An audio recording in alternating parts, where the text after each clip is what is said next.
I didn't move into the house because I liked it. I moved in because it was December, I was newly divorced, and it was one of the few places I could afford on short notice. It was an older house on the edge of town, built sometime in the 1940s. It was the radiator-style vents, thick walls, windows that whistled when the wind picked up. Snow was already piled along the driveway when I signed the lease, and the landlord joked that it held heat better than most. I slept downstairs. The upstairs room, technically a bedroom, was unfinished and cold. No proper insulation, just a space heater that I didn't trust and a single bare bulb. I used it for storage and avoided it whenever possible. Winter quiet has a certain weight to it. No bugs, no birds, just wind, ice popping, and the house settling. So when I heard footsteps upstairs late one night, I barely reacted. Old houses creak, especially when the temperature drops. But this was pacing. After listening, I realized it wasn't random.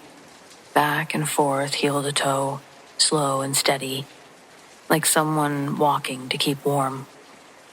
It happened almost every night, usually after midnight when the radiators knocked and the snow outside reflected just enough light to keep the house from feeling fully dark.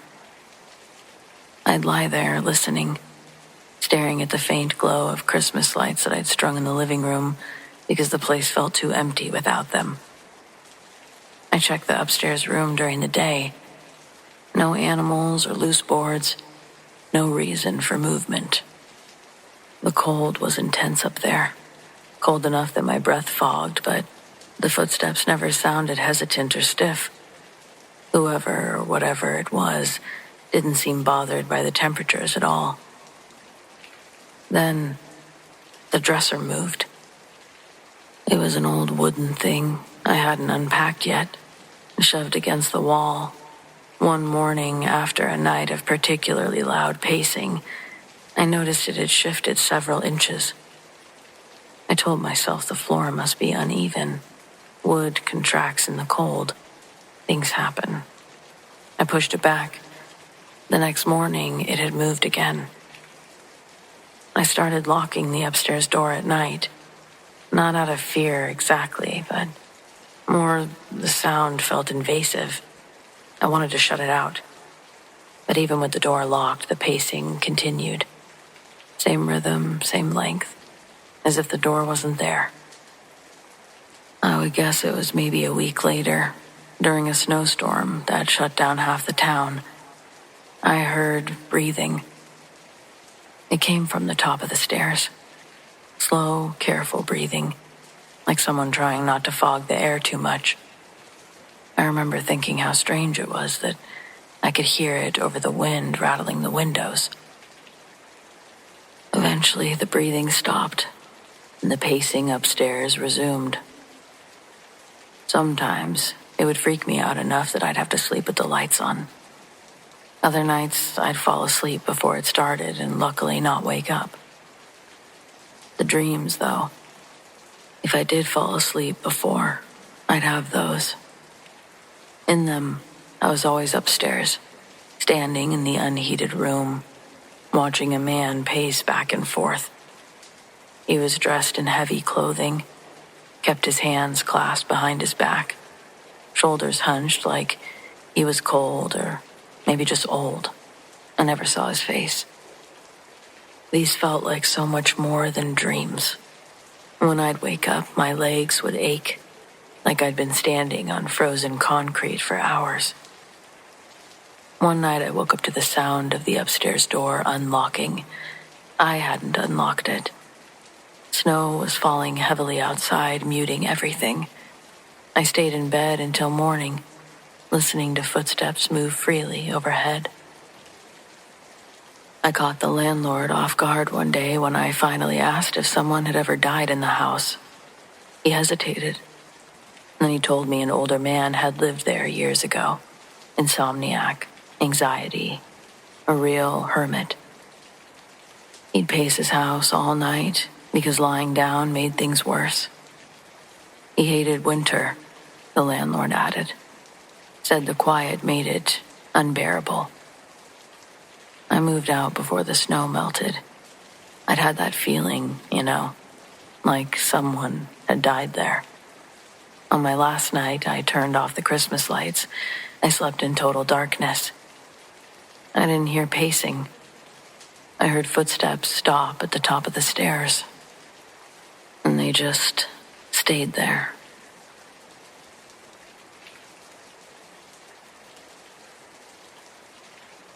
Hearing other folks talk about their experience has given me the courage to share the event that defined my belief in the paranormal.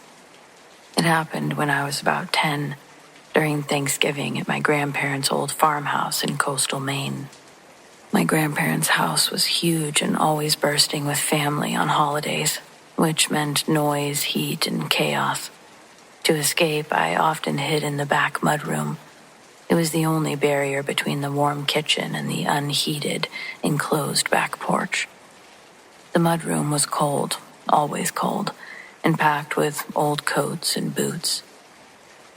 On a high, dusty shelf in that mudroom sat a ceramic musical snow globe. It was a Thanksgiving scene, not Christmas, and it had been broken for years. The music mechanism didn't work, and the interior snow didn't seem to swirl, even if you shook it violently. It was just a heavy, silent artifact. The temperature in that room was always strange. Even when the heat was blasting from the kitchen, a spot near the snow globe shelf felt unnaturally, profoundly frigid. It wasn't just drafty. It was like reaching into a freezer. I tended to avoid that specific corner. It was late afternoon on Thanksgiving. Dinner was over, and the house was packed with that post-feast lethargy. I remember outside the snow had started falling hard. My mother sent me to the mudroom to grab a heavy jacket for my younger cousin. As I reached for the coat rack, I approached the shelf. The unnatural cold spot was sharper than ever, almost painful on my skin. Then I heard this faint, high-pitched buzzing sound. I looked up. The broken, silent snow globe had begun to operate. It didn't play music, but the heavy glass sphere was vibrating. The tiny ceramic scene and plastic foliage inside was still, but the artificial snow was swirling violently, spinning faster than any human hand could ever generate. It looked like a tiny, focused blizzard trapped inside the glass, vibrating with desperate energy. I froze. I knew that globe was broken. I knew no one else was in the room, and I was staring at a miniature impossible snowstorm happening on a shelf. Aside from the violent scene inside, it was hardly moving on its exterior. Just that vibrating sensation. The swirling stopped suddenly, leaving the water perfectly still and silent. I grabbed the coat and I turned to run, but something made me look at the outer door, the one leading to the unheated porch. That door was made of dark, heavy wood, due to the temperature differential. But the entire inside surface was covered with this thick, feathery sheet of frost. In the center of the frost, directly opposite where the snow globe sat, was a perfect, clear, child-sized handprint. It wasn't just a faint smudge. It was a complete absence of frost. Like the hand that touched the outside wood was intensely hot, burning the ice away instantly. The print was dark, showing the wood beneath, surrounded by the untouched, feathery white. I realized that whatever had been trying to get my attention, whatever was causing that freezing cold, it was outside, desperate to see inside maybe, inside to the warmth, using this broken snow globe as some sort of conduit for its energy, leaving that mark as a visual plea to be seen. Because I can tell you, it wasn't my handprint. I never forgot the image either. The next morning, my grandfather scraped the frost off, grumbling about drafts, and never noticed the significance. But I know that a child's hand, frozen to the cold wood of the porch, reached out on that Thanksgiving. I think it was seeking warmth, using the only capable object mirroring the snow outside. I probably have put way too much thought into this. I have had years. But if nothing else, I do believe I experienced something paranormal. I'd love to hear your thoughts.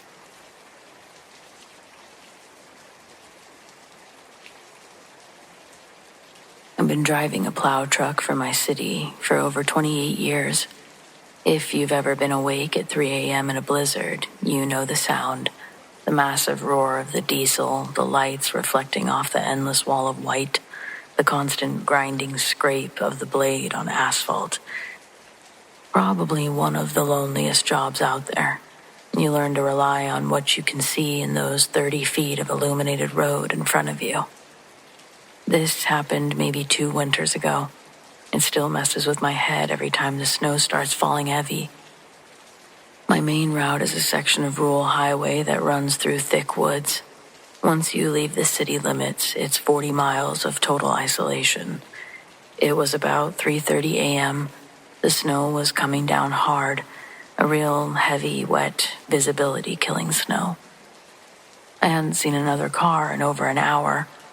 I was focused entirely on my blade and my wing, trying to keep the road clear. Then I saw movement ahead, on the passenger side shoulder. A hitchhiker. He was tall, wearing a thick, dark hooded coat. It seemed to absorb all of the light from my rig. He was just standing there, with his thumb out, hunched against the snow. He was miles from any town or place that a car could have broken down. I'm trained not to stop the rig unless absolutely necessary. It's a huge liability, especially out there. But it was well below zero, and the guy was practically buried in the growing snowdrift. Had I not been looking or his coat not been so dark, I might have plowed right into him. You see a human being in that kind of cold, and protocol sort of melts away. I slowed the big truck down, hitting the air brakes gently, debating the best way to pull over and offer him a ride without putting anyone in danger. As the gap closed, the figure raised a hand, a slow, deliberate wave, a desperate plea for help, maybe. I leaned forward in the seat, trying to see his face under the heavy hood. I couldn't. It was just deep, an absolute shadow, like a hole in the light. Then, just as the huge engine block was passing him, my training, my deep internal knowledge of the road kicked in, and I saw 2 things that made my blood turn to ice. First, I realized exactly where he was standing. He wasn't on the asphalt shoulder. He was standing on a snowdrift that was easily 3 feet high, a perfectly smooth, hard-packed bank of snow that was higher than the curb. My plow blade hadn't even touched it, and it was obvious that no vehicle had stopped there. No person should have been able to walk up there without leaving a distinct trail in the heavy, fresh snow.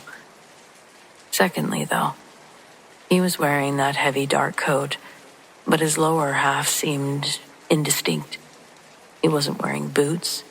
His legs just seemed to fade into the dark mass of the coat right above the snow line. I was staring right at him through the passenger side window. He was still holding his hand up, waving. And then, as the truck passed him completely, the figure vanished. It wasn't a quick step away or a sudden drop to the ground. It was like he was pulled up on a wire. The outline of the figure, the tall, dark shape, simply pulled itself together, rising maybe a foot above the snowdrift. then just evaporated into the blowing snow.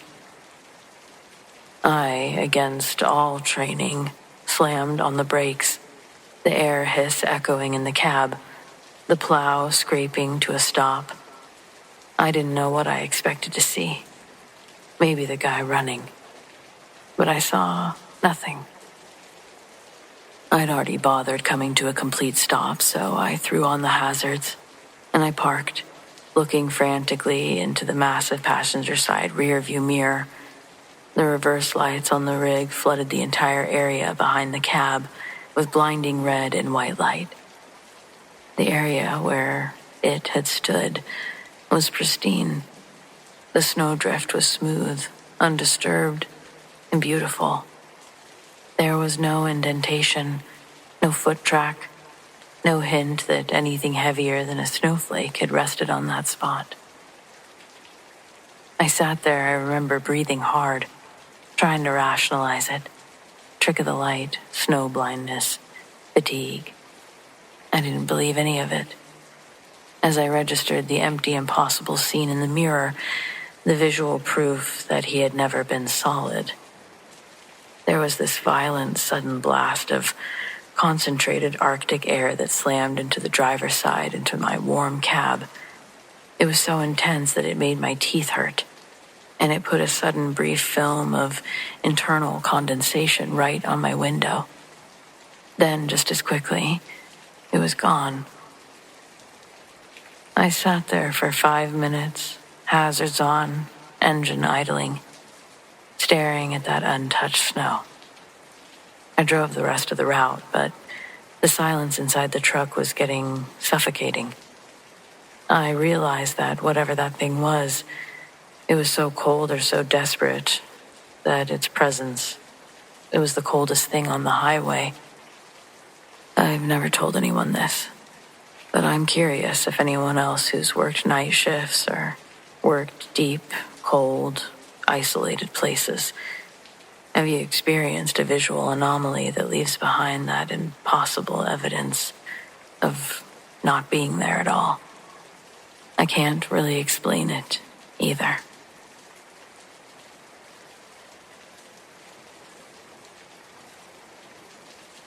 I work nights, which already made winter harder than it needed to be.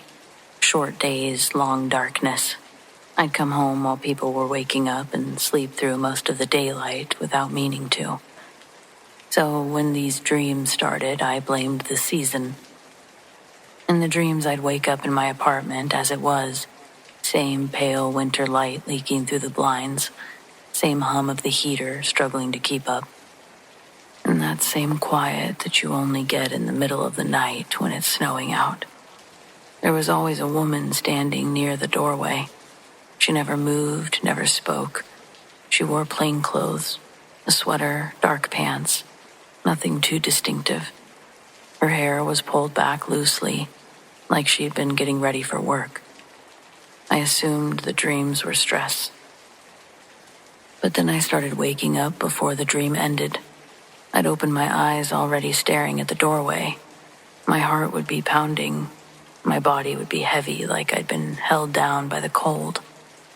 The room would be empty, but the feeling lingered, like someone had just stepped out of the frame. One afternoon during a heavy snowfall, I woke up to my name being spoken. It wasn't whispered or yelled, it was just said. I sat straight up. The room was dim, gray with reflected snowlight, but no one was there. Beside me, though, the mattress was indented, as if someone had been sitting there long enough to warm the sheets. The indentation slowly lifted. I didn't sleep again, not for that day. The dreams continued. In one, she stood closer. At the foot of my bed this time, the heater rattled behind her, and I remember noticing that she didn't seem affected by the cold. Not at all. "You're sleeping too long," she said. I woke up gasping to a blinking alarm clock. Power outage. I'd slept through an entire shift, something I'd never done before. My boss barely believed me, but trusted me, I guess. After that, though, things escalated. I'd wake up to find the thermostat turned down, lights switched off, my phone flipped face down when I always left it charging screen up. I started setting multiple alarms. Sometimes they wouldn't go off. Other times I'd wake suddenly, seconds before them, already sitting upright, heart racing. The final straw for me came when I overslept again during a snowstorm and nearly lost my job. I asked the building manager if anyone else had complained about strange things. When I told her my unit number, she got quiet. She told me the previous tenant had passed away in their sleep last winter. They really should have to tell you these things before you move in. Anyway, I moved out before spring, and I don't dream about her anymore. But with winter being here again, and that snow falling, and the muffling that comes with it, I wake up sometimes, sure that someone's going to be standing in the room. She never is, though. I think I'm safe. From whatever it was.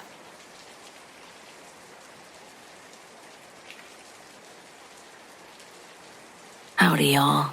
This is going to seem like a weird post, but please know, me and Paul aren't in any immediate danger. At least I don't think. If you know Paul, he's a tad bit overly protective, mixed in with just a teensy bit of paranoia. Trust me, I know. You don't need a doctor's diagnosis when you've been married to the man for a little over 2 decades. But just to be safe, I wanted to let the gang know that me and Polly were over at the cabin this weekend. We went into town to get some groceries, and I wanted to get this fired off before we go back, because service is spotty up there. So we've been out here for a few days already. Planned on coming home around the 13th to make Barb's Christmas party, but we might be coming home sooner than expected. When we first got to the cabin, it was in the middle of the night because we'd gotten a late start. Neither of us noticed anything out of place. Granted, we were both tired from the long drive. We didn't even bother unloading the car until the next morning. Paul was up early, and after he started a pot of coffee, he went out to start bringing in the luggage from the car. But before he was able to get that far, he said that he'd seen a big oval patch of red snow. It looked like frozen blood. He got me out of bed to take a look at it, and sure enough, the snow did look like it was splattered with blood. It looked like a wolf had shook its dinner around, maybe even right after we pulled in last night, because not a lot of new snow had covered it. The tire tracks that we made in the Jeep were almost covered, so this must have been fresh.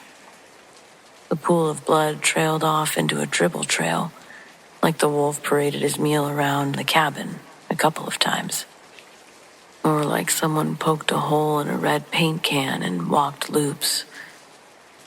Describing it as a dribble, it might be underselling this distinct line of red that we had no problem following. But here's the thing that Paul pointed out that was probably the weirdest thing about this. We couldn't really determine if it was a wolf, one that painted the snow, because we couldn't find any paw prints, or hoof prints, feet prints, anything that could give us a clue as to what the heck happened. After it circled the cabin more than once, we follow this path straight back to the end of our property. And then, like a pen lifted off paper, it just stops. All we got back there is a wire fence that Paul put up last summer so nobody would get drunk and fall off the cliff. And that's where the blood trail ended. No markings on the fence like someone had climbed over it. And the snow on the other side of the fence before the drop-off hadn't been colored. Paul was convinced that there was someone living in the woods outside of our house. Maybe even shacking up inside the house while we've been gone. I told him we're nowhere close to anything. And that's including the highway that takes us to civilization. Out front, our tire tracks were the only ones in the driveway. The snow around the Jeep was even and pristine, untouched by man or beast. But you know Paul. Instead of going to see the Christmas lights like we'd planned on doing, we spent the day checking every nook and cranny of the cabin to see if we could find any traces of someone living there while we'd been gone. But it was just how we'd left it in November. It was sealed up like a fortress before we left. I had to beg him to sit on the couch and watch a movie with me, trying to get him to relax a little. Sure, all the blood was creepy, but nothing came of it. Hoping we could move on with our night, I got up to pop some popcorn, and Paul's standing with his back towards me, looking out our side window into the forest. The blinds are drawn, and he's using his fingers to peek through. I ask what the hell he's doing, and he tells me to turn off the lights and come over there. So I flip off the lamp by the couch, and I join him by the window. Then he tells me to look outside and tell him what I see. And at first, I couldn't see anything past the first few trees. But that was all the field of vision I needed to see what he was talking about. It was in front of the trees, closer to the cabin window, more where the snow was able to gather. Something rose up out of the ground and back down again. Not enough to really affect the snow on top of it. Gosh, this is hard to explain in words, and that's why Paul called me over to the window to see it for myself. It was like something buried in the snow tried to move, almost like how the ground would shift in the movie Tremors before the worms surfaced. But instead of the desert, it's packed in snow, and instead of gigantic, it was probably 7, maybe 8 feet long. The snow sunk in different areas when it lifted, and lightly outlined its shape as it moved. It was barely noticeable if you didn't keep your eye on it the whole time. The snow would settle back together behind it, making pretty much an invisible track. Paul and I watched this thing slither in the snow and around the side of the cabin where we couldn't see it from the window anymore. Neither of us knew any snakes that lived in the snow. And so, with the only internet being at the McDonald's in town, we made the drive. I've Googled it.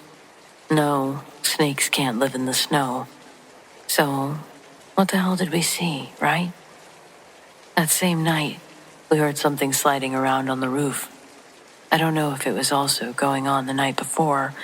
Paul and I instantly passed out when we got there. But it was impossible to get any sleep with the sounds we were hearing above us.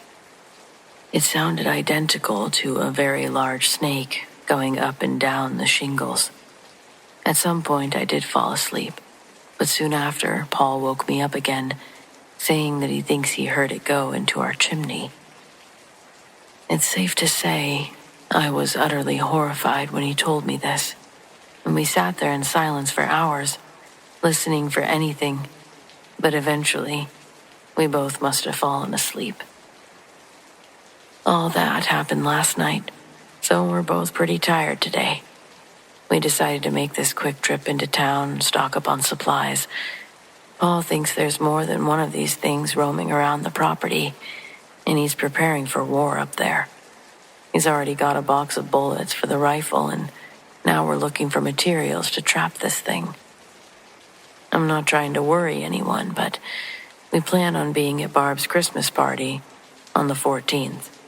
So if we're not there, someone might want to come looking for us up here. Okay, love y'all. See you soon, hopefully.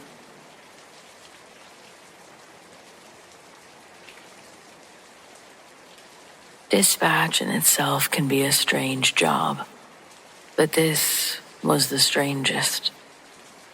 The air conditioning unit in the dispatch center was loud. A constant low drone designed to keep the server racks from overheating. It was the only sound besides the snow that night, outside the window. We were running a skeleton crew. Just me, Jen on the fire channel, and a shift supervisor named Greg who was asleep in his office. It was 2:45, and the whole county was under a full whiteout. Downed power lines, flooded roads, zero visibility.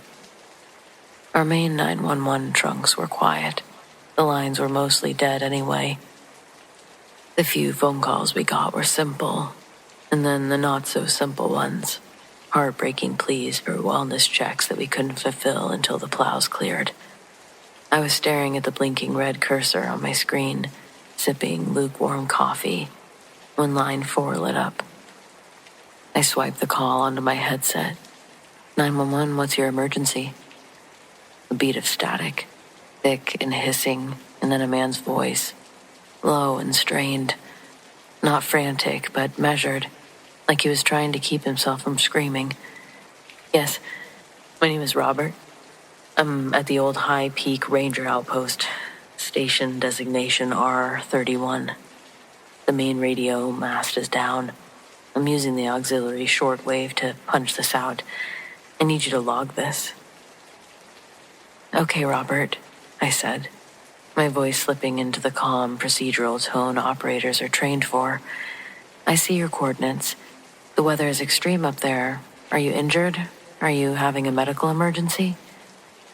No, I'm not. But there's an intrusion. I'm isolated. I think I'm being stalked. I pulled up the protocol for isolated government personnel. Robert, tell me, what do you see? Is it an animal? Are you certain it's not the wind or a structural shift? I've been alone up here for 3 months. I know the sounds of a settling shack. This is different, he insisted. About an hour ago, I heard something in the snow. I checked the perimeter camera. There's a figure. Can you describe the figure? It's tall. Too tall for a person, maybe. Wearing something dark, maybe camouflage. It's moving too slowly for the wind. It's climbing the ladder to the observation deck. I'm locked in the main floor. My fingers flew across the keyboard, sending a priority ping to the nearest sheriff's substation. Response time TBD, roads impassable. Robert, I'm sending help. Stay calm. Can you secure yourself further? Is there an emergency weapon? He didn't answer immediately. All I heard was the hiss of the shortwave connection, and then a strange soft noise, a sort of shushing sound. Then the man's voice came back, but it wasn't addressing me. It was addressing himself, or maybe the receiver. I shouldn't have taken this job. She told me not to take it. She said the quiet would turn into screaming. I should have stayed in Nevada. I shouldn't have left my daughter. This mountain knows, it knows everything about me. Hey, Robert, listen to me. Who are you talking to? Are you alone? The static suddenly cleared, and the quality of the voice became unsettlingly sharp, as if we were sitting right next to each other. No, you listen, Erica, the voice whispered. The whisper was right in my ear, cutting through the headset. The emergency is you. They tell you that the isolation is the hard part. They don't tell you about the secrets. They don't tell you that the mountain is listening to your calls. My name is Erica, but the caller shouldn't know that. The only place my full name was listed was in the small locked terminal, visible only to my supervisor, Greg. I frantically slammed the mute button on my console and ripped the headset away. The air conditioning drone seemed deafening. I looked at Jen. She was still on her line, oblivious. The console light for line 4 was still bright, still connected. I put the headset back on. Robert? The voice that answered was no longer Robert's. It was something deeper. It was familiar. It was the strained, tired voice of a mother talking to a child. My voice. The call was coming from inside the receiver. Erica, the voice mimicked. Tell them you're all alone. Tell them the snow got the signal. Then silence. The connection severed, and line 4 went dark. The only thing I was able to confirm was that the call definitely came from that line, that it came from that tower. But I also learned that there was no Robert there that night. I really can't explain it. That night, I logged the incident as a distress call, signal lost. I never told my supervisor, Greg, and I never told Jen about the voice or the caller.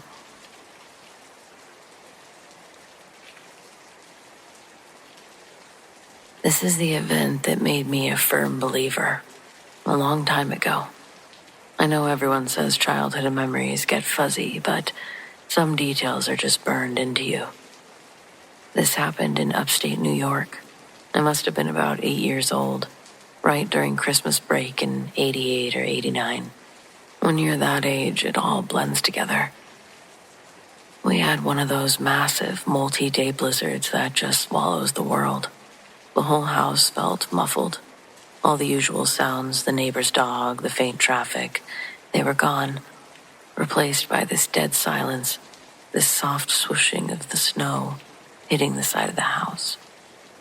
My parents were downstairs watching some late-night movie, the sound barely filtering up the stairs. I was trying to sleep when I heard it for the first time. It was coming from the carpeted hallway, right outside my bedroom door. A soft, heavy drag. It sounded exactly like something made of wet wool being pulled slowly across the floor. Sluggish, wet, and heavy. It stopped right at my door. I assumed it was the cat, though it sounded far too big. Then came a gentle, rhythmic tap against the wood. It wasn't forceful, just a quiet, deliberate knock. I knew it wasn't my parents. I was terrified, but also curious the way kids are. I sat up and slid out of bed. The floorboards didn't even creak because it was so cold. I slowly walked to the door and eased it open just a crack, wide enough to peek out into the dim light of the hallway nightlight. Standing directly at my door was the figure. It was tall and slender, absolutely indistinct. Just a tall, shimmering sliver of shadow that had the discernible silhouette of a man in a very heavy, water-soaked coat. He looked like he was permanently leaning against the relentless cold. But the terrifying part wasn't the vision, it was the sound. The moment I cracked that door, the faint noise of my parents' TV, the subtle creaks of the house, it all snapped off. Everything went silent. All I could hear was the immediate, violent whoosh of the blizzard outside, which felt like it was suddenly happening inside my head. This figure brought the storm's sound vacuum with him. He didn't look at me. He was standing slightly angled toward the window in the hallway that looked out into the sunroom, onto the storm. Then, one of his long, shadowy arms slowly lifted. He moved his hand away from the door, reached past the opening, and extended it toward the window beside my bed. The inside of the glass had this thin layer of frost, where the cold met the indoor heat. The figure reached out, and with an unbelievable, heartbreaking gentleness, he placed a finger against the glass fog and slowly traced a perfect circle. He wasn't looking at me. He was looking out into the blizzard. I couldn't breathe. I was looking at someone who was so cold or so lost that his only instinct was to clear the glass to see the storm that, had killed him. That's what I felt. All 9 years of me, that's what I felt. I remember I gasped. It was a small, involuntary sound, and instantly the door slammed shut. I ran to it. I locked it. and I burrowed under the covers. When I finally dared to breathe again, the air in the room felt strangely damp and colder than it should have. I didn't open the door until morning, when my dad called me for breakfast. The first thing I did, heart pounding, was check the window. There, right where the figure had reached, was a perfect, pristine circle, wiped into the condensation near the edge of the glass. The rest of the window was foggy, but that one spot was clear, about the size of a teacup saucer. I didn't tell anyone what happened for years, but I'll never forget that feeling of being face to face with something that was so cold and desperate. I know what I saw. It felt like a man, not a evil figure. Just one forever in a final frustrating moment, trying to see his way out of the snow.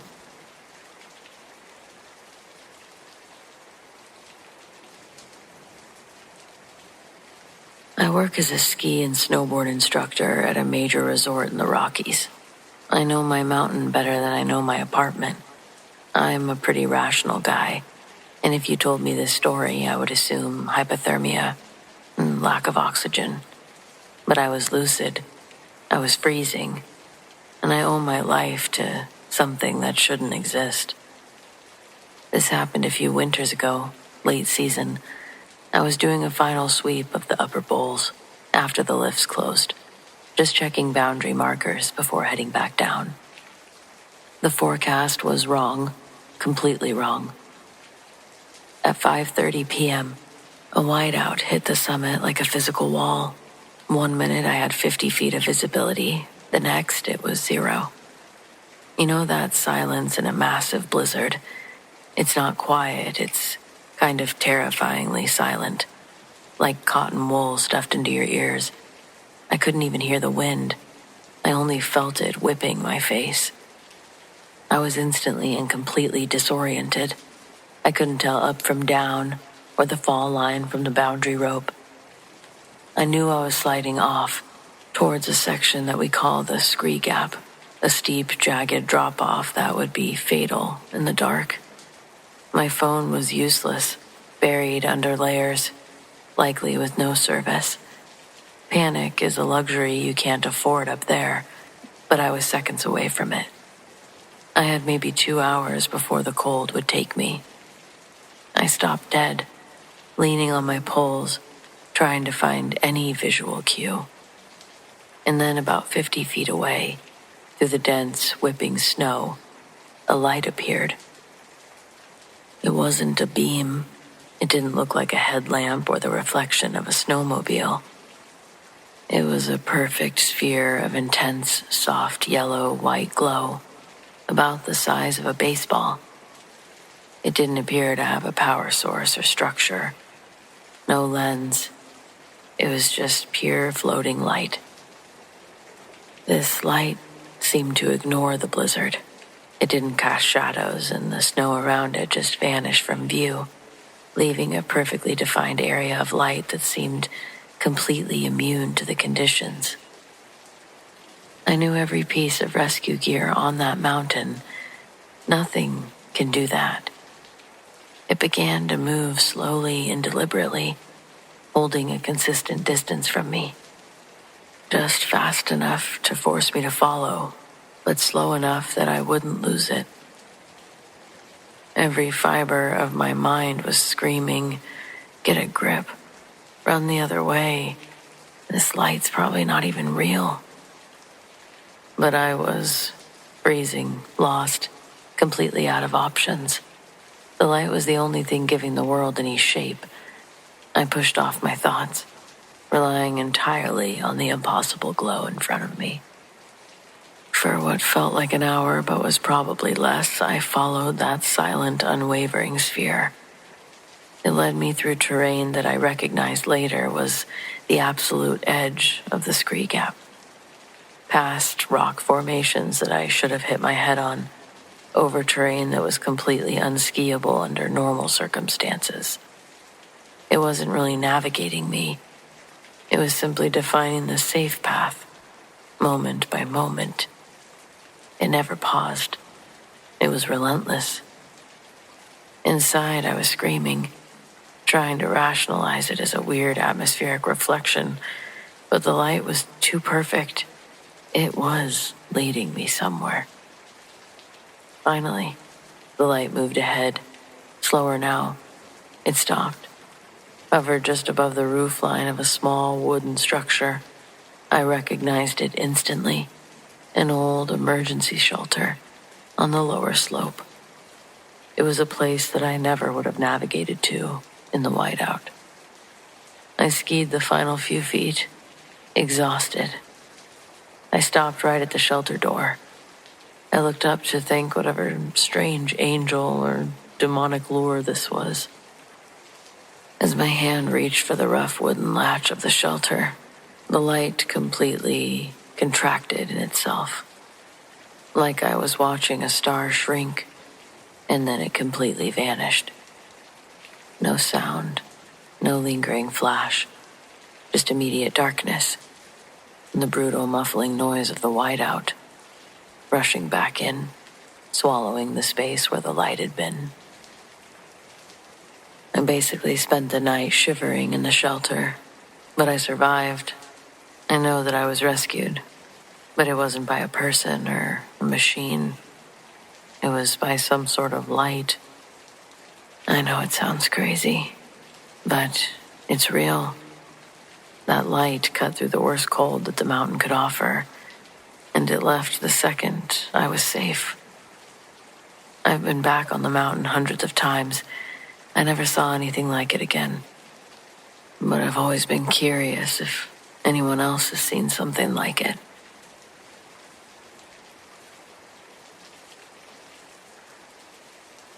I'm posting this because I need to know if anyone has ever experienced anything like a perfect auditory hallucination, or if I should get my hearing checked. This happened in my building's underground parking garage late last night. I live in a newer apartment complex just outside of Salt Lake City. The garage is concrete, unheated, and dead quiet. It's like a sound vacuum. I went down there around 1 a.m. to grab my snowboarding bag from my trunk. As soon as I started walking across the concrete, I heard something. I was wearing my heavy winter boots, and with every step, I could hear a faint second set of boots hitting the ground, right behind me. It was too precise to be a normal echo. It was like someone was matching my stride, maybe 2 steps back. I walked faster and the sound sped up. I stopped dead, and the other steps took more than a few seconds to come to a stop. It was creepy, but I'm from Utah. I figured it was just some weird acoustics of a cold, empty box of concrete. I tried to ignore it. I got my bag and started walking toward the elevator. The air was heavy, cold. You could practically see your breath even inside. As I passed the concrete door to the emergency stairwell, a thick steel door that's always dark and locked, I heard a muffled sound from the other side. It was a voice, a man's voice. It called my name. Jake? Hey, Jake, is that you? I froze. I knew that voice. Instantly, undeniably, I knew it. It was my older brother, Josh. His exact texture, that slight gravelly tone he gets when he's stressed. Josh lived in Denver, though. 500 miles away. He's never even visited my apartment. I called out. Hello? The voice came back instantly, sounding genuinely strained and panicked. Jake, man, I'm stuck down here. I slipped on the ice on the stairs. I think I twisted something. The sheer auditory certainty, the exact voice of the person I trust most, overruled all logic. I was 90% convinced that it was my brother somehow, some emergency that I couldn't understand. Logically, I should have just called my brother, but instead I took one step toward the stairwell. And then I stopped. My brain hit a wall of cold facts. The stairwell door requires a key fob. Josh doesn't have one. I hadn't opened the door yet, but the voice claimed to be stuck down there. Right before the voice spoke, I heard the faint sound of those footsteps, and it reminded me of the ones from the garage. All these realizations hit me. Whatever this was, it wasn't a person. It was an anomaly. It knew my name, though. I text my brother. "Hey, man, you still in Denver?" I waited for a response, anxiously. I decided to check the stairwell. I opened the door. I called out. "Hello? Is someone there?" That would have been the perfect time for someone to tell me that they needed help, for real. But I heard nothing. I turned to hit the elevator call button. "Jake, don't leave me down here. It's so cold." It wasn't a shout. It was like gritting anger through his teeth. And I don't know. I couldn't wait for the elevator door to open. And right before it did, I got the text. "Yeah, of course. Where are you?" ? It was my brother. As the elevator doors slid open, I found my way in there. I was desperately pressing the button to close the doors, and it was taking forever. The second I actually got into my apartment, I called my brother. At first, he was confused because I was hyperventilating. I don't know what it was. It wasn't a ghost of my brother. He's all right. It was like something that used the acoustics and the isolation of that concrete bunker to try to lure me into the dark. But why? And how? I take the outside stairs now.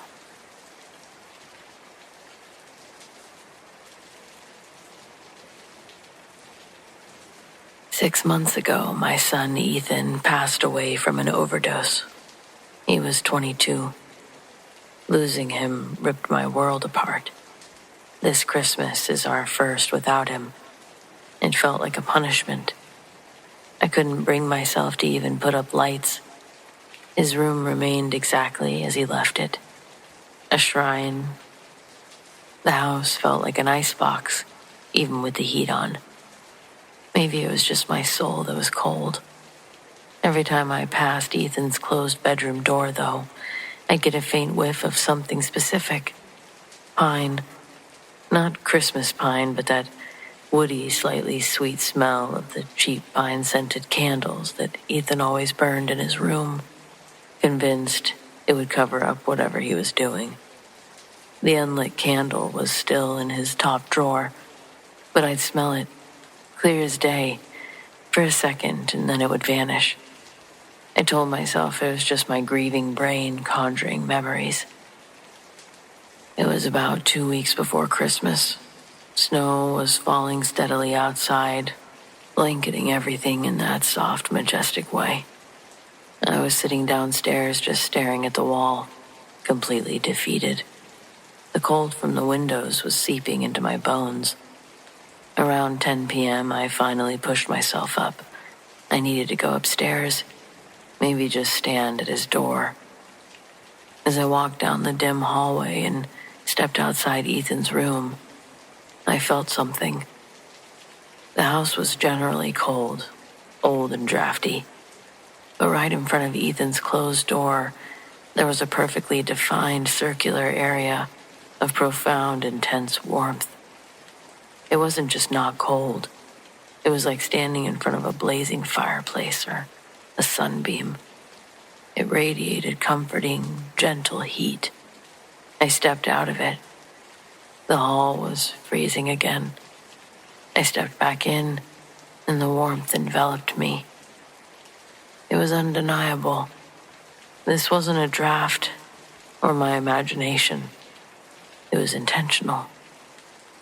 I sank to my knees in that warm spot, right on the threadbare runner outside his door.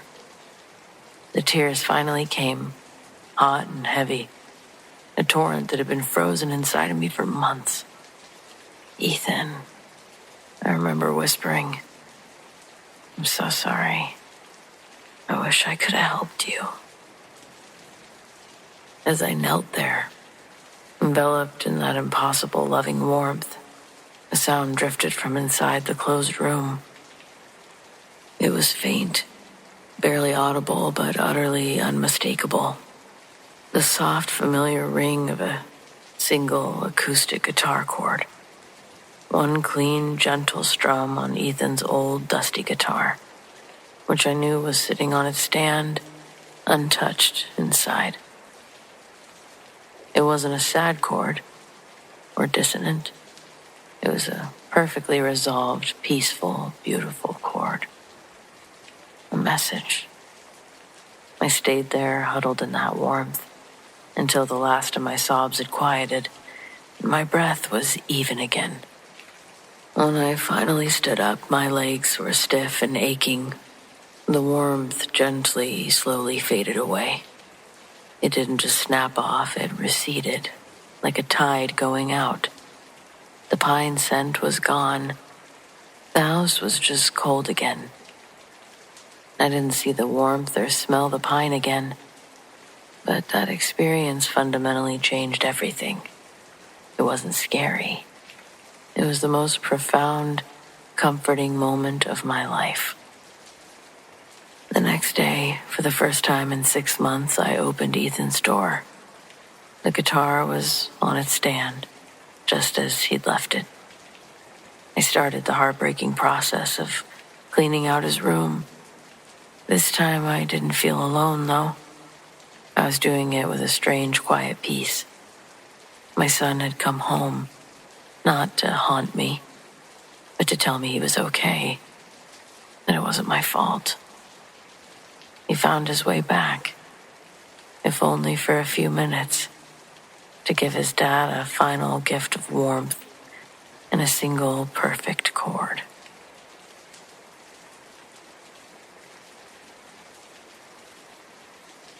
Hi, everyone. I don't usually post, I just read. I'm kind of a no-nonsense person, but I'm a believer. Midwestern retired lady. And I always figured the only spooky stuff that I was ever going to see was on TV. Last winter was my first season snowbirding down in Arizona, and something happened that I can't explain away, no matter how hard I try. My husband and I rent a little place in a planned community outside of Phoenix. It's heaven, 70 degrees and sunny most days. But you people who live in the desert know that as soon as the sun drops, it gets brutally cold, in the winter especially. Not a humid, wet cold, but a sharp, dry cold that cuts right through you. I sleep lightly, and a few weeks into our stay, I started noticing a sound. It was a faint, low whistle, not like a teapot, more like air escaping from a huge, distant machine. It always started around 2 a.m., and it stopped right before the sun came up.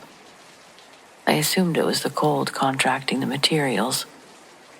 We had this huge floor-to-ceiling sliding glass door leading out to the patio, and I figured the seals were shrinking up in the intense temperature drop.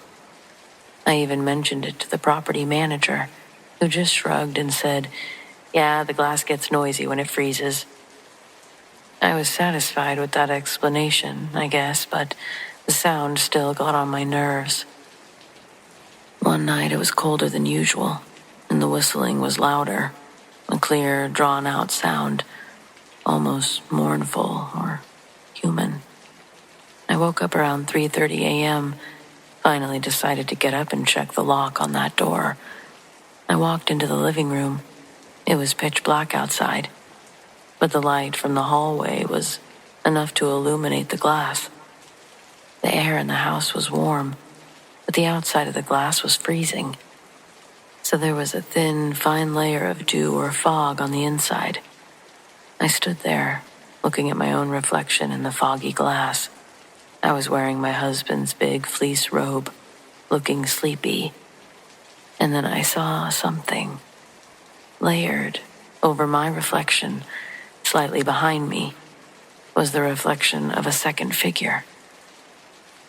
It wasn't a person, exactly. It was long and completely shadow-like, almost like a smudge, but clearly an entity. It looked like a tall, narrow column of dark air with very long, distinct appendages. It was standing directly where my neck and shoulder should have been meeting the wall. My heart literally seized. My mind was screaming. It's a bizarre double reflection, nothing strange, the street lamp, the angle. But the fear was absolute and paralyzing. I could only stare at the tall, dark shape hovering behind my own sleepy image. It didn't move. It was just there. I turned around violently. The room was empty. There was nothing there. I whipped back to the glass. The second reflection was gone. I didn't sleep the rest of the night. I woke my husband up at 5 a.m. and I made him tape blankets over the sliding door for the rest of our trip. The whistling, it never stopped. 2 a.m., 3 a.m. And sometimes I'd hear this soft, dry scratching coming from outside the glass, right where I knew I'd seen that shape. Was it inside or outside? I don't know. I'm home now, but I learned something down in Arizona. The cold back here in the Midwest is heavy and insulating. It covers everything. But that desert cold, it's clean, dry, and pure. And I think that clarity allows things that are supposed to be invisible to suddenly manifest, seeking warmth, or maybe just wanting to see their reflection in the only piece of glass that's available to them. I don't know what it was, but I do know that I saw something, and it was staring back at me, from inside the glass, maybe, and it left a mark where it stood.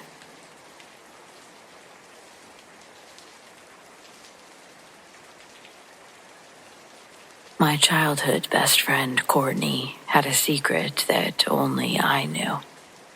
The truth we shared must have haunted her to her final days, if only because she knew that I knew. It's a truth that still haunts me, and I was never able to look at her the same again.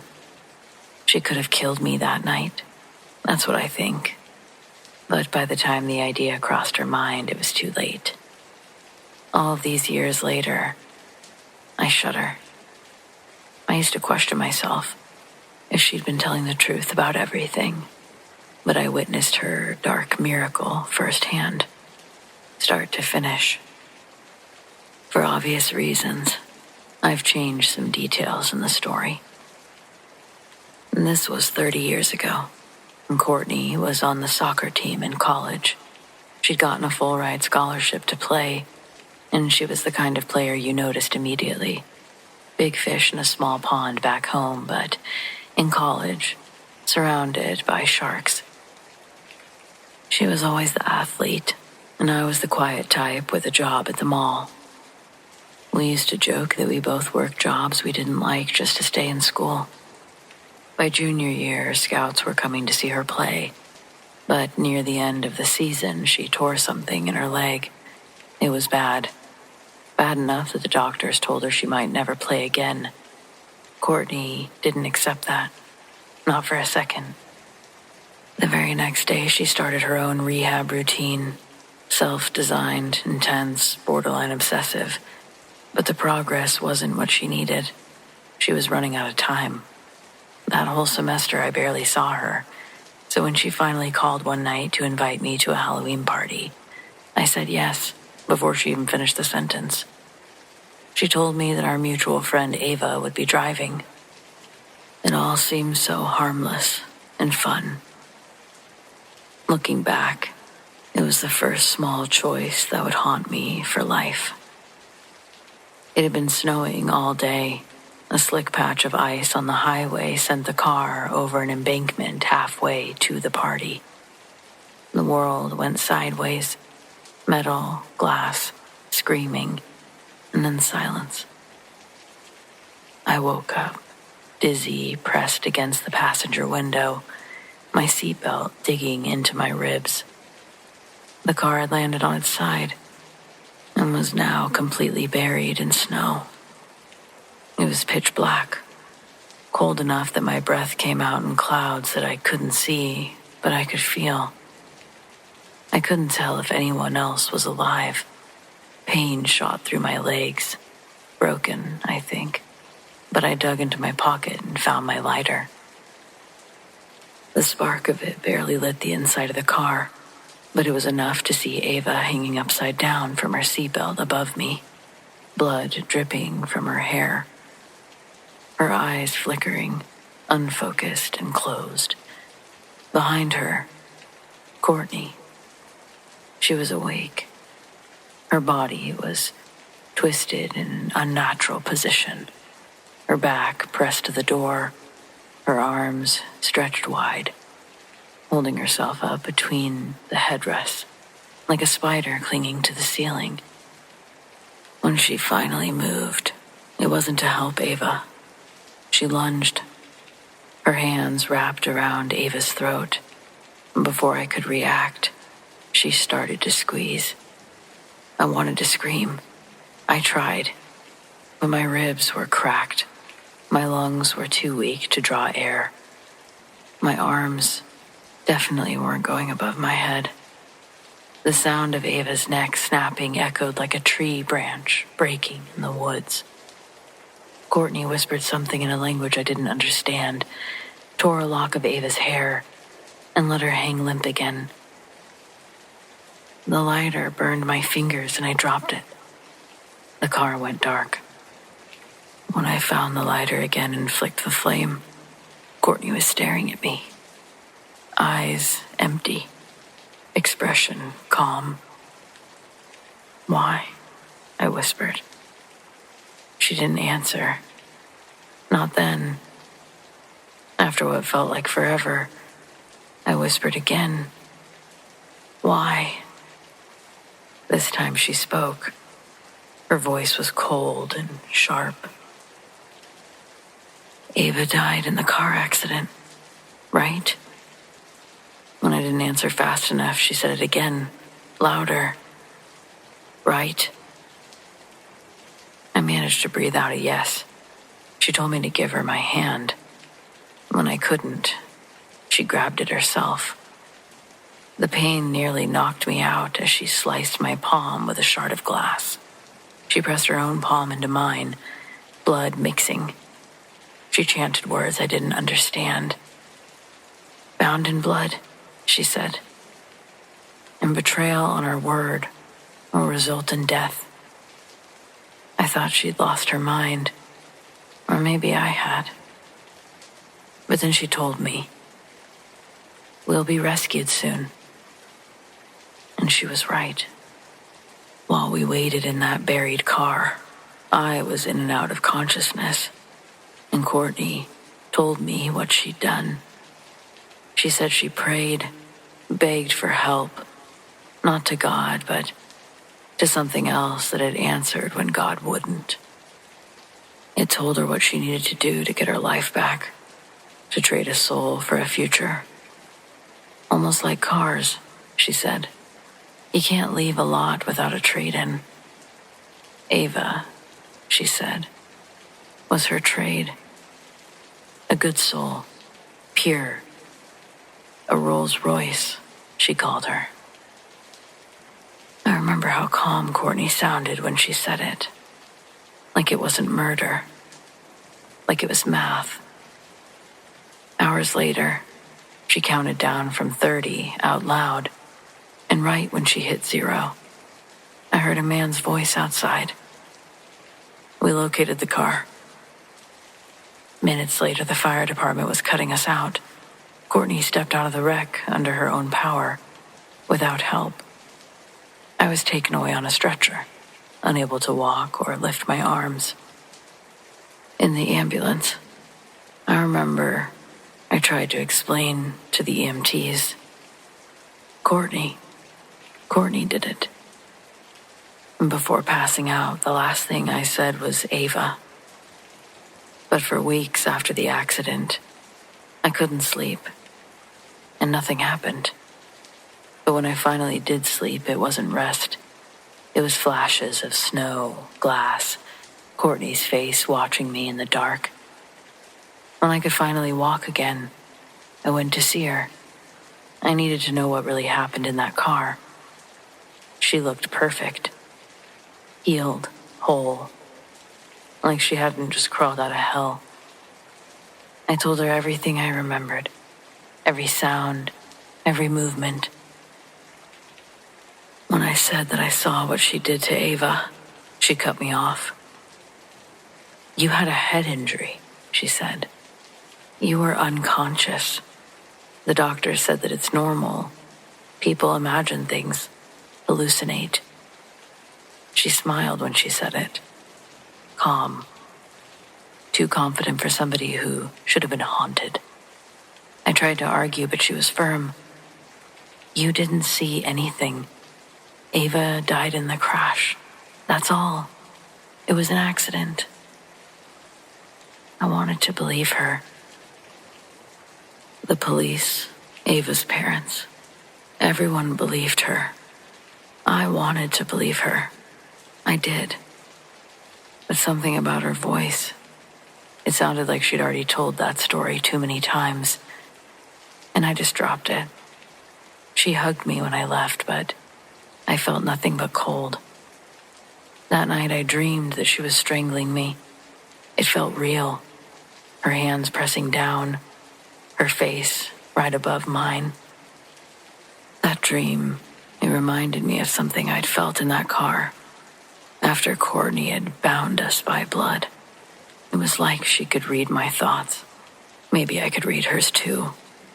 But basically, the conversation that I was explaining to her that we'd had, I knew it hadn't been out loud. It was through our thoughts. The day that I'd had this dream, after I'd gone to see her, I heavily considered telling somebody what I remembered, or thought I remembered. But after having that dream, it was too real, and I couldn't. It went on for months, until finally, I stopped answering Courtney's calls. She must have left me alone because she knew I wasn't going to say anything. We drifted apart because I let us.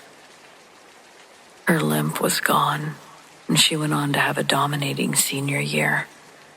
Her dreams came true, and she was picked up by a women's soccer league on the East Coast. She even went on to compete in the Olympics. Years later, decades really, I dreamed of her again. It had been so long that I almost didn't recognize her. She was standing in the snow, surrounded by flames. Her clothes, her hair, everything burning bright. She was screaming and she was laughing at the same time, calling my name through the fire. Then she fell forward, still laughing, until the light went out completely. When I woke up, I didn't feel panic, just this strange calm. I remember thinking, that's odd. I haven't dreamed of her in years. It felt final, like some kind of sick goodbye. Out of curiosity, I found myself looking her up. Maybe part of me just wanted to see her name again. That's when I found the article. Courtney had died in a car accident. In the snow. They said she hit a telephone pole. The car went up in flames before anyone could reach her. Months later, someone I knew from college told me more. They said that it was brutal. A head-on collision. The car exploded on impact. They found her seatbelt was still fastened, the same way that she'd been found the first time, only on fire.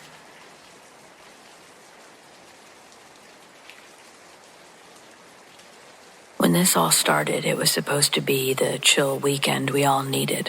4 of us, 1 borrowed shanty, a pile of gas station snacks, and a lake that you have to lie to your mother about because the turnoff sign is missing, and the cell service gives up halfway there. We've fished that general area since high school.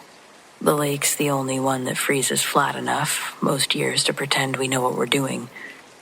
We got out before sunrise and punched the first hole near the drop-off that we like. The ice was thick enough to make those good hollow knocks when the auger bites. The air was so cold that it felt like it made noise. We did the dumb jokes, the first beer at 8 a.m., the whole ritual. The first few hours, nothing but a couple lazy perch and so much coffee I could hear my own heartbeat.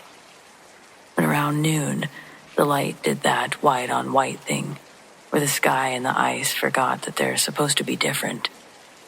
I was sitting half in, half out of the shanty, with my gloves off to mess with the line, and I noticed a glow under the hole that wasn't the reflection of anything we had. It looked like somebody had put a flashlight on low under there, moving it in slow circles. "Phone light," Tom said, and held his over the hole. When he did, the glow under the ice paused and drifted away. We all made the same idiot face and leaned in, because the next instinct after fear is curiosity if you're with friends. It came back near Mike's hole, 5 feet over. Not bright, just obvious. The color wasn't right for a phone. It was the pale kind of glow that you get from a glow stick after 3 hours of use, except it wasn't green or blue. It was almost the same color of the snow. A shape moved inside of it, quick like a fish. Then another. I remember thinking plankton, even though I know that doesn't light up under ice like that. Bioluminescence? Tom tried, because he likes big words when he's nervous. Wrong lake for that, Mike said, but softer than usual. We got more holes going. You can judge us for that later. We weren't thinking bad idea. We were thinking that we just discovered a weird trick of light, and we wanted 10 weird tricks. When I started on the new hole, the auger snagged on something that wasn't ice, not a branch or a rock. The motor bogged and the handle jerked. I killed it before it snapped my thumb. When I pulled up, there was something on the blade that slid off back into the hole with this slow, thick reluctance. It was dark, darker than the lake water should have been, and it left a stain on the clear ice. At the edge, it looked like coffee had been spilled into glass. "Dude," Tom said.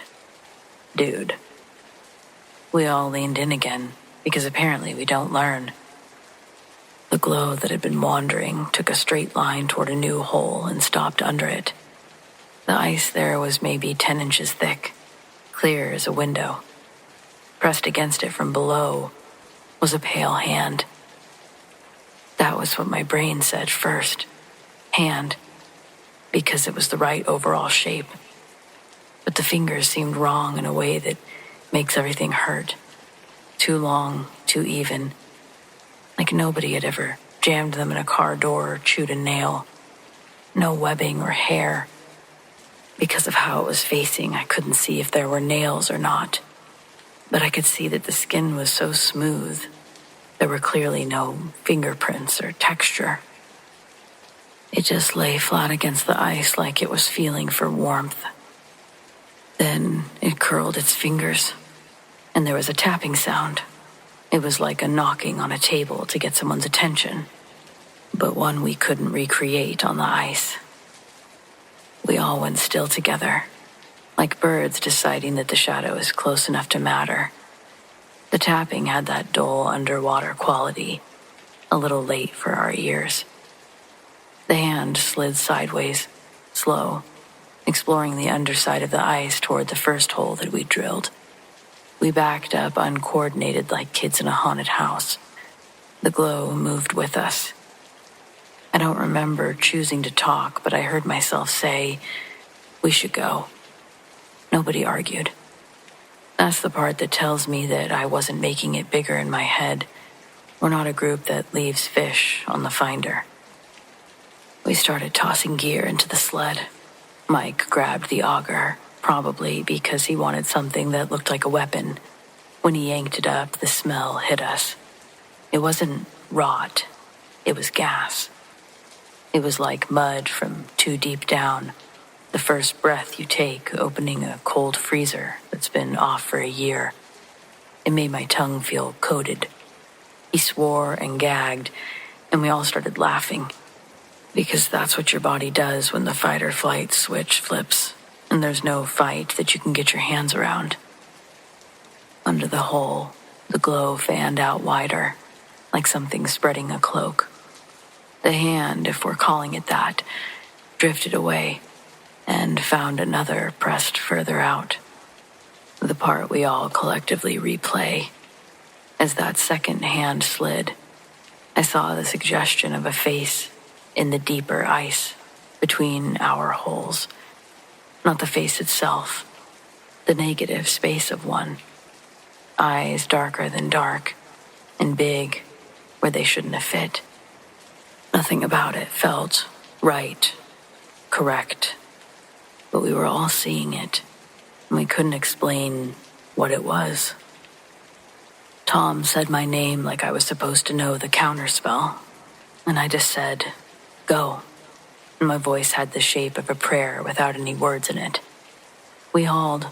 The sled was heavier than it should have been, and the path back looked longer than when we came out.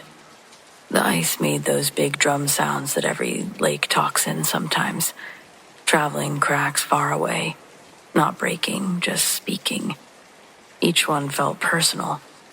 The glow followed under us for maybe 20 yards, keeping pace like it was curious or trying to join. And then it veered off toward a darker patch, and it sank down slow and low until the ice went back to being nothing but ice. At the truck, I realized my hands were shaking hard enough that I dropped the keys, and I had to go down on one knee to get them. My knee made a round spot in the snow, perfect like a stamp. I thought of the handprint under the ice, and I stood up so fast that black sparkled for a second. We didn't talk about it driving out. Mike rolled the window down even though it was stupid cold, trying to get the smell out of his head. At the highway, Tom said, "So, bioluminescence is real, though." We all laughed, harder than we should have, because of our nerves. Back in town, we hit the deli, I guess not wanting to go home with it still in the air around us. The lady behind the counter asked how the fishing was, and I said, "We caught a story." And she said that was the saddest thing she'd heard all day, and gave us extra pickles. I Googled all the usual things later. Ice bubbles, methane, weird lake bacteria, light tricks. I found videos of anglers tapping the underside of clear ice. Lots of pretty stuff, but none of it looked like what we saw. None of the stuff on there had hands. We went back for the shanty the next day because we left it. The holes had frozen over an inch or two. In the new ice over, the one where the auger snagged, there was a cloudy swirl like something had been stirred into the freeze and then changed its mind. It had a tint to it I don't want to describe because I can taste it when I think about it. If there's a version of this where we were just scared of light and our own reflections, I would like to subscribe to that reality. But I keep thinking about the way that it tapped and how it looked. It wasn't angry. It was just, hey, like you'd knock on glass to get someone's attention. I don't think it wanted to break through. I think the ice was the point. A window, not a barrier. I think whatever lives under there wanted us to see that it could get to the window whenever it liked. And we've got other lakes, and I'm okay with never going back to that one, even if the perch get huge by late winter. Mike says that we should try it just one more time, when it's thick enough to park on. Tom says he's bringing flares because that'll definitely fix it. I say maybe I'll take up bowling instead of fishing.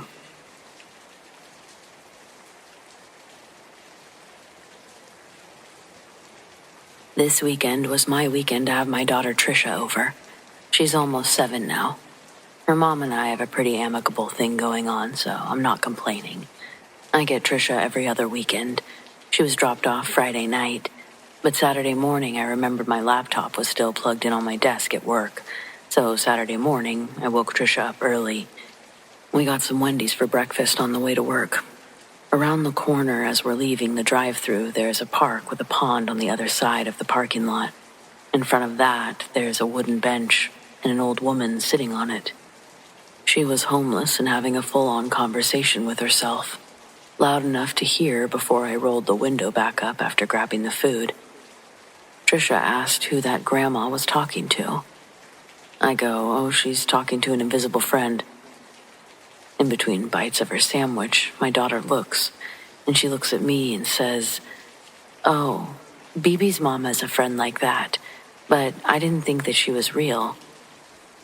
Who the hell is BB? She's my best friend. And her mom has an invisible friend? How do you know this? Trisha said that last Tuesday, her friend BB had a sleepover, and from what it sounds like, either Trisha was the only one invited or the only one of the classmates that showed up. Either way, it was just her and BB doing this sleepover thing. No idea what part of town they live in. It's just BB and the mom living at this house. I think that she said the mom's name was Kristen. And apparently, from Trisha's description, it sounds like a pretty nice big piece of property. The girls were allowed to roam around freely. I don't know how I feel about that, and apparently there's some sort of underground structure somewhere in this field that they were playing in. I assume it's like a bomb shelter thing that they built out there. BB said that's where they kept the popsicles and led Trisha down into the bunker. The stairs were dark and the room where they were going was even darker. Trisha didn't want to go down, she said, but it was a hot day. She really wanted a popsicle, and the only way to do that was to follow BB. I said, next time just tell her to bring it up to you. But Trisha said that when they got down the steps, it started to feel colder, like walking into an ice arena. By the time they reached the bottom, BB turned on a light, and they could see their breath, like how you can when it snows. Then tell me what you think about this, because she tells me that Kristen was already down there. Seeing her gave the girls a fright, because on their way down they thought they'd heard someone talking, but they didn't know where it was coming from. When they saw her, they screamed. I stopped her and said, wait, BB's mom was already down there? Like she was just standing down there with all the lights off talking to herself? What was she doing? Trisha corrected me, saying no, she was sitting in a chair. Her back was to them. The chair was facing the wall like she was in a timeout. But when BB and Trisha screamed, it scared her too, causing her to also scream. They all shared a laugh together afterwards. Kristen got the girls popsicles and sent them back outside to eat. Kristen stayed down there, and Trisha said the lights turned off again when they shut the door. When she asked BB what her mom was doing down there, she replied that her mom talks to her friends through mirrors. Trisha tells me, oh yeah, there was a whole bunch of big, pretty mirrors down there. Some were even bigger than her. BB tells Trisha that her mom's friends are invisible. She's never seen them, but she can hear them. Trisha doesn't believe BB, but she swore on their friendship that she couldn't tell lies, and so I guess it also proves that her mom wasn't crazy. She made Trisha walk back to the bunker and put her ear against the door. It was quiet for a second, but soon she heard Kristen talking, and a few seconds later, sure enough, she had to apologize to BB for not believing her. Because Trisha heard it for herself, a man's low voice talking back to Kristen down there. I asked how long Kristen stayed in the bunker, leaving them unattended, and she said that she came out to join them, had some more popsicles, but the girls hadn't finished their first ones yet, so that time frame. I go, "That's weird, right?" And she shrugs her shoulders. And so I go, "No, that's weird. Did Kristen do anything else like that while you were there?" "Like what?" she asked. And I said, weird stuff. Talking to mirrors, Trisha, that stuff. She says, "Why is that weird? She doesn't talk to the mirror. She talks to her friends on the other side. Invisible friends. Like the grandma we saw." "Yeah, well, maybe. I don't know. What else did you do? What'd you have for dinner?" She told me that Kristen cooked them tacos for Taco Tuesday, and the rest of Trisha's story was more what I anticipated hearing about. At the end of the night, the girls are in the living room, each on different couches in their sleeping bags. Kristen makes them a bag of popcorn, turns on the movie Elemental, which I haven't seen. I think it's a Pixar movie. Trisha, I guess, has seen it more than once. She's telling me the plot of the movie and then interrupts her own train of thought, remembering, "Oh yeah, something else weird did happen." I ask, "What? With Kristen? Did she come out again?" And Trisha says no. This was later in the night. BB had already fallen asleep on the couch, but Trisha was trying to stay awake until the end of the movie. I say, "What was weird?" And she says there was a part in the movie that didn't happen the other times that she'd seen it. This is what she described watching. Trisha knows the actual names, but I forgot, so basically, there's a fire girl and water guy. Near the end of the movie, the girl's riding a scooter and the water guy is on the back riding with her. They were supposed to drive really fast through traffic, in the rain. But this time, when she watched it and the movie got to that part, it froze and all the music stopped. She said BB had the remote to the TV, but before she got up, the TV wasn't really frozen because the water guy was still moving all flowy. Then he turned his head toward the camera, looking at Trisha. He was frowning, said something that she didn't understand, like he was talking backwards. She said that he was blue but turned red during the new part of the movie. The water guy was now red and then winked at her with one of his eyes, and he stopped talking backwards. He then turned blue again, leans back onto the scooter, picking up where he'd left off, and the scene unfroze again where it left off and how she remembered it. And she was serious about that happening, or at least her thinking that happened. I don't know. She could have dreamed that. Either way, it scared the shit out of me when she told me. Later that night, I rang up Shelley, the baby mama. She answered all pissed off, like, "What?" I silently thanked God for our divorce, before cheeringly saying, "Oh, hey, Shelley. You let our daughter stay the night at a haunted hell house last Tuesday?" She scoffs and actually says, "Kristen has diabetes, you idiot," then hangs up on me. I didn't bother calling her back to clarify how that had anything to do with a haunted house. Like, seriously, though. Maybe Shelley thinks being diabetic means something different. Anyway, that's why I'm here, asking for help on this. It's not really in my power right now to delegate Trisha's time when she's with her mom, and Mommy's antics got Daddy banned from TGI Fridays when that was still a place, so I'm out here on my own, still trying to be the best dad I can for my daughter, but I gotta deal with this constant bullshit making my job nearly impossible. What do I do?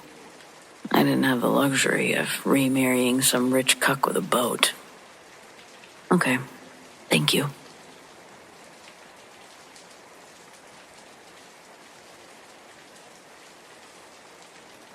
I spent some time in my early 20s working at a dive bar.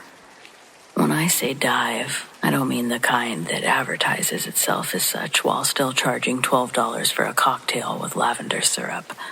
I mean the real thing. Floors sticky no matter how many times you mop them. Beer signs buzzing in every corner. in the bathrooms that you'd only use if you'd already had 3 shots and a prayer. The bar had been around forever, before my time, before my boss's time even, probably before some of the regulars were even born. I mean, you could tell these walls had soaked up 50 years of spilled beer, cigarette smoke, bad decisions, and stories better left untold. And in the middle of all that, we had Jimmy. Jimmy was a regular back in the day, long before I started, but he also worked there. The old-timers all had stories about him, how he'd walk in at 4 p.m. sharp, claim the third stool from the left, order a cheap lager and a whiskey back, and hold court until closing on his days off. He wasn't loud about it, just steady, reliable. The kind of guy who gave a bar like ours its backbone. The thing about Jimmy, though, was his TV. See, in the back room, the cluttered little break space where we kept extra cases of beer, boxes of chips, and random junk too dusty to throw away, there was this old 13-inch TV perched on a shelf. It barely worked by the time I got there. The screen was scratched, the antenna was bent, the dials really stiff. But back when Jimmy was alive, that TV was his ritual. Every night he'd shuffle back there on break or when the bar got too loud, crack another beer and tune into whatever game or late-night rerun he could find. Baseball, boxing, old sitcoms didn't really matter. If it was noise, he was happy. When Jimmy died, heart attack, sometime in the early 2000s, the bar lost one of its fixtures. But if you asked anyone who worked there, Jimmy never really left. The first time I heard about him, it was on my very first night behind the bar.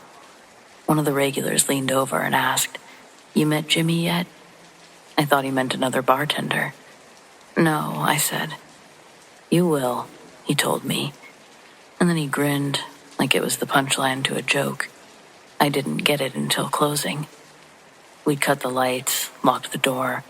I was restocking napkins when a faint glow spilled through the cracked door of the back room.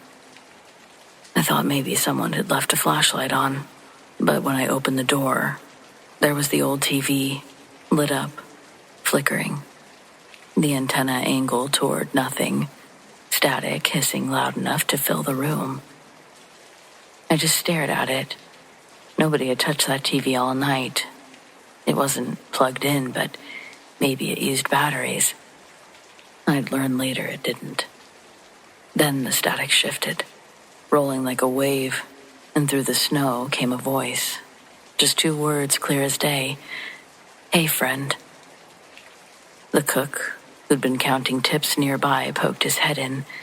He didn't look surprised at all. "Jimmy's just saying goodnight," he muttered, went back to his work. The TV had become Jimmy's calling card. Sometimes it was at midnight, sometimes after last call, sometimes in the middle of the afternoon lull when only 1 or 2 customers were hanging around. You'd be wiping down the counter and suddenly notice the faint glow bleeding from the back room. Open the door, and there it was, the TV scanning channels on its own, voices stuttering in and out, like it was trying to piece something together. Every now and then, especially if you really listened, it did. Little fragments, half sentences caught between static. "Hey, friend. Be safe. Pour one for me." Always short, always simple, but it was enough to stop you in your tracks. The regulars shrugged it off like it was nothing. "That's Jimmy," they'd say. "Always watching the game, always making sure you're not alone." Even though everyone seemed to feel nothing but comfort, I tried to debunk it, of course. Checked the cord, unplugged, tested the outlet, dead. I even tried plugging the thing in once just to see. Nothing. It wouldn't power on at all. But somehow, when it wanted to, that little screen came alive. It wasn't just me who saw it. Customers had their moments. One night, a guy waiting for the bathroom opened the wrong door, found the TV blazing in the dark. He swore the voices strung together, whole sentence. "Don't drive tonight." He laughed it off until his ride showed up. Friend of his, 3 sheets to the wind. He ended up calling a cab instead. Later he told me that message probably saved his life. Another time a group of college kids dared each other to peek into the back room. The TV flared up right on cue, showing what looked like an old fight. 2 boxers trading blows in grainy black and white. One of the kids swore the fighter looked exactly like Jimmy. It wasn't, of course, but these are the kinds of things that would happen. My favorite was the night that I stayed late, alone, after everyone else had gone home. I was finishing inventory, dragging myself through the motions when I heard something soft, faint, steady. A baseball announcer's voice. I opened the back door and there it was, the TV tuned into a game that had aired decades ago. Grainy players in old uniforms. The crowd roaring like ghosts in static. I stood there watching until the picture cut out. Just before it went dark, the channel shifted and a voice came through. It was familiar and warm, like someone I knew, leaning in close at the bar. See you tomorrow. I don't really scare easily, but I'll admit, I had goosebumps with that one. Here's the thing, Jimmy wasn't frightening. He didn't throw bottles or slam doors or make things harder on us. He didn't mean harm. He just wanted the bar alive the way that it was when he was there. Loud, messy, full of voices and games, the hum of that old TV in the back room. Maybe that's why he stuck around. Dive bars are temples of routine. Same faces, same drinks, same rituals. For Jimmy, leaving would have meant breaking the cycle, and he wasn't ready to do that. I'm pretty sure, like so many others in the area, the bar eventually shut down. The building's still there, boarded up, waiting for someone to take a chance on it again, but they probably won't. I like to think if they ever plug anything in that back room, again, like a TV, a radio, Jimmy would be right there, tuning in, making sure nobody closes the place in silence. If you ever find yourself in some forgotten dive and the glow of an old TV flickers in the dark, I recommend don't be afraid. Pull up a stool, pour a beer, and listen. Because chances are there's a Jimmy still saying goodnight just about everywhere.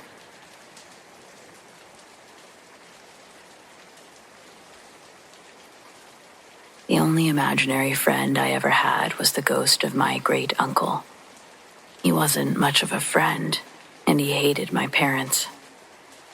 I'm 36 now, but I still get cold when I think about that house. I spent under a few years, but it leaves its mark. My parents sold it about 20 years ago, but the memory of the sheer suffocating cold that permeated my bedroom, even in August, it's something I'll never shake. I'm submitting this because I've heard other stories on your show about imaginary friends, and I need to share what I know to be the true difference between a harmless playmate and a spirit looking for a vulnerable anchor. When I was 8, we lived in a large old farmhouse that my dad inherited. It was beautiful, but it had that perpetual, musty, quiet air of a place where a lot of life and a lot of death had happened. I was an only child and a quiet one. That's why my parents weren't immediately concerned when I introduced them to Mr. Shivers. Mr. Shivers was always in my room. That was his rule. He'd stand in the far corner near the antique cedar chest that had belonged to my grandmother. He was a tall, very thin man with hair the color of old newspaper and dark, sunken eyes that never seemed to blink. He wore a scratchy, old-fashioned suit, brown and ill-fitting. The name, Mr. Shivers, came from the intense, localized cold that followed him. If he walked across the room, it felt like the window had been thrown open in a snowstorm. My mom thought that it was adorable. Clara's little friend, she'd giggle, bringing me hot cocoa. My dad, bless him, would sometimes play along, asking, "Is Mr. Shivers going to behave himself today?" And for a while, I thought he was just my friend. We'd play chess, Connect Four, Though I was always the one moving the pieces, the fun evaporated quickly. First, it was the whispering. He never spoke out loud. He'd lean down, and his mouth wouldn't move, but the words would just appear in my head. They started to become not nice things. They were warnings.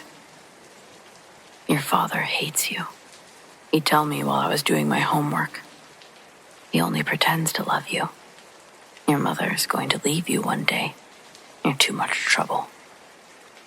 He'd plant these ugly, poisonous seeds of doubt, and because I was 8, I had no defense against them. I started acting out, crying for no reason, withdrawing from my parents, which only made them frustrated and confused. Then the activity started to go beyond the boundaries of an imaginary game. I distinctly remember the first incident. I was building a massive Lego castle. I ran downstairs to grab a drink, and when I came back, the entire center tower, which had taken me hours to construct, was completely leveled. Not collapsed, but as if it had been neatly brushed aside. I saw Mr. Shivers standing right next to the rubble, his dark eyes staring at the ceiling. Too loud, the voice in my head said. The strange thing was that while my parents still didn't believe in the ghosts, they started noticing the effects. My mom would find the expensive antique porcelain doll on my shelf arranged in strange, unsettling positions, staring directly at my bed. Sometimes with their eyes crossed out in permanent marker. I swore I hadn't done it, and my parents had no reason to think I was lying about that kind of malice. The absolute worst night was the night that Mr. Shivers went from being a nuisance to a threat. My dad had gotten angry at me for throwing a fit at the dinner table. A fit Mr. Shivers had egged me into. Dad sent me to my room. I was crying on my bed when Mr. Shivers suddenly appeared right next to me. The cold was so intense my breath smoked. They deserve to pay for being so cruel to you, the voice hissed in my mind. No. Stop, I whispered, terrified. I knew this wasn't fun anymore. He ignored me. He turned, facing the wall that separated my room from my parents' bathroom. Hanging on that wall, in a place of honor, was a beautiful, heavy-framed wedding photograph of my parents. It was a massive thing, maybe 3 feet wide, encased in thick glass and solid oak. I watched as a slight shimmer appeared right under the photograph. It was like a heat haze, but cold. Slowly, the thick cord holding the frame began to strain, not by pulling down, but by being pulled outward, away from the wall. Then, with a loud, sickening snap of wood and plaster, the frame didn't just fall, it was hurled forward. It hit my bedroom door, directly across the room, with a catastrophic force, one that sounded like a gunshot. The glass shattered everywhere. The heavy oak frame dented the solid wood door. My parents came running up the stairs, their faces white with terror. They saw the damage immediately. My dad looked at the door, then back at the intact hook hanging uselessly on the wall next to the room, then at me, huddled and shaking on the bed. How, Clara? How did you? He stammered, unable to comprehend the physics of it all. I couldn't speak. I could only point weakly to the corner where Mr. Shivers was standing, and for the first time, I told them exactly what he looked like. The sunken eyes, the newspaper-colored hair, the old brown suit.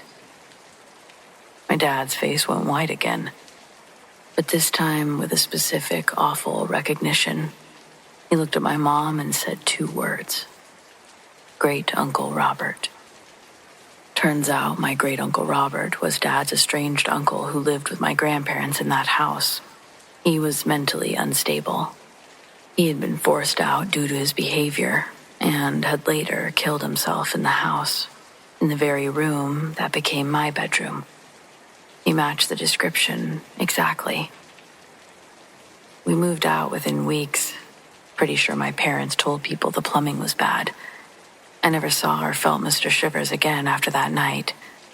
But to anyone who thinks a child's imagination is harmless, I promise you, there are spirits who know exactly how to exploit that trust.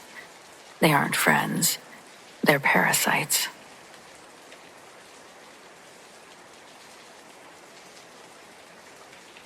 The memory comes back on silent nights, usually when the refrigerator clicks on. Its low thrumming sounding just enough like the dead hum of a deactivated amplifier to trick my ears. I haven't lived in the Lookout 7 tower for almost a decade, but sometimes the stillness of my apartment is a perfect echo chamber for the quiet terror of that last week. I was a radio purist, a solitude addict. That remote fire lookout station at Klamath National Park was my heaven. My only real lifeline to the outside world was the ham radio setup that I'd hauled up there. A beautiful, complicated array of wires, dials, and a meticulously tuned vertical dipole antenna. The static was my white noise, and the familiar voices I caught were my only neighbors. The most consistent voice belonged to a man named Dusty. He was a retiree, a fellow ham operator down in a small town about 50 miles south. We talked for 2 hours every Tuesday and Friday. Same time, same frequency. Dusty had a low, gravelly voice, one that sounded like he'd smoked a pack a day for 50 years. He talked about gardening, the price of gasoline, and the weather. Simple things, human things.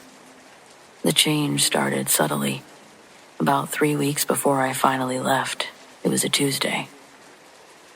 "Well, you just hold up there, Leo," Dusty signed off. "Don't let those big trees fall on your head.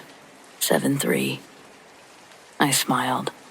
He always signed off with 7-3, the ham radio code for best regards. But I noticed he said, "Hold up there," instead of his usual "hang tight." It was nothing, a minor change in cadence. People don't always use the exact same phrases. I blamed it on the geomagnetic conditions that can subtly alter the sound of a voice. But then it sort of escalated. The next Friday, Dusty was talking about his tomato yield. "You know, Leo, I'm surprised by the volume I get from these little plants." Volume. Dusty would never use that kind of word. I know it seems simple, but he'd say a heap or a bunch or something. Volume was a little precise for a guy whose vocabulary was mostly dedicated to fishing lures and the local diner menu. I frowned and keyed the mic just 'cause. "You doing all right, Dusty?" He sounded a little formal. There was a brief silence, a stretch of dead air that went on for too long. And then the voice returned, pitch perfect. "Oh, I'm just great, Leo. Good old Dusty. Just talking about my little garden. Gotta go, neighbor. Clouds are moving in." There was something just so off about all the things he was saying. The phrases were close, but off-key. There were times when Dusty wouldn't remember what we talked about. He'd sound more like himself, but it was like he forgot the other conversations. But it wasn't like he forgot. It was he really wasn't there. He'd been sick at the hospital a couple of times. He wasn't there. He said that might happen a few Tuesdays and Fridays while he was going through treatment. I tried not to press him on it, because clearly he was telling me something personal. But I started to feel like this was some sort of mimic I'd talked to. Didn't have a great feeling about it. I think for me, the terror began when the transmission stopped being so one-way. I started to hear things between our calls. During the static breaks, I was alone, fiddling with a dial, and I'd happen to let out a short, frustrated sigh. 5 seconds later, a burst of static. and then a clean, crisp sound, a sigh, right back through the speaker. It was my sigh. I began to test it sometimes, tapping my pencil against the desk. Tap, tap, tap. Moments later, the microphone would pick up the faint, almost swallowed sound of a tap, tap, tap in the silence. It wasn't an echo from the mountain. It was coming over the frequency. The thing, whatever had been being Dusty, was no longer content to copy an old man's voice. Felt like it was listening to me and learning me. And then came the storm, a massive late-season squall that sounded like a freight train rolling through the pines. All communication went out. The regular phone line was down, and I was truly isolated. Just the radio set and the rain. At 2:40 a.m., the radio lights flickered, and the speaker exploded with life. Not static, but clear. A clean human voice cutting through the storm like a beacon. Mayday, Mayday, this is Dusty. 14.230. I'm in trouble. I need help. I'm pinned under a tree on my property. My legs are broken. Can anyone read me? It was Dusty, his true voice, ragged and desperate. The terror was palpable. My heart was drumming in my chest. I grabbed my mic, fingers shaking, ready to call the sheriff's department and relay the coordinates. But just as I brought the mic to my lips, another voice cut across the frequency, completely overriding Dusty's cries. The second voice was low and resonant and calm. It wasn't begging. It was issuing a command. Negative. Emergency traffic. This is Leo, lookout 7. I repeat, this is Leo, lookout 7. I'm injured. My legs are broken and I'm bleeding out on the access road. I'm fading fast. Send immediate response to lookout 7 access road. The blood drained from my face. I didn't recognize the calm tone, but obviously I recognized the texture and the pitch and the slight crack to the voice. It was mine. Perfect. Uncanny. It was better than the imitation of Dusty. It was me, lying and calling for help, overriding the real distress call and rerouting the rescue to the tower. I ripped the headset off, and the sound of the two voices, Dusty pleading for his life in my own voice, sending help in the wrong direction, ringing in my ears. The thing hadn't just learned my voice. It waited for a moment of total isolation to use it as a weapon. It was calling out and using my identity as bait. I threw the main power switch to the radio, plunging the cabin into silence broken only by the rain. But the silence didn't last. I ripped the access panel off the console and saw the antenna wire, still hot with the residual broadcast. The lie was out there, but the real call wasn't over, and Dusty was still screaming. I found the main transmitter feed, and with trembling hands, I jury-rigged a direct line to the backup antenna.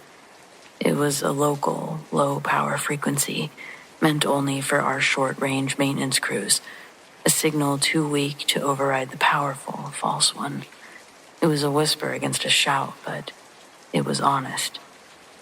I was shouting into the mic to ignore the broadcast on Channel 4. My real voice was hoarse and raw. Dusty is here, mile marker 22. The old lodging trail, I repeat, mile marker 22. Don't listen to anything else. I spent the rest of the night just repeating mile marker 22, 22, 22. As I sat there with a hatchet in my lap, I was listening to the wind and the rain.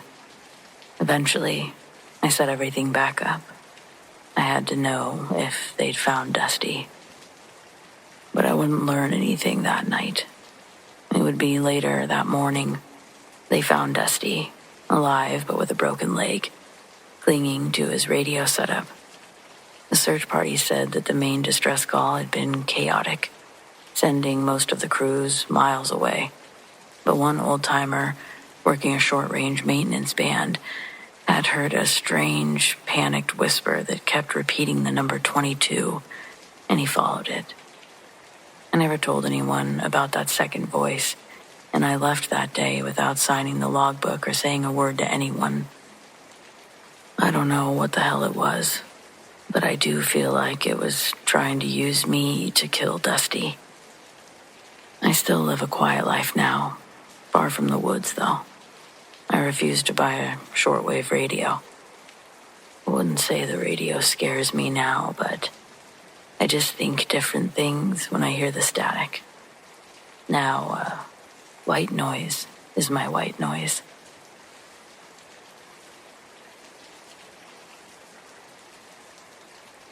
The city loft was a mistake, but I couldn't afford a different mistake. The high ceilings, the terrible plumbing, the aggressive rent. It was all meant to be temporary, a stepping stone while I finished art school. But once I moved my easel in and started sleeping on the old futon, I realized the building had another tenant, the glitch in my periphery. It wasn't a ghost in the classic sense. It didn't float or moan or rattle chains. It was a shadow, and not the kind cast by streetlights or furniture. This shadow was denser, blacker than the absence of light, and it was always at the edge of my vision. For weeks, I thought that I was sleep-deprived. I'd be working on a landscape or a portrait, totally immersed, and I'd catch a flick of movement near the fire escape window.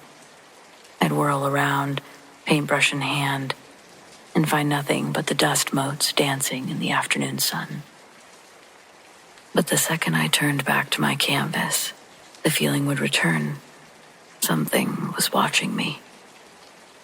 I started using the term the witness. It was a perfect descriptor for its passive, relentless presence. Its sole purpose seemed to be observation, silent and eternal. I tried every trick in the book to catch it. I installed cheap motion sensors.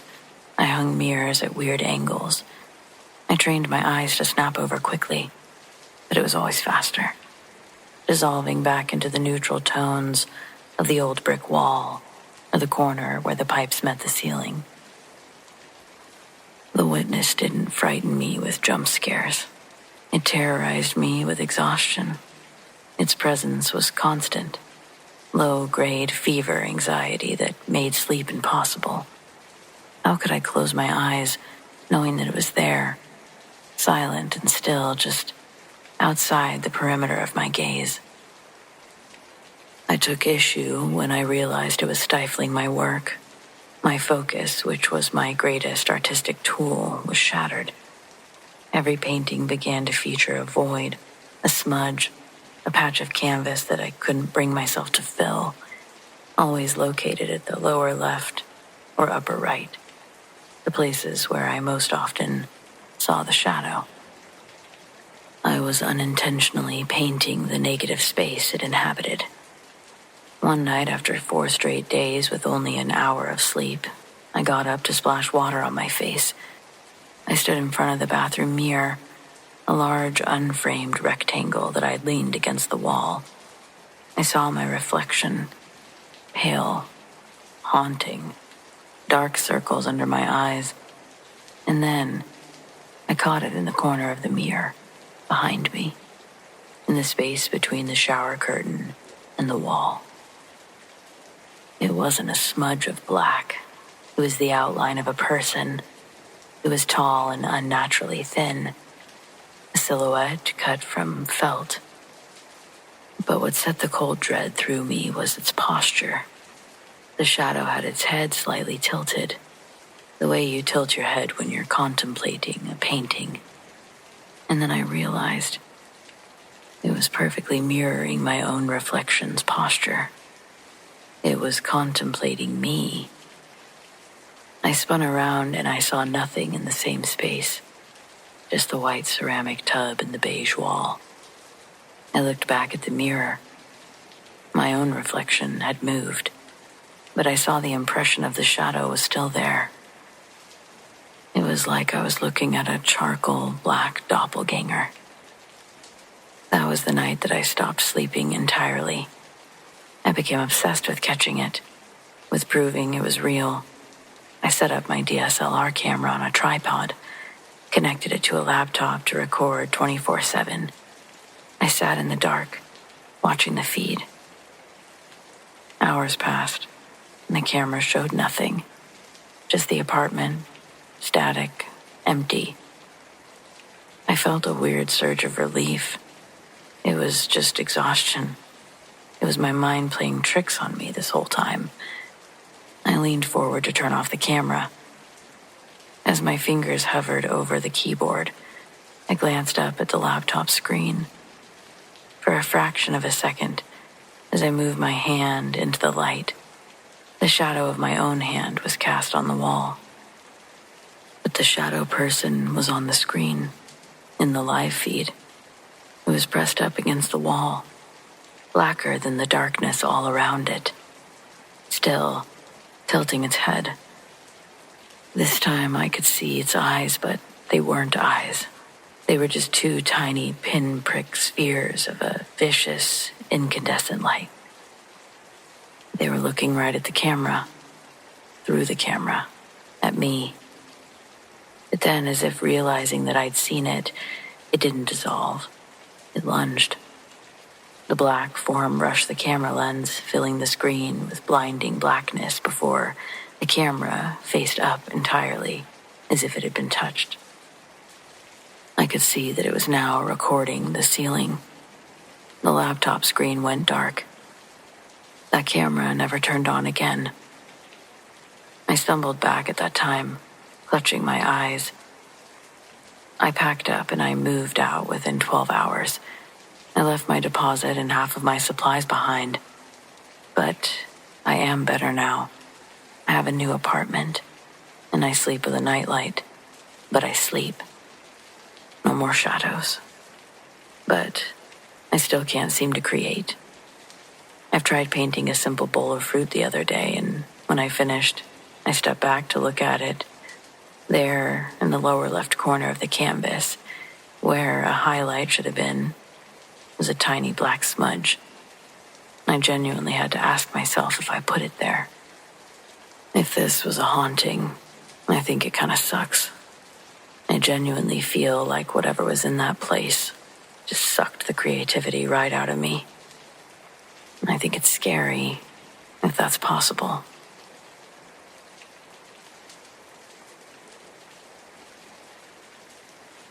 I've been a bit of a long-time lurker on this sub.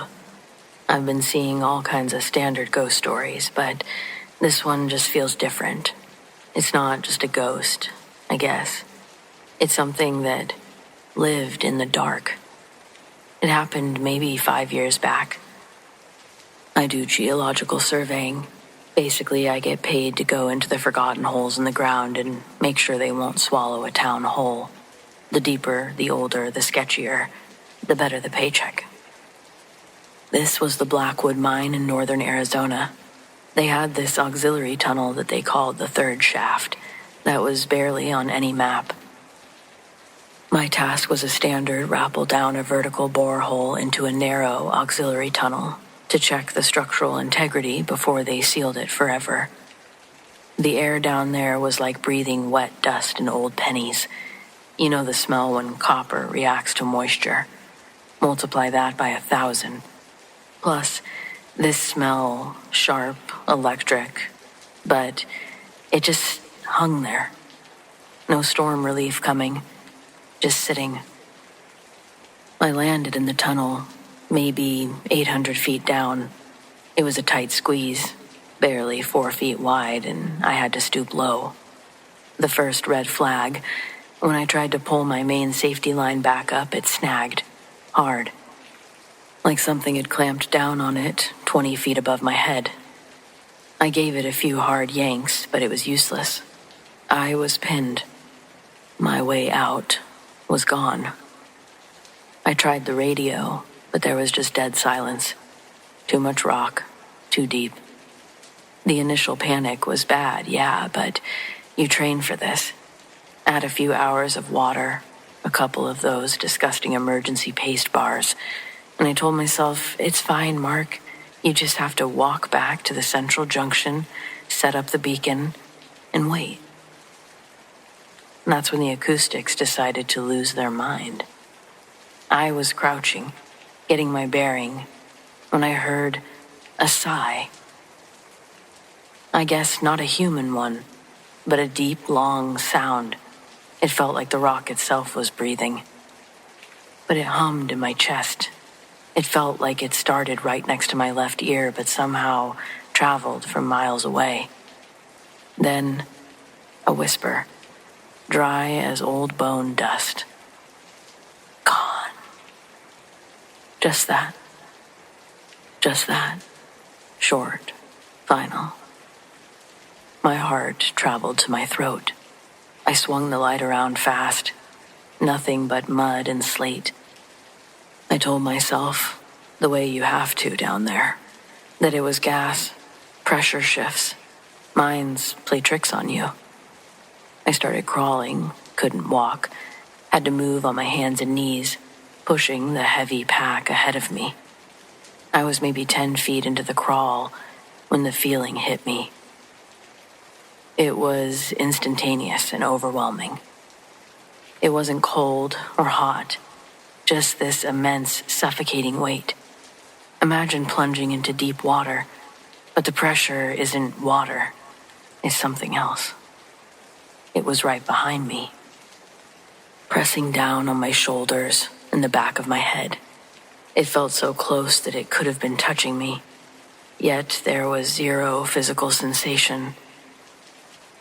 The terror wasn't that something was there. It was the absolute or crushing knowledge that I couldn't turn around. I genuinely felt helpless. I was locked up, a reptile brain response, play dead or crawl forward. Then came the sound that forced the issue, a scuttling. Not the random click of pebbles, but the sickening acceleration rhythm of something moving on rough stone. Fast. Too fast for a rat, too heavy for an insect. It sounded like multiple legs, like dry, hard chitting hitting slate. And it was getting louder, closer. The claustrophobia was now weaponized. I was in a stone tunnel, unable to stand, and whatever this thing was, it was designed to hunt in this exact space. I scrambled, yelling incoherently in the dark and pushing my gear, tearing my knees on sharp rocks. I was trying to sprint in a crouch. That clicking noise went from 10 feet away to right behind my head. I felt a gust of dead freezer burn air on the back of my neck, and the weight intensified. A crushing pressure on my spine. It pinned me slightly. Just ahead, I saw somewhere that I could try to turn around. I didn't know what else to do. Pure adrenaline. I turned, grabbed my pack, the heavy one with the battery unit and the main coils, and without even looking, I threw it backwards at whatever was crawling. The scuttling stopped. Then it was just silence. I lay there for a minute, maybe 5, afraid to move. When I finally dared to look back, my light found the pack 10 feet away, tilted over, its contents spilled. But the tunnel was empty. I was shining my light along the wall where the pack had landed, and I saw a smear. A perfect, thick, oily black mark on the gray slate, shaped like a glossy, elongated human hand, but with 4 unnaturally long fingers. I guess it's possible it was there before, and I just hadn't seen it. But beneath it, there was this thick drag mark, like something heavy and soft had been pulled away from the light. I eventually got pulled out of there, 6 hours later. I've never really gotten any answers on what exactly it was that I saw, felt in that tunnel. So, I say just be safe out there. The real scary stuff isn't always ghosts. Sometimes it's whatever evolution forgot underground.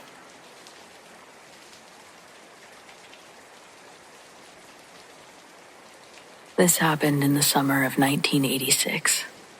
I'm posting now because my nephew, the young fool, keeps talking about going off-grid near the reservation boundary to find himself.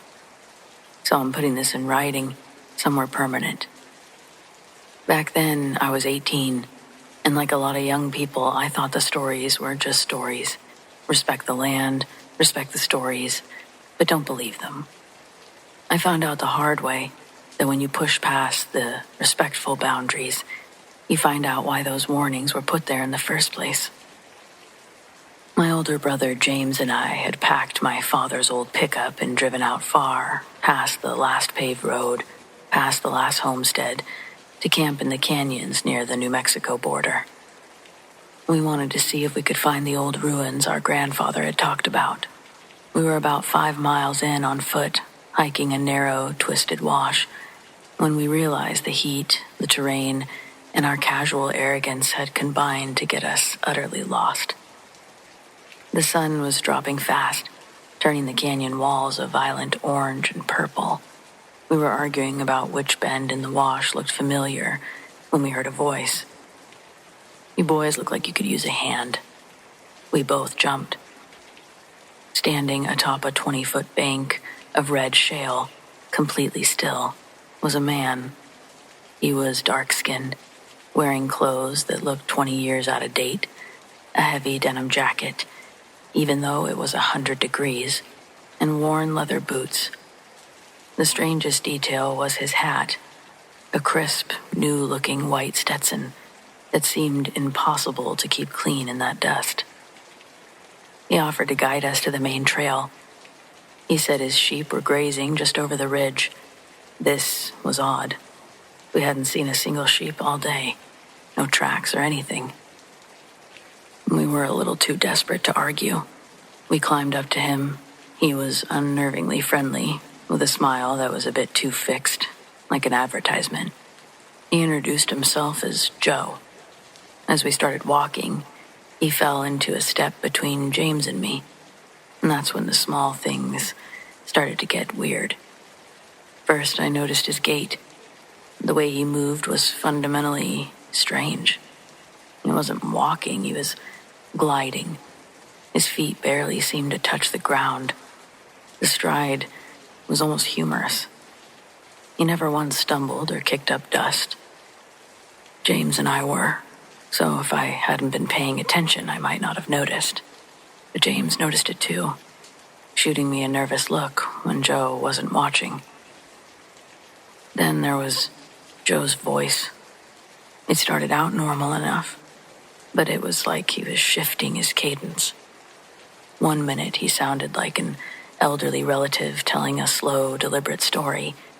The next he'd use a phrase that belonged to a kid my age, complete with 80s slang, but without the appropriate youthful inflection.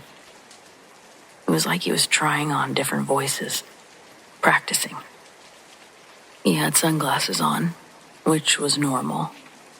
But when the sun finally dipped and he took them off, I saw his eyes. They were a dark, flat brown, but they had absolutely no reflection or depth. You could shine a flashlight directly into them, and they wouldn't reflect the light back. I was sure of it. They were dark pits, absorbing everything and reflecting nothing. Joe started guiding us deeper into the canyon, not toward a trail that I was familiar with.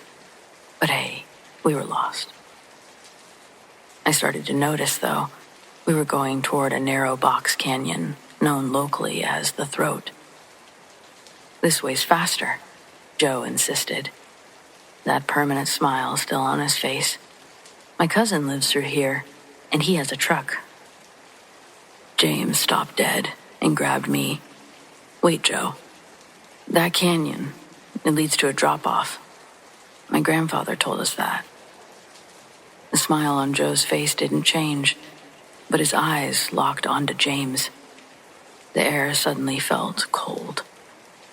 But it was the kind of cold that the desert never gets. Then, Joe spoke, but the voice wasn't his. It was a sickening imitation of my mother's voice, pleading and panicked. "James, please." My brother gasped, his eyes wide with horror. That voice, it came from this grinning thing in a white hat. I could see that my brother wasn't going to move. I shoved James against the canyon wall. I grabbed a heavy walking stick, and I turned to face Joe. But he wasn't there. No one was there. But we weren't off that easy. There was a sound. It was a wet, clicking noise, like bones grinding together against skin and muscle. I grabbed James, and we ran. We swung the stick as we ran, and we just kept running. Eventually, you could feel the shift, the desert back to its normal temperature, absent of this screeching, wet sound. We caught our breath and decided we didn't have a clue where we were, and the darkness wasn't helping. We had no choice but to try to stay until the light was back. It was a rather sleepless night. Each of us positive we kept hearing things, voices. Every sound, big or small, was enough to keep us awake until sunrise. We made it out that morning, finally found the truck. We never told anyone about what happened. It was basically our secret. Everyone had already told us not to go. Which is why I tell my nephew, respect the warnings, respect the land, and don't accept guidance from someone who appears in the middle of nowhere, wearing a brand new white hat or something else off, 'cause that ain't no guide.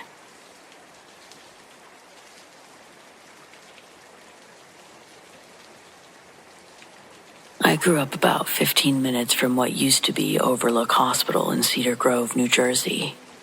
Most people my age only know it from the creepy YouTube videos or TikToks, but where I'm from, the stories go back generations. My grandfather used to tell me, don't ever follow a whistle in the woods, especially near Overbrook. Back then, I thought it was just old man superstitions, but now I'm not so sure. Overbrook wasn't just a hospital. It was a full complex. Asylum buildings, staff housing, tunnels. It looks like it was never supposed to be abandoned, just buried. The worst part of its history, at least the one people used to whisper about, happened in winter of 1917. The story goes that the boilers failed in one of the wings during a snowstorm. The patients inside were locked in their rooms, and by morning, over 24 had froze to death. They say that some of them were found curled under beds, some in corners, a few with their fingernails torn off, trying to claw the windows open. The wing was sealed off, but never properly cleared. That's where the story started. People said that you could hear knocking from inside the walls, that if you stood by the old courtyard at night, you'd hear footsteps crunching in the snow, even when the ground was bare. My friends and I used to dare each other to go up there after dark. Most of us chickened out. But one night when I was 17 and feeling particularly stupid, I went up alone. It was late fall, right before the snow starts to stick. I brought a flashlight and a cheap disposable camera. I just wanted a story to tell, something to impress a girl, honestly. The place was dead quiet. I climbed through a broken basement window and made my way through what was once the laundry wing, peeling paint, rusted equipment, everything soaked in this weird cold that didn't really match the weather. Eventually, I found a staircase that led to a sealed-off wing. The door had been welded shut long ago, but someone had pried it open just enough to squeeze through. Inside was old and felt stuffy, like time had never moved past the winter. Beds still had mattresses, wheelchairs facing the walls. Frost crept along the inside of the windows, even though it wasn't below freezing outside. I stepped into one room and noticed claw marks on the frame, deep ones. And that's when I heard a whistle. 2 slow notes, low, rising just slightly, like someone calling a dog from far away. I froze. I swear I saw a figure at the end of the hallway, thin, barefoot, skin pale. It was something cold, like it hadn't been warmed in hundreds of years. I turned to leave, but the hallway behind me didn't look the same anymore. I swear on my life, it was longer or darker, or not the same one. And then the whistle started again, but from the other direction. So I ran in the opposite. I busted my shoulder trying to wedge through the stairwell gap, and I didn't stop until I was back at my car. I ended up not telling anyone. What could I say? I chickened out. I ran. I hurt myself. I think I saw a ghost. Years later, I brought it up to my grandfather before he passed. And then he told me something I'd never heard before. When he was young, his older brother disappeared near the hospital. They never found him. His boots were discovered in the woods, full of ice, even though it was spring. I understand why my grandfather never trusted that place. Safe to say I don't either. Luckily, it's been completely demolished, but I still haven't been back to the site. I don't think I ever will. And I don't recommend that you do either.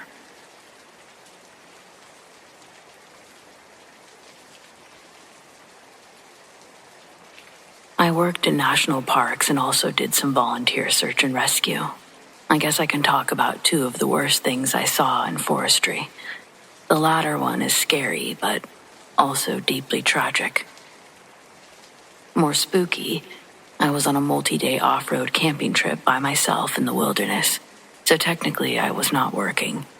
I found myself enjoying a night in the woods, slightly tipsy on wine. I settled in for the night in my SUV and awoke to yelling far in the distance. It wasn't screaming, but nor was it singing, something closer to chanting. Went to sleep nervous and with my army knife close. Woke up to someone knocking on my vehicle's glass. It was clearly human because they did the triple knock that all people do.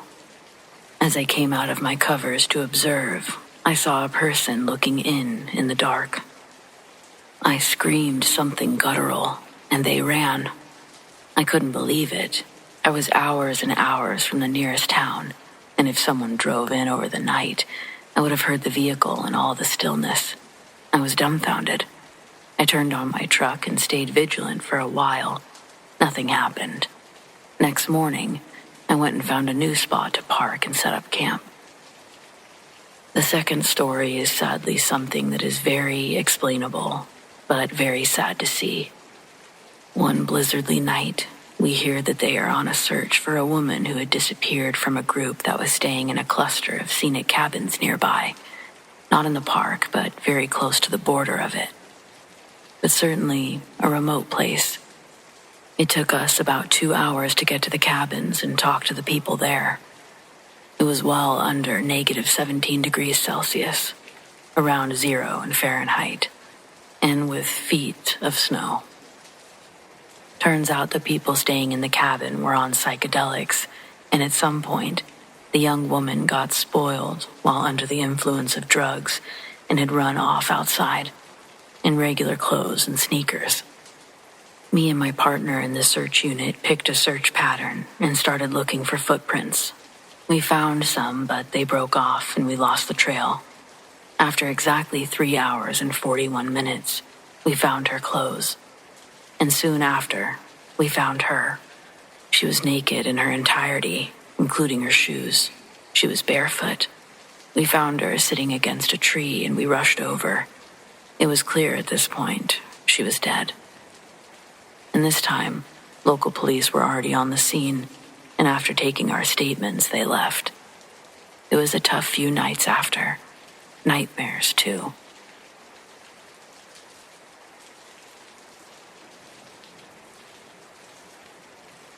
I do roadside service for a living. Batteries, flats, jump starts. Nights mostly because that's when people discover they don't have a spare. I like it. You get the road to yourself, and the folks that you help are grateful because it's you or a long walk through a cold nothing. This was in the Upper Peninsula, on a shoulder that barely qualifies as one. Late March, that time when snow is old and mean and the slush has sand in it. Wind off the trees makes a low hum like the power lines. A guy in a Camry called out for a shredded tire. He'd limped to a patch of gravel past a curve and then realized that the jack in his trunk was decorative. He rode with me to the next wide spot as I don't change tires with my back end hanging into a blind corner. I set cones, chalked the wheel, went into the flow that I've done 1,000 times, pop the trunk, pull the donut, and break the lugs. The guy kept apologizing like it was a moral failing to hit a pothole. I told him not to worry about it, and I meant it. You can tell when somebody just needs instructions to follow so they don't spin out. So I said, stand by the passenger side door, hands in your pockets, and face the headlights. People like a job. I knelt down with the slush soaking my knee immediately. The iron bit, then stuttered. Michigan rust gives you a choice between steady pressure and prayer. I was working the second lug when I got that feeling, like a radio station tuning in. It was a sense of being watched, but not by a person. I've done nights long enough to have a list. Deer, coyotes, a drunk. This felt like none of those. The hair went up on my arms, even with layers. There was a gap in the snowbank where a culvert ran under the road. Black mouth, cattails frozen into brown spears. In the corner of my eye, something moved there. I didn't look up because people take in their cues from me. If I go wide-eyed, the customer goes to pieces. I kept the iron on the lug and said, "You hear that?" He said, "Hear what?" I said pleasantly, "Just stay by the door." And then it stepped out. I caught it in the reflection of my own headlights on the Camry's silver quarter panel. A tall shape where tall shapes don't belong. Wrong angles at the legs. The head was too far forward over the chest. If you ask me what I saw, I'll tell you what my brain allowed. A long, narrow muzzle in profile. Ears back. Shoulders high, like a runner leaning into a hill. It moved on 2 feet. By the way the knees worked, it wasn't human. The stride had that elastic spring that you see with big dogs when they shift from trot to cover ground now. I've been chased by a farm dog twice my size, and I've had a black bear stand up 5 feet from me in a dumpster. And both times, I knew what the next right move was. This time, I didn't have a category to file it under. It paced the edge of the trees parallel to the road, slow, like it was deciding whether the cones were interesting enough to break its rule about staying unseen. The guy by the door said, too loud, "Is that a..." And I cut him off with, "Don't move." I kept my voice in the same steady lane that I use for put the car in park. Calm is a tool. I finished my lugs. That's the wildest part to me in hindsight. My hands kept doing their job while my body yelled, "Go, go, go." I spun the iron and one of the sockets slipped out, clanged and rolled. It should have rolled toward the ditch. The shoulder sloped that way.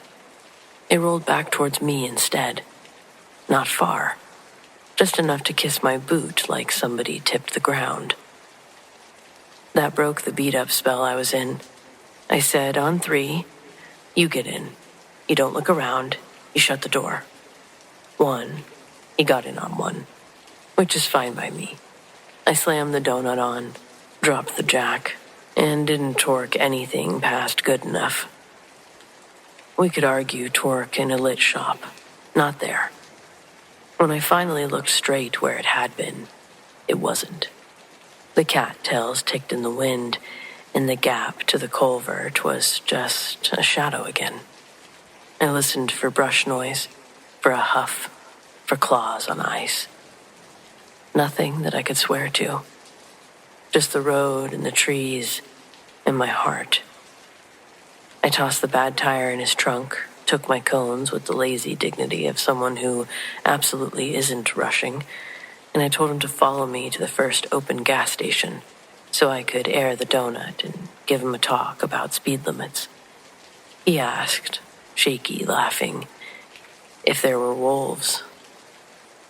I told him, not that close to the highway, which is a true sentence, and also not an answer to what he meant.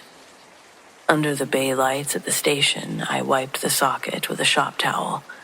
There were faint, curved marks on the chrome, like teeth had met it for half a second. Could be road grit, could be my imagination.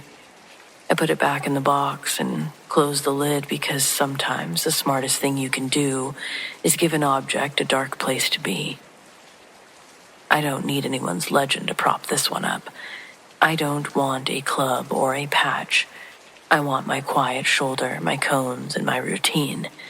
I want to slide the iron on and off and feel the lug come loose at the same slow rate every time. That night, a tall, not quite right thing paced the tree line and watched me work and decided I wasn't worth breaking the rules for. That's enough story for me.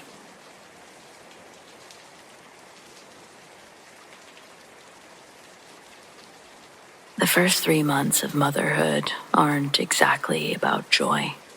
They're about survival. You exist in a state of perpetual, foggy exhaustion. Every shadow is a monster. Every odd noise is a threat to the sleeping baby. My world had shrunk to the nursery, and the centerpiece of that was the antique wooden rocking chair, one that we'd gotten from my husband's side of the family. It was beautiful. Hand-carved wood, heavy, and creaked in a way that had comforted generations. It was 2:30 a.m. I'd just finished the longest, most difficult feeding of the night. Little Leo was finally limp and warm against my chest. I gently laid him in the crib, checked his swaddle, and began the delicate, silent retreat. I was maybe 2 steps from the door, my entire being focused on not breaking the silence, when I heard creak, pause, creak, pause. The sound of the rocking chair. Someone was sitting in it. My body instantly flooded with adrenaline. My husband, I thought. He must have woken up and come in to check on us quietly. But that logical thought didn't stick. Firstly, I'd just heard him snore from our bedroom. Secondly, he always drags his feet. This person or thing had to have been absolutely silent to enter the room without me noticing. I'm thinking all of this in seconds. I held my breath and pressed myself against the doorframe, peeking around the edge.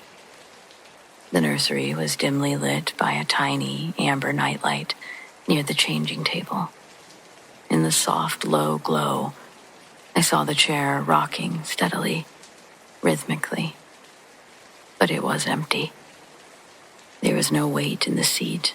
The upholstery was flat, yet the heavy wood was moving back and forth in perfect, gentle arcs, with that creak, pause, creak. It wasn't rocking wildly or randomly. It was rocking with intention, with the slow, soothing pace of someone trying to comfort a distressed infant. I stood there for what felt like an hour. It was maybe more like 3 minutes, but I couldn't move. My eyes darted between the rocking chair and the crib. Leo was perfectly fine, sleeping soundly, utterly unaware of the impossible things happening 10 feet away. A draft I desperately tried to rationalize. The house was settling, a vibration from the road, but the room was sealed. There was no window open or central air kicking on. The rocking chair was too smooth and too constant to be anything but deliberately propelled. The worst moment was when the rocking slowed. It didn't just stop, it was a gradual deceleration. Like the unseen occupant was leaning forward, easing their weight off the runners.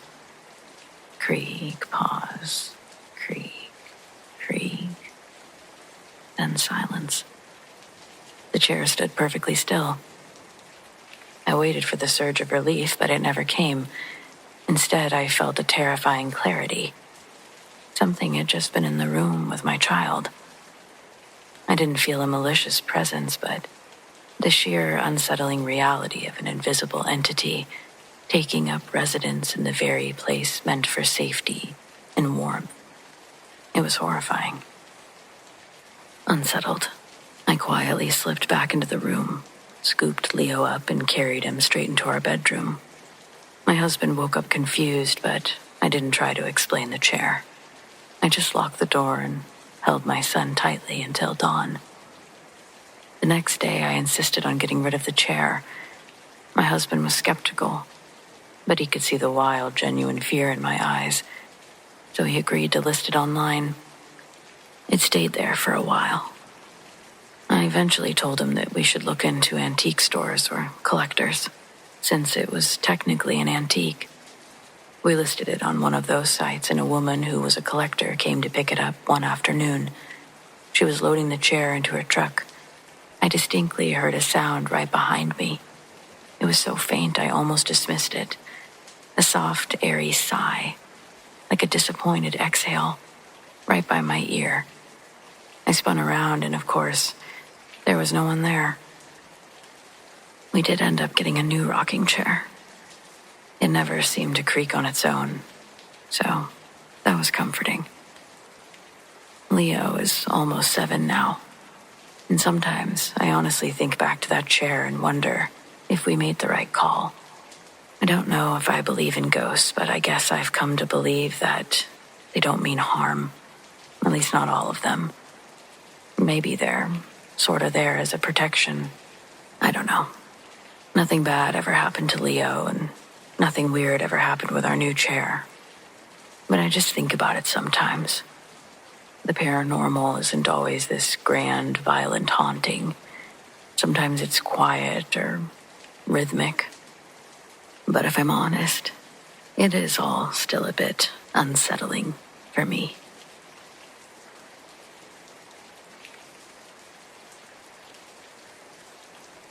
This happened several years ago when I was 19, living in a basement apartment with my best friend Sam. We both worked late shifts at different jobs, so most nights we'd end up hanging out after midnight, eating whatever was left in the fridge and watching TV. It was winter, so stupid cold, and the night that this happened, a storm had knocked out the power to most of the block. No TV, no lights, no heat. Just the sound of the wind rattling the thin basement windows. Sam went digging through a closet and came back holding a battered cardboard box with a familiar red and yellow Ouija logo. "I think this belonged to my aunt," he said. "She used it at parties back in the 70s. I laughed. "Perfect. Let's see if we can summon Elvis." Obviously, I didn't take these things very seriously. But for fun, we lit a few candles, sat cross-legged on the floor with the board between us. The planchette was the old-school kind, real wood, with a cloudy glass window in the center. And I swear to you, nothing dramatic happened. Nothing at first. Nothing flickered, no temperature drops, no sudden gusts of wind. The planchette moved a little, slow and uneven. We got a handful of jumbled letters, but we couldn't tell if it was because we were shaking or what. Plus, the letters didn't spell anything. But then about 15 minutes in, it spelled something clearly. We both looked at each other, hesitantly. It spelled L-U-C-E. Luke, I guessed. Sam shook his head. No, that's L-U-C-E, like loose. We asked more questions, but the planchette barely moved after that. Within a couple minutes, the power came back on, and the whole mood felt ridiculous. We put the board away and went back to watching TV. Sam went to bed, and I stayed up in the living room with the TV on for background noise. I must have drifted off because I woke up to the sound of static. Not just white noise, sharp, loud static, the kind that makes you sit straight up. The screen was full of snow, but the volume was low, like a faint hiss. And in the hiss, I did hear something. It wasn't clear, not at first. It was like someone talking through a wall. Sam, maybe? But after a few seconds, I realized it was a man's voice, and it was repeating the same thing over and over. It was saying, loose, loose, loose. The sound faded when I leaned closer, but it came back as I sat on the couch. I changed the channel, but every station was static. I turned the TV off. The hiss stopped. Over the next week, that kept happening. Not every night, not often enough to make me dread turning the TV on when I was alone, but sometimes it was just the static between stations. Sometimes it was a faint whisper under the dialogue of whatever I was watching, just enough that you'd think you imagined it. Always the same word, always loose. I asked Sam about it, thinking maybe there was a chance that he was messing with me somehow. But he swore that he wasn't doing anything. But he also swore he hadn't heard it. I told myself that it was nothing and I was letting myself get worked up. Maybe my brain was just looking for patterns after the Ouija session. But one night I was flipping through the channels and stopped dead. In the static, just for a second, I saw a shape. It was a face, not a detailed one, just the suggestion of one. Like someone pressing their features into frosted glass. The eyes were dark. Too dark. They didn't blink. The moment I saw it, the voice got louder. I yanked the plug from the wall and I sat there in the dark. Sam spooked me from behind. Hey, I saw that. I heard that too. We didn't turn the TV on again for weeks. The last time it happened there, I remember I wasn't even home. I was staying at my girlfriend's place for the weekend, and she lived in a nice apartment with no old electronics. Everything was new, sleek, and quiet. We were laying in bed watching a movie on her laptop. At some point, early in the morning, Sam calls me. Thinking it's an emergency, I answer. Someone just whispered in my ear, dude. I heard it. Loose. I still have no idea what loose means or who it's supposed to be, but it's been years since I've heard anything about it. White noise or static makes me a little uneasy.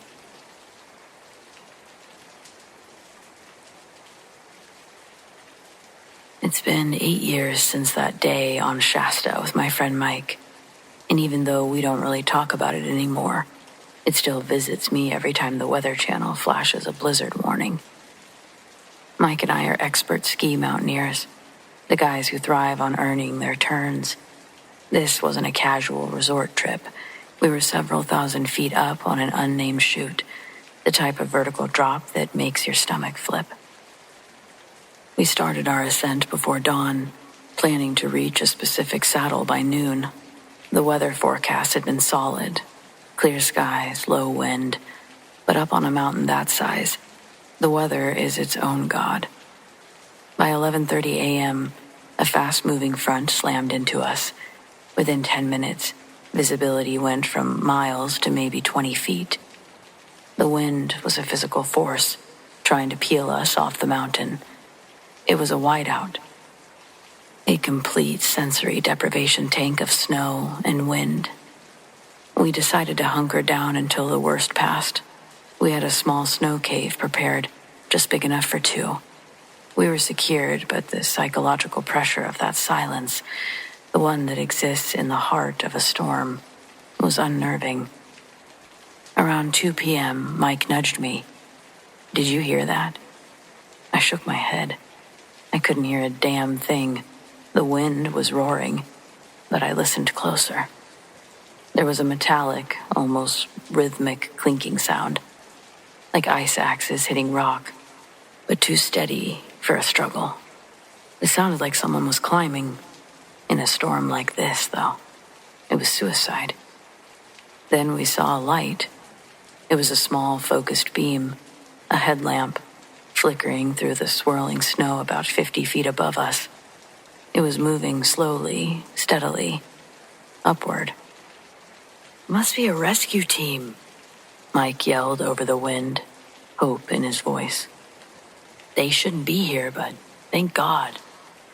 We yelled a coordinated, "Hey, down here." Our voices were instantly shredded and consumed by the weather itself. The light didn't react. It just kept moving up, a ghostly, indifferent yellow circle. Mike, against my protest, decided that we had to check on them. If it was an injured climber, they were running out of time. He unclipped, strapped on his skis. "Just watch the light," he told me. He started traversing the slope, shouting again. The light reached a small rock outcropping and stopped. It stayed there, unmoving for a while.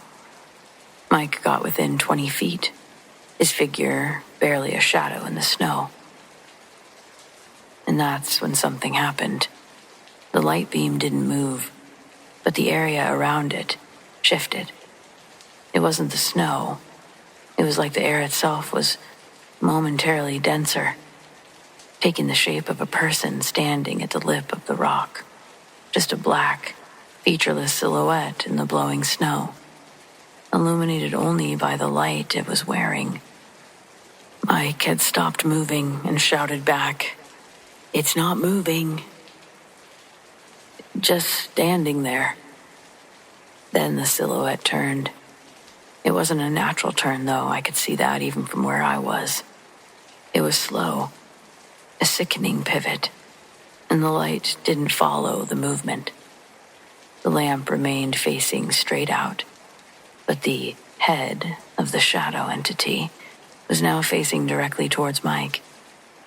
Mike yelled a short, choked sound of pure panic, frantically began skiing back toward the cave. He fell once, recovered, practically dove inside, tearing off his skis. "Mike, what was it?" I asked. My heart was hammering for some reason. Whatever it was gone. He was shaking, not from the cold, but from something deeper. There was no one there, man. No one. The light, the headlamp was there, floating, but the shadow of that shape, when it turned, there was nothing there. Nothing. And then, well, you saw. It all disappeared. We waited it out for another 3 agonizing hours. When the wind finally calmed enough to let us see, we looked up. There was still no light. We'd scoured the slope at the outcropping with our binoculars when we got lower. There were no tracks or gear, no signs that anyone had been there, alive or otherwise. We reported it to the Forest Service later. A ranger just gave us a weary, knowing look. "Shasta takes its share," he said quietly. "Especially in the sudden whiteouts. Happens every few years. Someone just disappears. Probably a hiker or skier who went off the trail. They usually find their gear in the spring melt, but..." He trailed off. He didn't need to finish. The mountain had kept its secret. But Mike and I know that we saw the ghost of someone Could have been someone still trying to climb out, caught in the endless silent loop of their final moments, illuminated only by a lamp that had long run out of battery. But I guess we'll never know.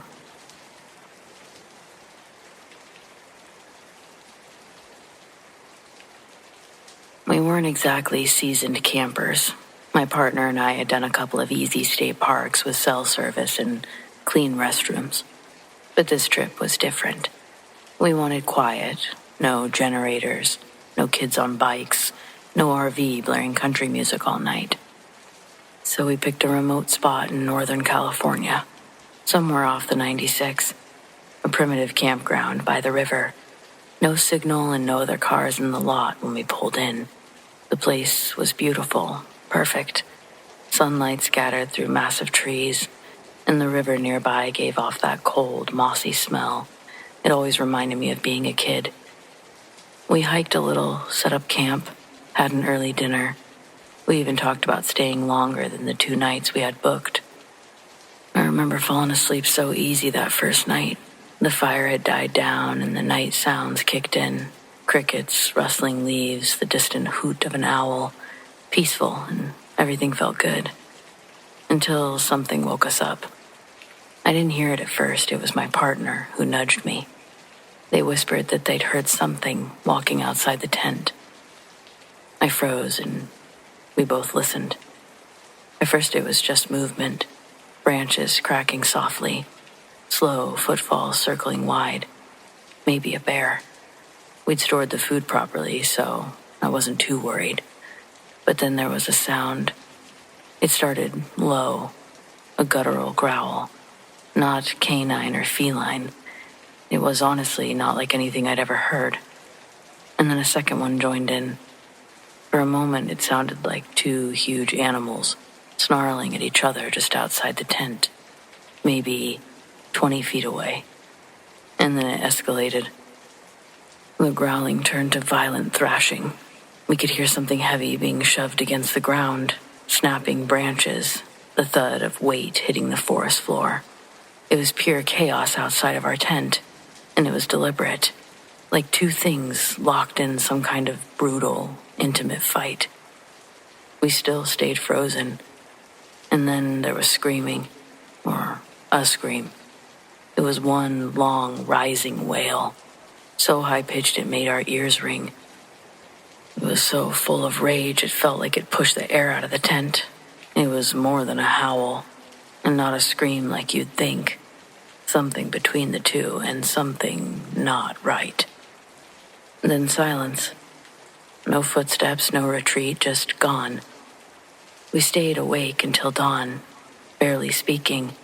My partner had a knife clutched in one hand under the sleeping bag. I held the flashlight, but didn't turn it on. Every time I thought I heard another branch snap, my body tensed up. When daylight finally started bleeding through the mesh of the tent, I unzipped it as quietly as I could. Everything looked completely normal. There was no blood, as I would have expected. Wasn't even footprints or shredded gear. But then I saw, about 30 feet from the fire pit, just past the ring of trees, it was a body of a deer, or rather, half of one. It looked clean. The spine was visible where it had been severed, and the back half of the deer, its legs and tail, part of the flank, was just laying in the dirt. No blood or drag marks, just dropped like it had been placed there. We didn't speak for a long time. We did eventually pack our things, not rushed or frantic. We didn't want to seem scared, but we didn't stay another night. That much was unspoken. On our way out, we stopped at a trailhead lot where a dusty camper van was parked next to ours. An older guy in a flannel jacket was sitting in a folding chair next to it, drinking something from a metal mug. He nodded at us as we passed. Being the social and curious creature I am, I asked if he'd heard anything the night before. He looked at me for a moment. Too long, really. And then he said, "He saw the deer." I didn't answer, but my silence must have told him enough. He didn't say anything else, just took a sip of whatever he was drinking and looked out toward the tree line. I thought about asking more, like what he knew, what he thought it was, but I didn't. There was something about his expression that told me he wouldn't answer anyway, or maybe that he didn't want to talk about it. Like he had seen it, once, twice, and maybe it was better not to name it. We drove home in silence for the first hour. I guess both of us somewhat afraid to talk about it. After that trip, we didn't talk about it much either. We told people the trip was great, that the forest was beautiful, but the weather turned and we decided to cut it short. That was enough. Every time I've gone camping since, I think about that scream. I'm honestly terrified that I'll hear it again because I have no idea what it belongs to. And really, anything that can do that to a deer is probably better off not knowing what it is.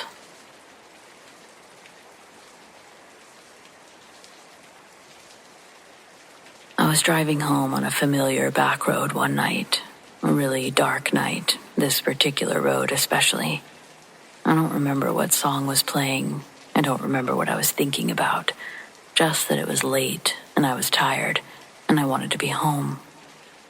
And then I saw something move across the road in front of me. At first, I thought it was a plastic bag, something small and pale fluttering along in the wind, catching my headlights just right. But it wasn't blowing.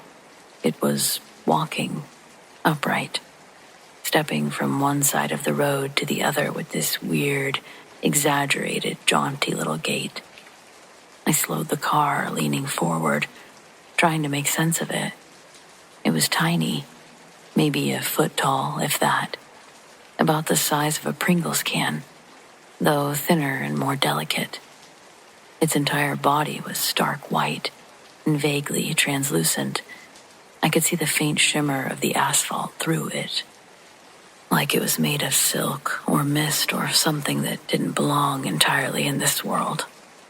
Its legs, if that's what they were, tapered off into flowy, ribbon-like tendrils that trailed behind as they walked.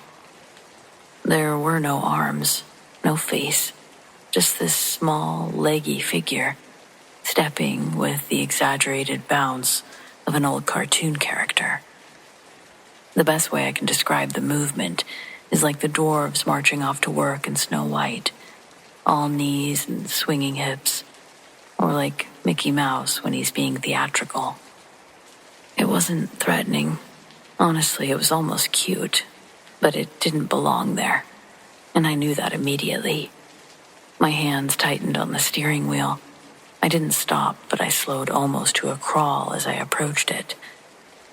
As I passed through the spot where it had been walking, it didn't scurry away or vanish into the woods. It didn't even seem to notice me. It just faded. My headlights passed through it. It was like driving through mist, but more structured, more there. And then it was gone.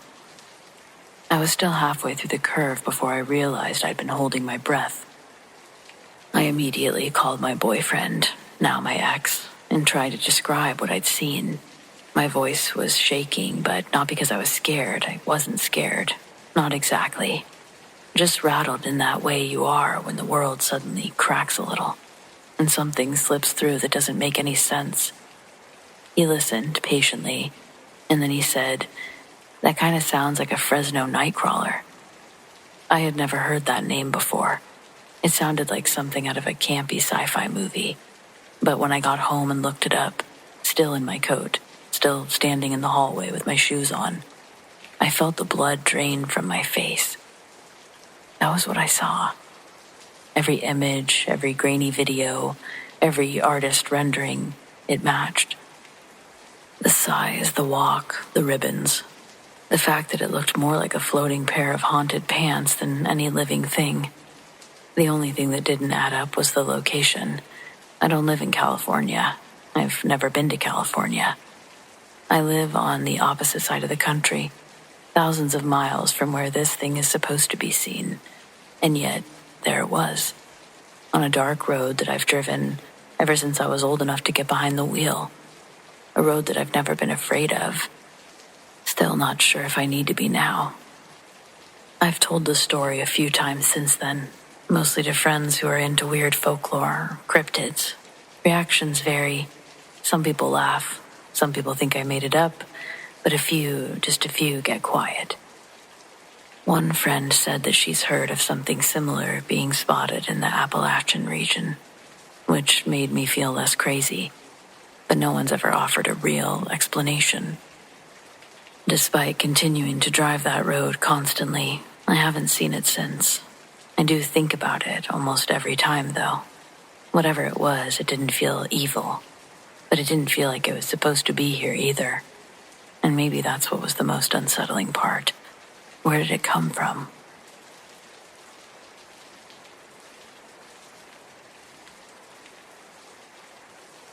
I'm a field biologist, mostly focusing on mid-sized mammal migration patterns across the upper Midwest and interior forests.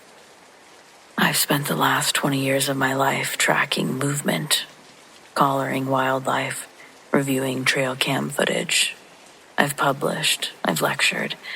I know what behavior looks like. And this wasn't behavior. It started last spring when a tagged bobcat female, about 3 years old, began returning to the same location. That's not unusual on its own. Denning spots, food access, all of that. But she was returning too quickly. I'd fitted her with a GPS collar 2 months earlier. She moved like normal for a while. And then she started circling back to this one spot, just east of the boundary line. Dense pine, rocky soil, some kind of natural depression in the terrain. At first I figured it was a den, but the data showed that she wasn't sleeping there. She'd stop for about 10 minutes and then leave. Same path, same exact pause and movement. And it wasn't just her. Within 2 weeks, a second animal, tagged fox, did the same thing. Different approach angle, but same stop, same window of time. Then a black bear. Then another bobcat. All tagged, all collared by my team, all stopping at the exact same coordinates. I checked the site myself, and there was nothing there. No visible den, no carcass, no scat, no mineral lick. Just pine needles and rock. Not even a strong scent marker. But the clearing had a weird quality to it. Perfectly circular. Almost too clean, like it had been scrubbed by rain that hadn't fallen anywhere else. I stood there longer than I meant to. I didn't hear a single bird the whole time. I set up a cam, just one, angled low to catch motion. It was tripped 3 times that night. Once by a fox, once by the bear again, and once at 3:11 a.m. That last one didn't show an animal. Just a dark shape moving upright behind the trees. Too tall, too thin. Looked like it was facing the wrong direction, like its back should have been to the camera, but the silhouette was reversed. I checked the lens. No glare or malfunction. I didn't report it, I just swapped the card and tried not to overthink it. A week later, we got a ping from a caller that we'd lost the season before. It was the first bobcat, the original one. The caller had stopped transmitting after a snowstorm, and we'd assumed battery failure. But now it was moving again. Same pattern, same 10-minute pause in that clearing. I pulled the movement data, and the timestamps showed something that I didn't want to believe. All of the animals, everyone that had stopped in that clearing, had returned to it again. Same night, same time, 3:11 a.m. I went back just one last time. It was mid-May by then. Green canopy overhead, thick brush coming in. I told myself that I was just checking the site, taking notes for future exclusion zones. But as I got close, I heard something that I hadn't heard in weeks out there. A voice. Hello. Just once. spoken softly from somewhere behind the tree line. It was just a conversational tone, but loud enough so that I could hear it, like someone reminding me they were there. The part that still sticks with me, though, is the tone. Hello? It was just so natural, no distress. But there was certainly no one there. That was the last time those callers did that, though. I tell myself that it was just a glitch, just data. But I can't really explain that voice. And I can't really explain what those animals were doing. That's sort of a first for me.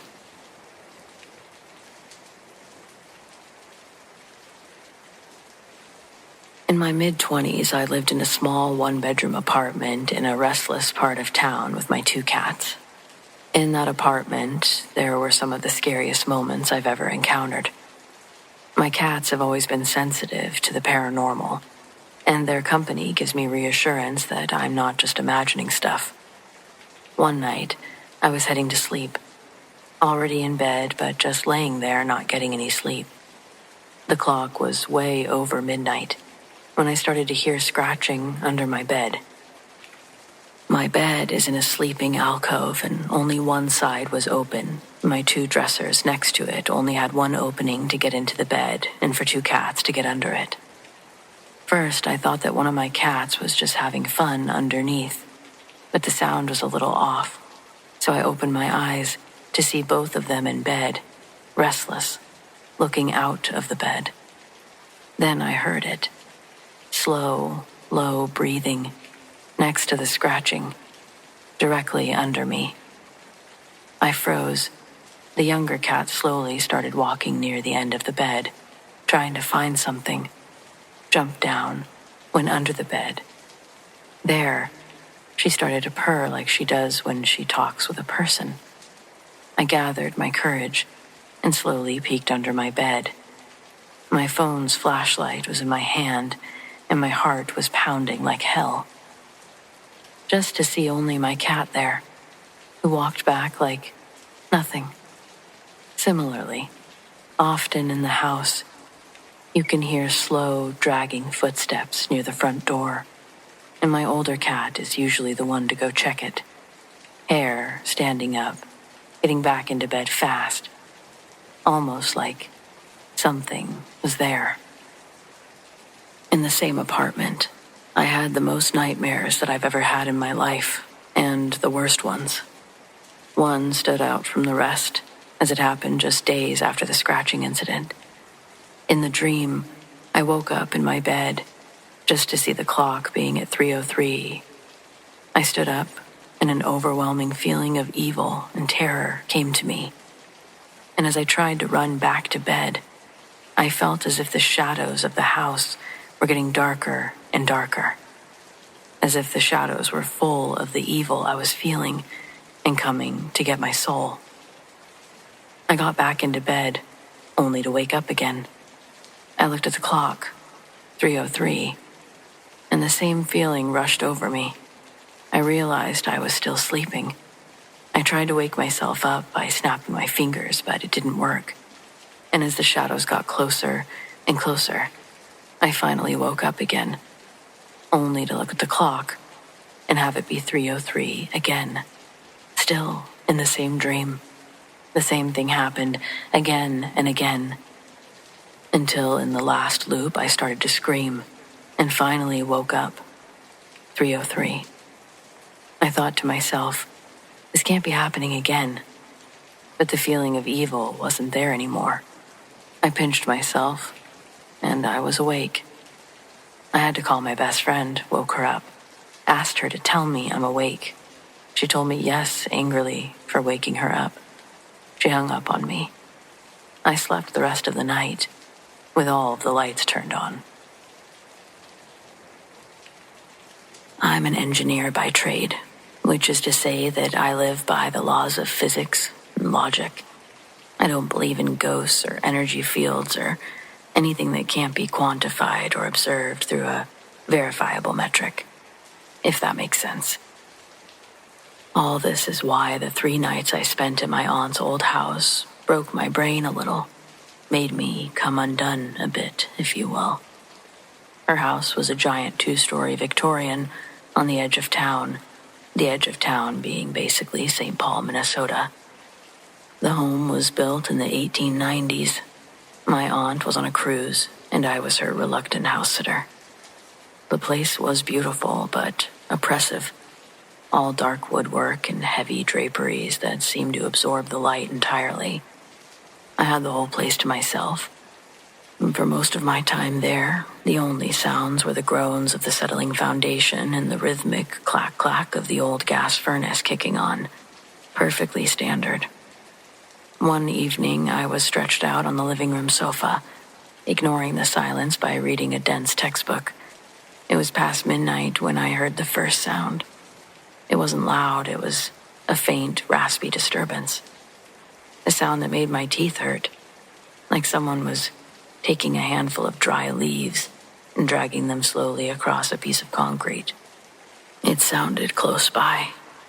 It was coming from the kitchen ceiling, directly above the small square attic crawlspace hatch. The attic had been painted shut. It hadn't been opened in decades. I knew my aunt had not spent time in there.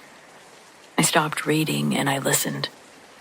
The rasping continued, but now there was something else woven into it. Something like whispers. I couldn't make out words, but it had the rhythm of speech. My logical mind immediately went to the obvious. Raccoons, squirrels, maybe a pipe even burst and was dripping on the insulation. I got up and walked into the kitchen. I stood directly under the hatch. I was prepared to call animal control. I climbed onto the counter to get closer, and the second my ear was within a foot of the ceiling, the sound instantly stopped. See, I muttered to myself, annoyed. Just an old house playing tricks. I got down, poured myself a glass of water, and chastised myself for letting the spooky atmosphere get to me. I took one sip, and it happened again. This time it wasn't a rasp. It was a distinct, wet, sighing sound. And it was much, much louder. It was still coming from the exact same spot, but it felt closer, somehow. Like the thing making it had just crawled to the inside of the hatch door. Matt. My name. The glass slipped out of my hand and shattered on the tile floor, but I barely registered the crash. I was paralyzed, staring up at the painted wood panel. It wasn't the wind, and it wasn't an animal. It was my name. I finally managed to take a step back.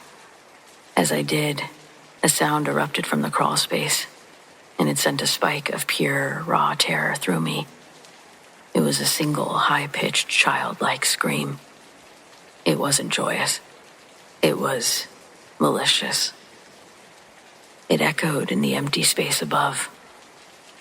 I didn't even try to rationalize that one. I didn't reach for my phone to record the noise. I grabbed my keys and wallet from the table, and I didn't bother locking the front door. I walked out of the house and into my car. I drove to the nearest hotel, and I didn't look back until the sun was up. Naturally, when I woke up, I felt silly. I felt terrible. I went back, but I couldn't bring myself to go back inside. I just locked it up. I spent the next 4 nights in a well-lit hotel room nearby, watching cable news. I still went back and did the things I needed to do for my aunt, but when she returned, I tried to talk to her about it. I didn't want to scare her. If it's not obvious, she's old. But I had to know. Had she ever experienced anything in that house before? Her answer to me was no. In fact, she thought I was quite silly for having to leave. I'm inclined to believe her, except my name. I definitely heard my name. I still stick to my principles, though. I still believe in science, but are some things we just can't explain. Not yet.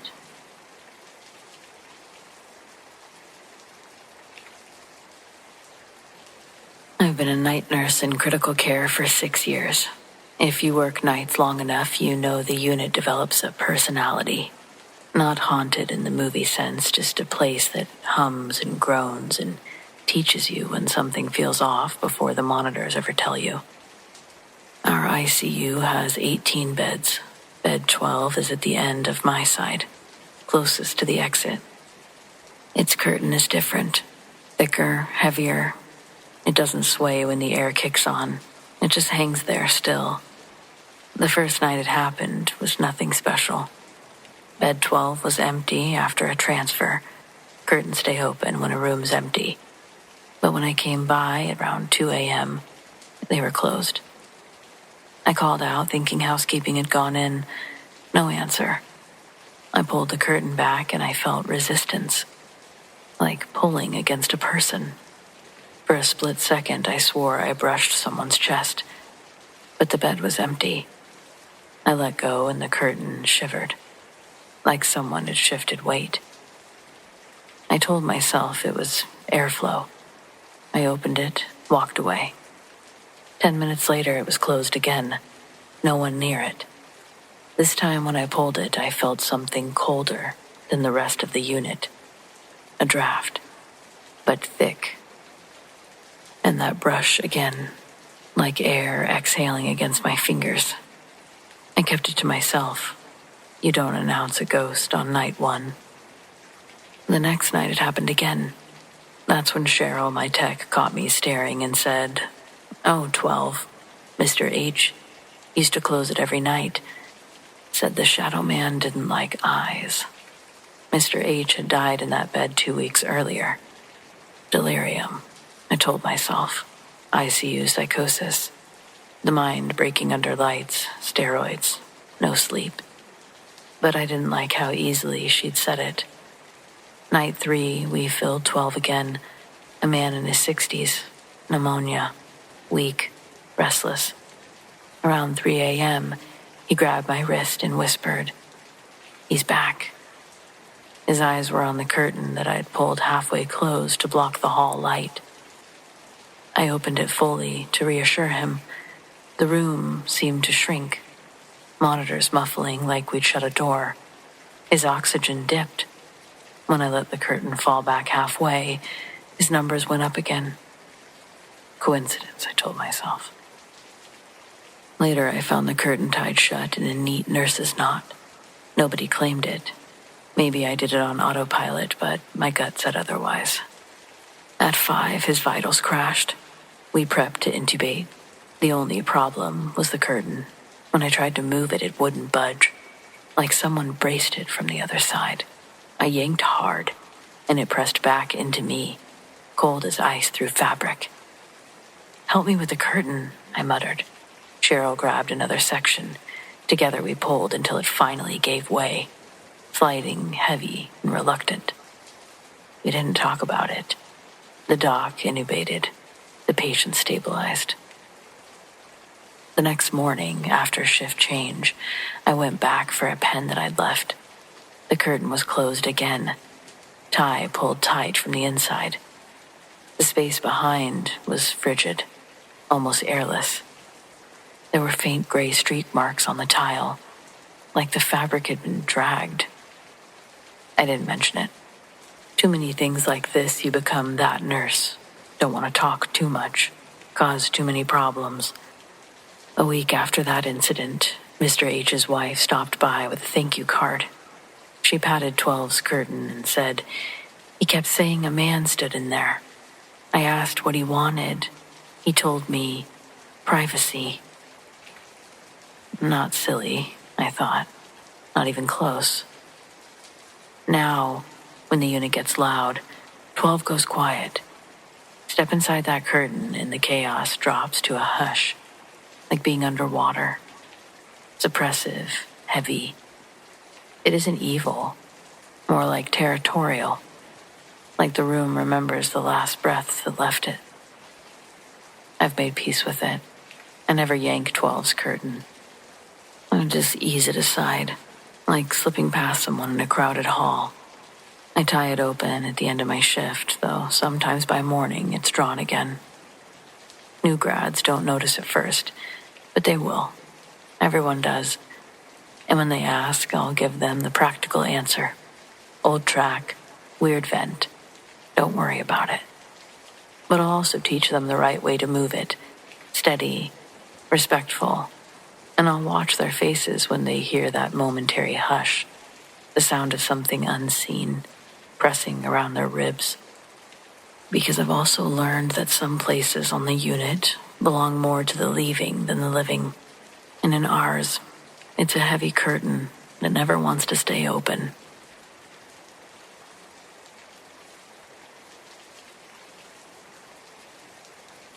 I live in a small town in Alaska.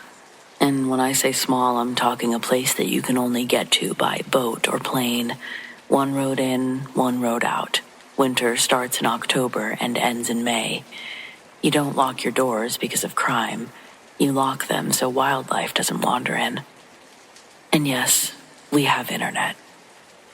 Anyway, when my older brother Levi came back from his rehab stint in Anchorage, things felt off right away.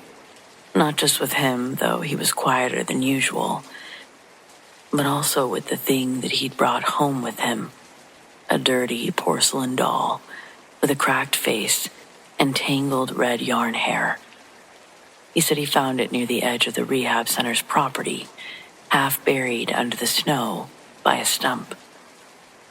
He said he didn't know why, but he felt like he had to keep it. We laughed it off at first, at least I did. Figured it was a weird emotional support thing, but he was dead serious. Told us her name was Isla. The weird part, well, besides the doll itself, he started sleeping with it. Not even kidding. Propped it up on the pillow next to him and talked to it like it was a real person. I made fun of him once, and he completely freaked out. Said Isla didn't like being talked about that way, and that I should apologize. I didn't. I wasn't going to apologize to a doll. A few days later, my snow boots went missing, and then I found them frozen solid inside the chest freezer in the garage. No one would fess up. A few days after that, I woke up to whispering in the hallway. I thought it was Levi at first, but when I cracked the door, the whispering stopped, and he was dead asleep. But then I saw the doll sitting upright on the hallway floor, facing my room. I asked him about it the next morning, and he got real quiet and said, I guess she's just curious about people who disrespect her. After that, I started locking my door at night, even though I was sure it was Levi messing with me. A week later, Levi came into my room with this blank look on his face, asked if I'd seen Isla. I told him no, I hadn't touched the damn thing. He searched the whole house in a frenzy, practically tearing it apart. Finally, he found her in the crawl space, sitting neatly in the middle of the floor, holding one of my socks in her lap. At this point, my parents were starting to worry. Not in the same way that I was. The Levi had just gotten clean, and they didn't want to push too hard. They chalked it up to post-rehab stress. The counselor said to give it time. But then the bruises started. Small ones at first, on his arms, his ribs. He claimed he fell out of bed or hit the door frame in the dark. But one morning I saw handprints, tiny ones. Like a child had grabbed him with both of their hands and squeezed as hard as they could. The last straw came when I woke up in the middle of the night, and I found Isla sitting on my chest. I screamed so loud, my mom ran in with a baseball bat. The doll rolled onto the floor, cracked its face worse than it already had. My brother was sobbing. Said he didn't know how she got in there. Said she gets angry when people ignore her, lie about her. That was the night my dad finally snapped. He took the doll outside, poured gasoline all over it, and burned it in the fire pit. Levi didn't speak for 2 days. When he finally did, he just kept saying, "She's not gone. I think she's waiting." And that was 2 years ago. Levi moved out shortly after. Now he lives in Juneau. He's clean, has a job, seems okay. It hasn't been many times, but sometimes I still find little things in weird places. My toothbrush under the bed, a marble on my pillow. And once, I swear to God, I heard whispering behind me. I've never seen the doll again, but I still don't like to sleep without locking my door.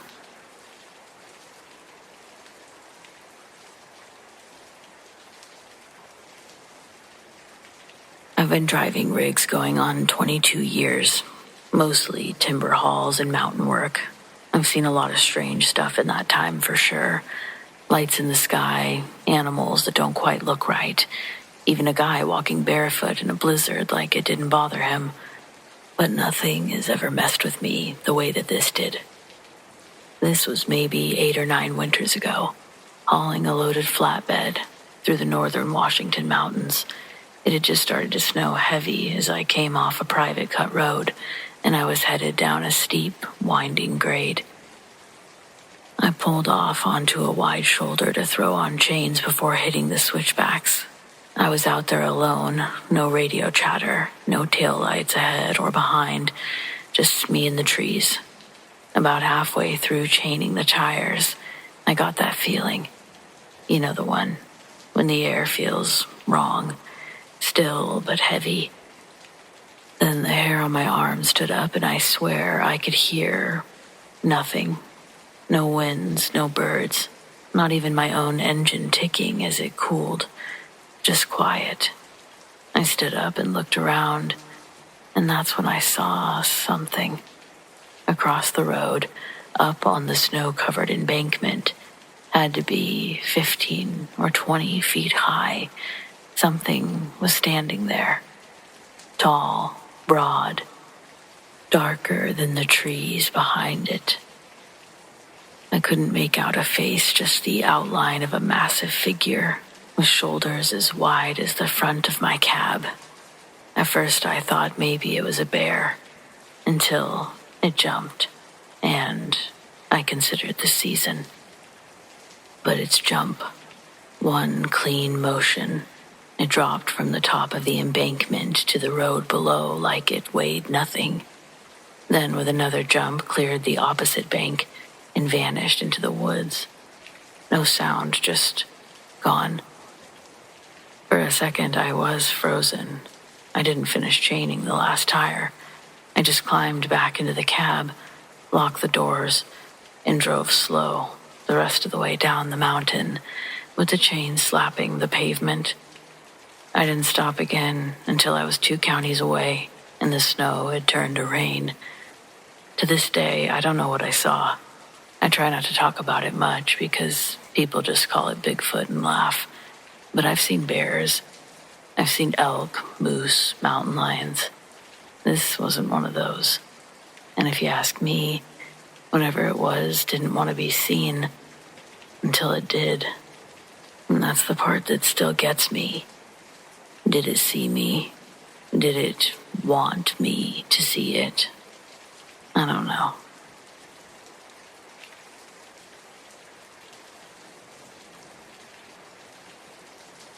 I was up north, far north British Columbia, Canada, working in an oil rig, camped out in the woods.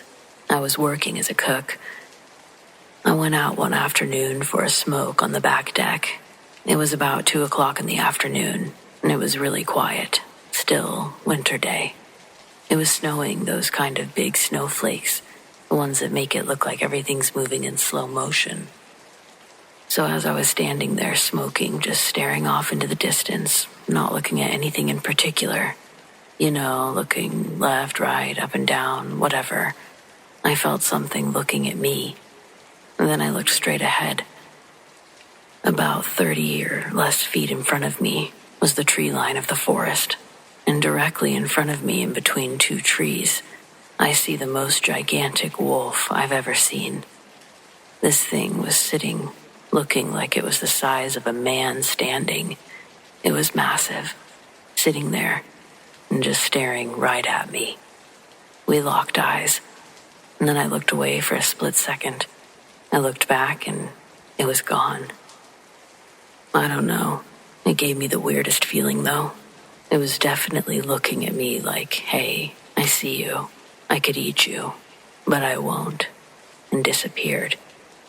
It's something I'll always remember.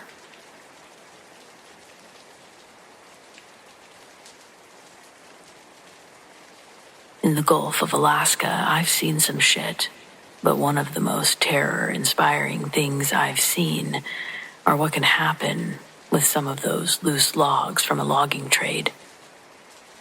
Sometimes when a big log gets loose from a raft, it becomes partially waterlogged and floats small end up. So you have this 4-foot diameter telephone pole in the sea, sticking up 40 feet into the air. No biggie. Shows up on radar, easy to spot. Now give that pole 20 years of floating around or so. It rots in such a way that it becomes filed to a point by wind and waves, and it looks quite menacing, like giant spears. Now, put it in a gale with 25-foot waves, and it becomes a towering spike of death that shoots up from the sea every 15 to 20 minutes, out of nowhere, 60 feet into the air, only to plunge down into the dark depths, waiting to skewer some unsuspecting boat in a few minutes when it thrusts out of the ocean again. It's a genuinely terrifying sight, rare, but not so rare that I haven't seen two in one season. It's just such a random terror that has the opportunity to fuck your shit up in a particularly terrifying way.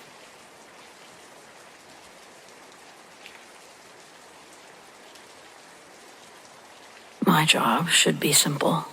I patrol a 20-story corporate tower from 10 p.m. to 6 a.m., locking doors, making sure nothing's on fire. In all honesty, work like this is boring, repetitive, and about 95% of the time, the only living soul I see is my own exhausted reflection in the polished marble lobby. I do technically love it, though, because it's predictable. I realize not all security is the same. Not all buildings are the same, or even shifts for that matter, but my job, it is the same. Predictable. This building is modern, mostly glass and steel, built over what was once an old rail yard. No history or spooky charm, just fluorescent lights and motion sensors. The mundane becoming not so mundane. I think that's what's so deeply unsettling. The 13th floor naturally is vacant, undergoing renovations that have been imminent for 2 years. It's just bare concrete, taped off walls, and rows of black reflective windows. Every night, my routine requires me to ride the service elevator up, check the fire exits, and sign the logbook. The first time that something happened, I was walking the perimeter. The only light source was my heavy-duty flashlight. I stopped at the corner overlooking the main highway, signing my book, when I saw a reflection, but it wasn't mine. In the glass, superimposed over the lights of the city far below, was the hazy, indistinct outline of a person sitting at one of those bare concrete walls. I could make out the posture, hunched, head tilted down. It looked like someone was waiting. I spun around, sweeping the beam of my flashlight across the entire floor. No one was there. Just dust. I was able to let it go, because that's just what you have to do sometimes. But the next 3 nights, the reflection was there, in the same window, in the same spot, just for a second. It was like a still photograph burned onto the glass. It wasn't moving, and it never showed up when I looked directly at the spot. Only in the peripheral vision of the window's reflection. On the 5th night, I decided to play a game. I stood about 10 feet away from the window, keeping my eyes fixed on the reflective pane. At this time, it was clear. The figure wasn't just hunched. It was wearing old-fashioned dark clothes, and its head was resting on a table that didn't exist. Then I watched its ghostly reflection, a figure slowly raising its head. I couldn't make out a face, not exactly. It was too blurry, too much like black smoke given a human outline. But I did feel a wave of crushing, absolute despair hit me, a feeling that was so potent, it made me want to drop my flashlight and weep. I didn't do that, but the feeling was very strong. It wasn't just a sight. It was a psychological attack. In a panic, or whatever you want to call it, I did the only thing I could think of, and I shined my flashlight beam directly onto the window. The reflection instantly vanished. But where it had been, the glass was now covered in a sheet of thick, crystallized frost. Even though it was nearly 60 degrees inside the building, probably the same outside, the glass was so cold that I could feel the temperature drop across the floor itself. So I almost signed the log that night, but instead I ran down the emergency stairwell, all 13 flights. I tend to avoid the 13th floor entirely. I switch shifts, and there are ways to avoid it. Taking the long way around, simply falsifying the log. I'm paid to observe and report facts, but I learned that night that some things defy observation, I guess. And the scariest fact is that I was alone in that silent, modern tomb. But I won't let myself be again.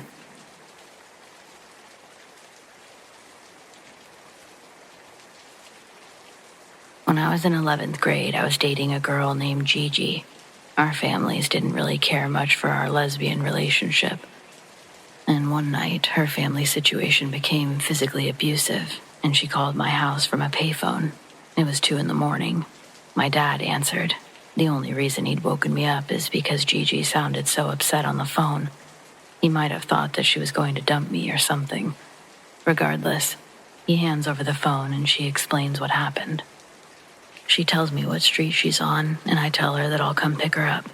That's where my dad drew the line. He said, "The hell you are." He said, "In no way am I going to take the car out." I only had a learner's permit, so I couldn't really argue the legal ramifications. If I would have been pulled over, that is. So, I got back on the phone. I told her that I'd run to her. The park that she was calling me from was only a mile or 2 from our house. My dad again interrupted me, told me flat out, if I leave this house tonight, that the doors would be locked when I tried to come home. Him saying that only made me want to do it more. So I did. I said, "Be right there," and hung up the phone. Then I got up, walked past my dad and out the front door. The suburbs of Detroit were empty that night. Freezing temperatures, the snow that was slowly accumulating on the sidewalk, and it was 2 a.m. I was the only soul on the street walking to Gigi.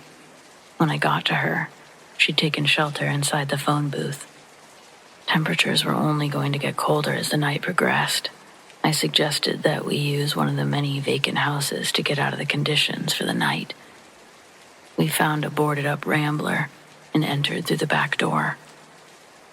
We said hello a couple of times, making sure nobody was already occupying this location with the same idea we had. The place was an absolute mess and smelled terrible. But it was an insulated roof, 4 walls to protect us from the elements. So, we decided to stay. We didn't initially explore the house during the night. Both of us were exhausted, and all we had for a light source was Gigi's Bic. Sitting on the hardwood floor, I realized I didn't bring anything for warmth for an overnight outing. Thankfully, Gigi had done this before. She'd brought a sleeping bag, along with a few pieces of clothing that we also used to bundle up on the floor that night. We relied mostly on trying not to break the seal of our body heat, keeping us warm under the mix of clothes and a sleeping bag. It would have been impossible to actually fall asleep. The hard floorboards were uncomfortable, and all night, we both kept hearing the sound of others in the house. Footsteps and whispers from other rooms were clear enough for us to destroy our hot pocket bed and creep around the pitch-black house, trying to find where the sounds were coming from.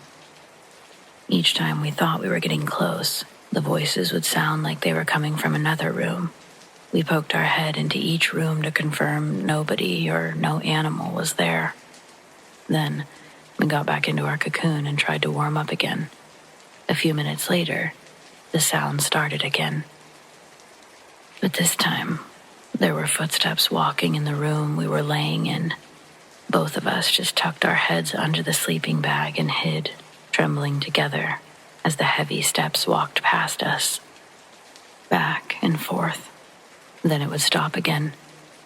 Gigi and I stayed hidden under her sleeping bag until the sun rose that next morning.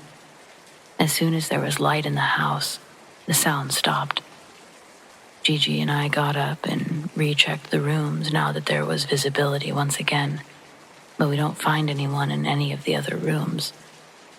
We didn't find anyone until I looked closer at one of the trash piles in the back bedroom.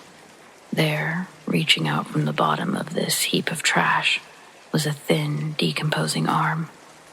The sun perfectly bounced off the blue and silver watch that sparkled in the rays. We thought that it was a Halloween prop. The skin was discolored and sank deep into the curves of the bone. Having seen nothing like this before, we were convinced it was fake. Gigi liked the watch, so she walked over to it and attempts to lift up its arm to get a closer look. It's heavy as she begins to pull, and Gigi quickly realizes that's because there's a body attached to the arm, a dead body, badly decomposed. Gigi unintentionally pulled the arm off the body, but the long-sleeve shirt that they were wearing kept everything together when it was dragged out from underneath the trash. The corpse was only revealed to the shoulders before Gigi dropped it, and we both started screaming and ran for the door. In 1974, Detroit would experience one of the heaviest snowstorms on record. As we shivered inside through the night, outside it would snow over 19 inches. We were virtually trapped inside the abandoned house. A little over 1.5 feet doesn't seem that bad, but the front door was unusable. And the back door, it was already partially obstructed, with rubble from a falling roof, overgrown bushes, and other debris. We discovered the snow had packed in the little shimmy that we used to enter by crawling in the night before. Gigi had packed a couple of items for food that we could ration through the day, but we needed a plan to escape. In the hallway outside of the corpse room, the ceiling had a square-shaped wooden hatch that led to the attic. We pulled the kitchen table through the house until it was directly under the opening. I was a little shorter than Gigi and still couldn't reach it when I climbed onto the table. Gigi could, however, so I got under her feet and assisted in pushing her up into the attic. She spins around and tells me that she'll go call the fire department from the payphone. I blow her a kiss and watch her disappear from the square frame. Then I listen to her footsteps as she crosses the attic to the area that had caved in, leaving a gaping hole that led to the backyard. Snow had made it into the attic from the hole, and the ceiling creaked with the added pressure of Gigi's movement. Eventually, I would hear her scuffle from the shingles on the roof and drop into the snow outside the back door. She would then slowly make her way through the snow that reached up to her knees.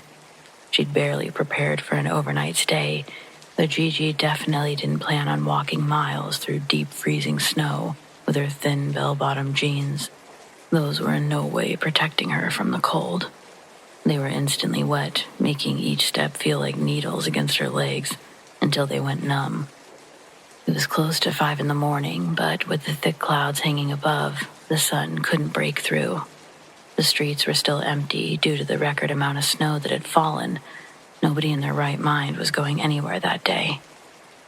The flurries and the wind made visibility practically impossible as Gigi slowly pushed through the white powder.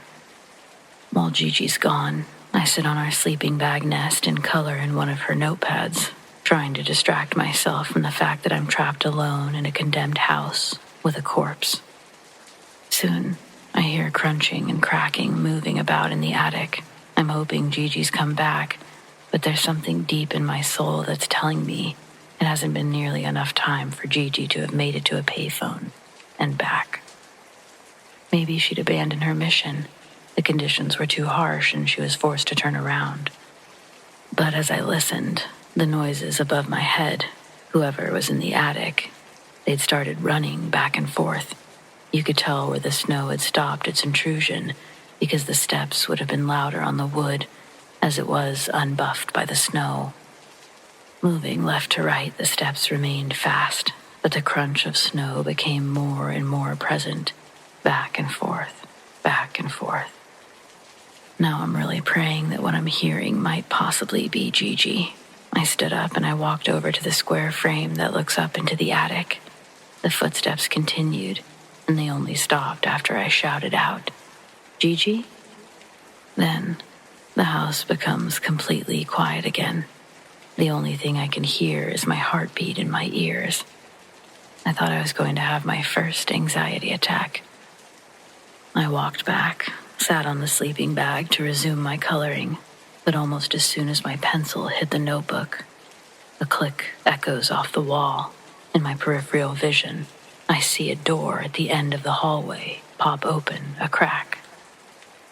My eyes would shoot back and forth from there into the ceiling, hoping not to see something crawling down from it. Then back to the door. It hadn't opened more. I didn't know what time it was. I couldn't measure how long I was there until I heard the sound of my dad's voice approaching with Gigi. They started calling my name and I started shouting back. My dad had brought a shovel and he was able to dig a big break through the original opening that we had outside the back door. I was able to get out. It was a miracle that Gigi and my dad had crossed paths. After I hadn't returned and the snowstorm happened, my dad went out looking for me. He knew the approximate area that I had taken the call from, as he had overheard last night, and he prayed that we were smart enough to find shelter. He didn't have a plan after that but to set out on foot and call my name along the way. He'd been walking since the sun came up, probably around the same time Gigi set out on her route. She heard him calling out for me and followed the voice until she reached my dad and practically collapsed into his arms. My dad carried her like a piggyback ride with her arms wrapped around his neck, and they went back to the house to rescue me. It took hours to walk back to our house. We were all exhibiting signs of hypothermia when we walked into the living room. My mom made us hot water bottles and gave us blankets. Then she called the police to report the body. Emergency services were slightly unreliable in those conditions, equally as stranded and helpless against the amount of snow collected on the pavement. If my dad hadn't started walking, Gigi would have most likely died out there, and nobody would have found me.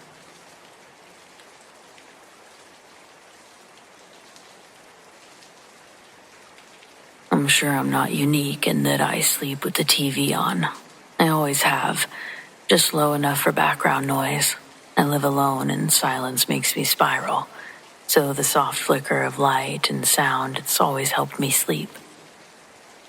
I've got an old flat screen in my bedroom, still works fine, though it's not smart or anything, just runs off a cable box and some preloaded channels I never use.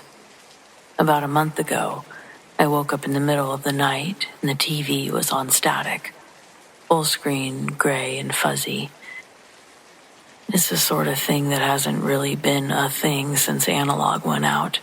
I figured the cable box reset and there was an outage or something. I turned it off, rolled over, and didn't think much of it. But it happened again the next night, and again, always the same time, around 3:30, never earlier or later.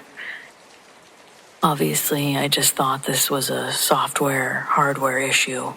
So I just tried everything I knew, reset the box, switched HDMI cords, and then switched TVs with the one in the living room. It didn't matter though.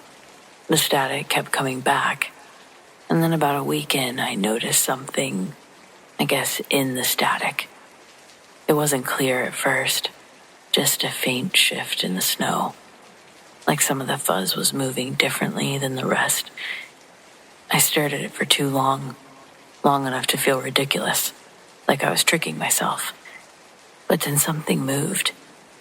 A figure, human-shaped, just standing there, moving back and forth. I sat up and blinked, and it was gone. The next night, I tried to find it again, and I couldn't see it at first, but sure enough, there it was. This time, it stayed longer. Still blurry, still faint, but standing dead center in the screen, facing forward. It was like watching me. I started unplugging the TV before bed, but even turned off or unplugged, the screen would faintly glow, like a flicker. One night I wasn't even looking directly at the screen. I was brushing my teeth. I glanced over at the reflection in the dresser mirror, and I saw a figure, clear as day, standing in the middle of the static. And right as I turned, it's like it shifted. It blinked. It wasn't a trick of the light, not a glitch. It was a deliberate, slow blink. Two dark shapes opening and closing where its eyes would be. And then the screen just went black. I didn't sleep in that room after that. I decided to get a smart TV. I did plug it in, got rid of the others. I don't know. I don't even really like looking at the TV when it's off. I'm constantly thinking I'm gonna see something in it, you know? It's been a while, so it doesn't really creep me out the same way it used to, but it still does, a little. It's that weird little nagging question in the back of your mind. What's watching from the other side?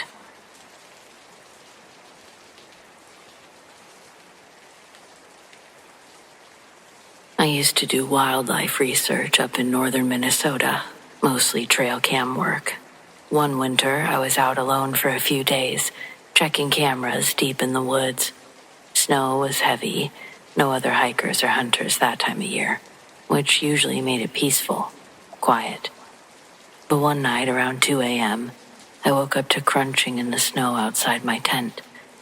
I assumed it was a deer until it circled the tent, slowly, over and over again. No breathing sounds, no snorting like a bear or moose would make, just long, deliberate steps. Then something scratched the side of the tent, not like an animal brushing against it, like fingers dragging. I didn't move, just laid there, heart pounding, until the steps eventually stopped. I waited until daylight to get out.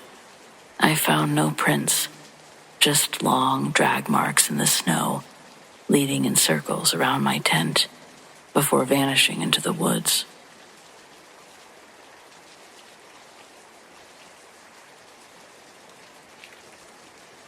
I work at a cafe in downtown Anchorage. Quite a few homeless shelters in range and a huge drug problem. One day I'm working behind the bar, and this redhead kid, probably in his early 20s, sits down in our seating area, starts chanting shit under his breath. After a minute or two, he starts moving his hands around like he's casting a spell. Then he gets up, starts yelling and disturbing everyone. I walk over to him and tell him he needs to leave for the day. Dude looks me straight in the eye and says, "This is all a giant game. I'll fucking kill you with one finger." At this point, whatever. I get death threats a lot down here. No biggie. Shoo him on his way, and that's that. Fast forward to when we're closing up, around 9 p.m., so not technically a night shift, but it still counts. I lock the doors, and I start heading to the parking garage where my car is. It's probably about 6 blocks away. Not a big deal. Winter up here is insanely dark, so it's already pretty creepy in downtown. About a block or two of walking, and I hear this hissing noise.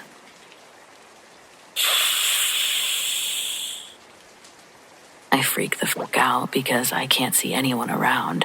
I pick up the pace a bit, and then I hear hurried footsteps in the snow behind me. Fuck that. I book it to the staircase for the garage because I wasn't going to wait for the elevator. I'm about a staircase up and I hear the door that I just went through slam shut. I finally make it to my car and I get in as fast as possible. I look around and lo and behold, there's the redhead from earlier. Only this time he's fucking furious. He sees me in my car and books it full speed, starts hitting my windows and screaming, "I'm gonna fucking kill you." I door checked him and drove the fuck away.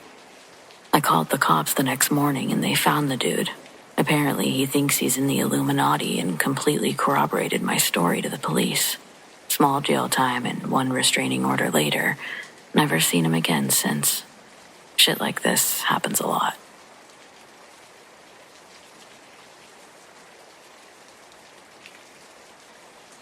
This happened last winter. I was driving home from a late shift around 2 a.m. on a stretch of Colorado highway that cuts through mostly empty terrain. The snow had been coming down all evening, not the soft, pretty kind either. This was heavy, blinding. Thick flakes, the kind that swallows everything.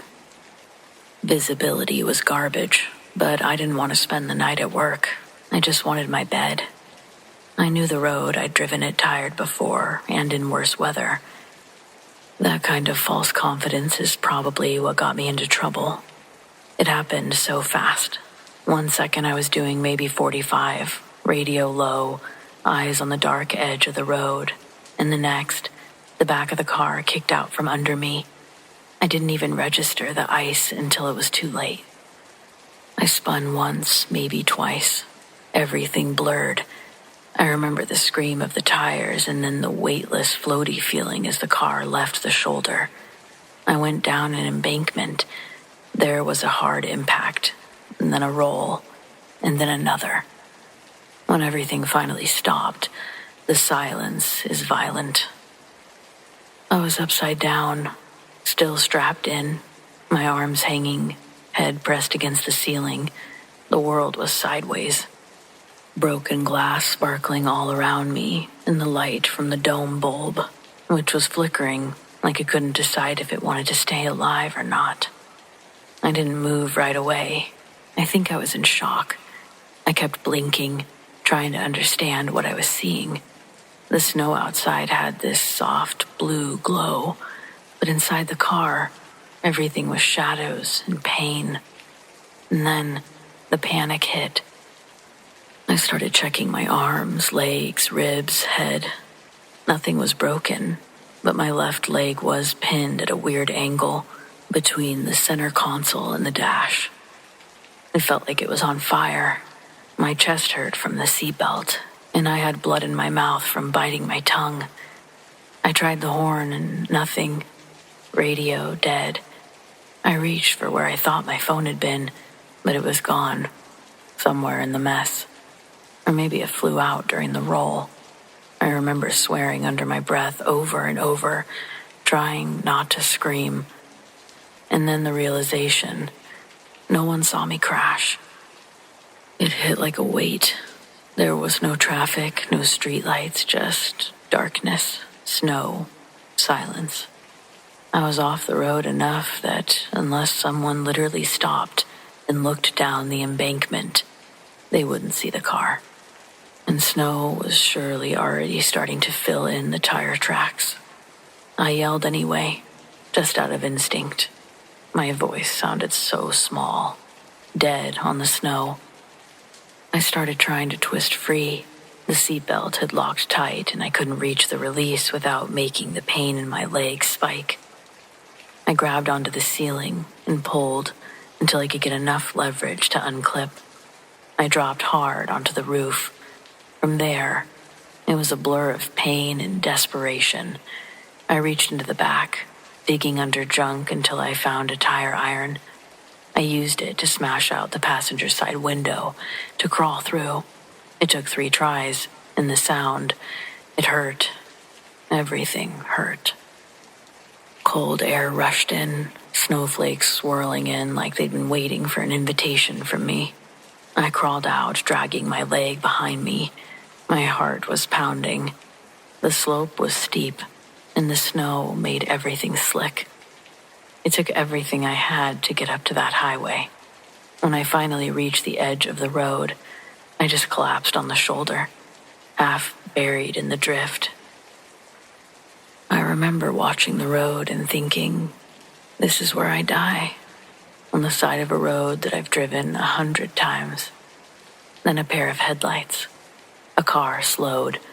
I couldn't even wave. I just held up my hand. The guy pulled over and sprinted to me, said he almost missed me completely. Paramedics said I was lucky. Mild hypothermia, sprained leg, concussion, nothing permanent. But it stuck with me. I keep an emergency kit in the trunk of my car now. Thermal blanket, flashlights, flares, snacks, portable charger, even a whistle. And I don't drive tired. Not in the snow. Not in the dark. Not anymore. Because no matter how well you know the road, when a storm comes, you're just a passenger, and you don't control anything.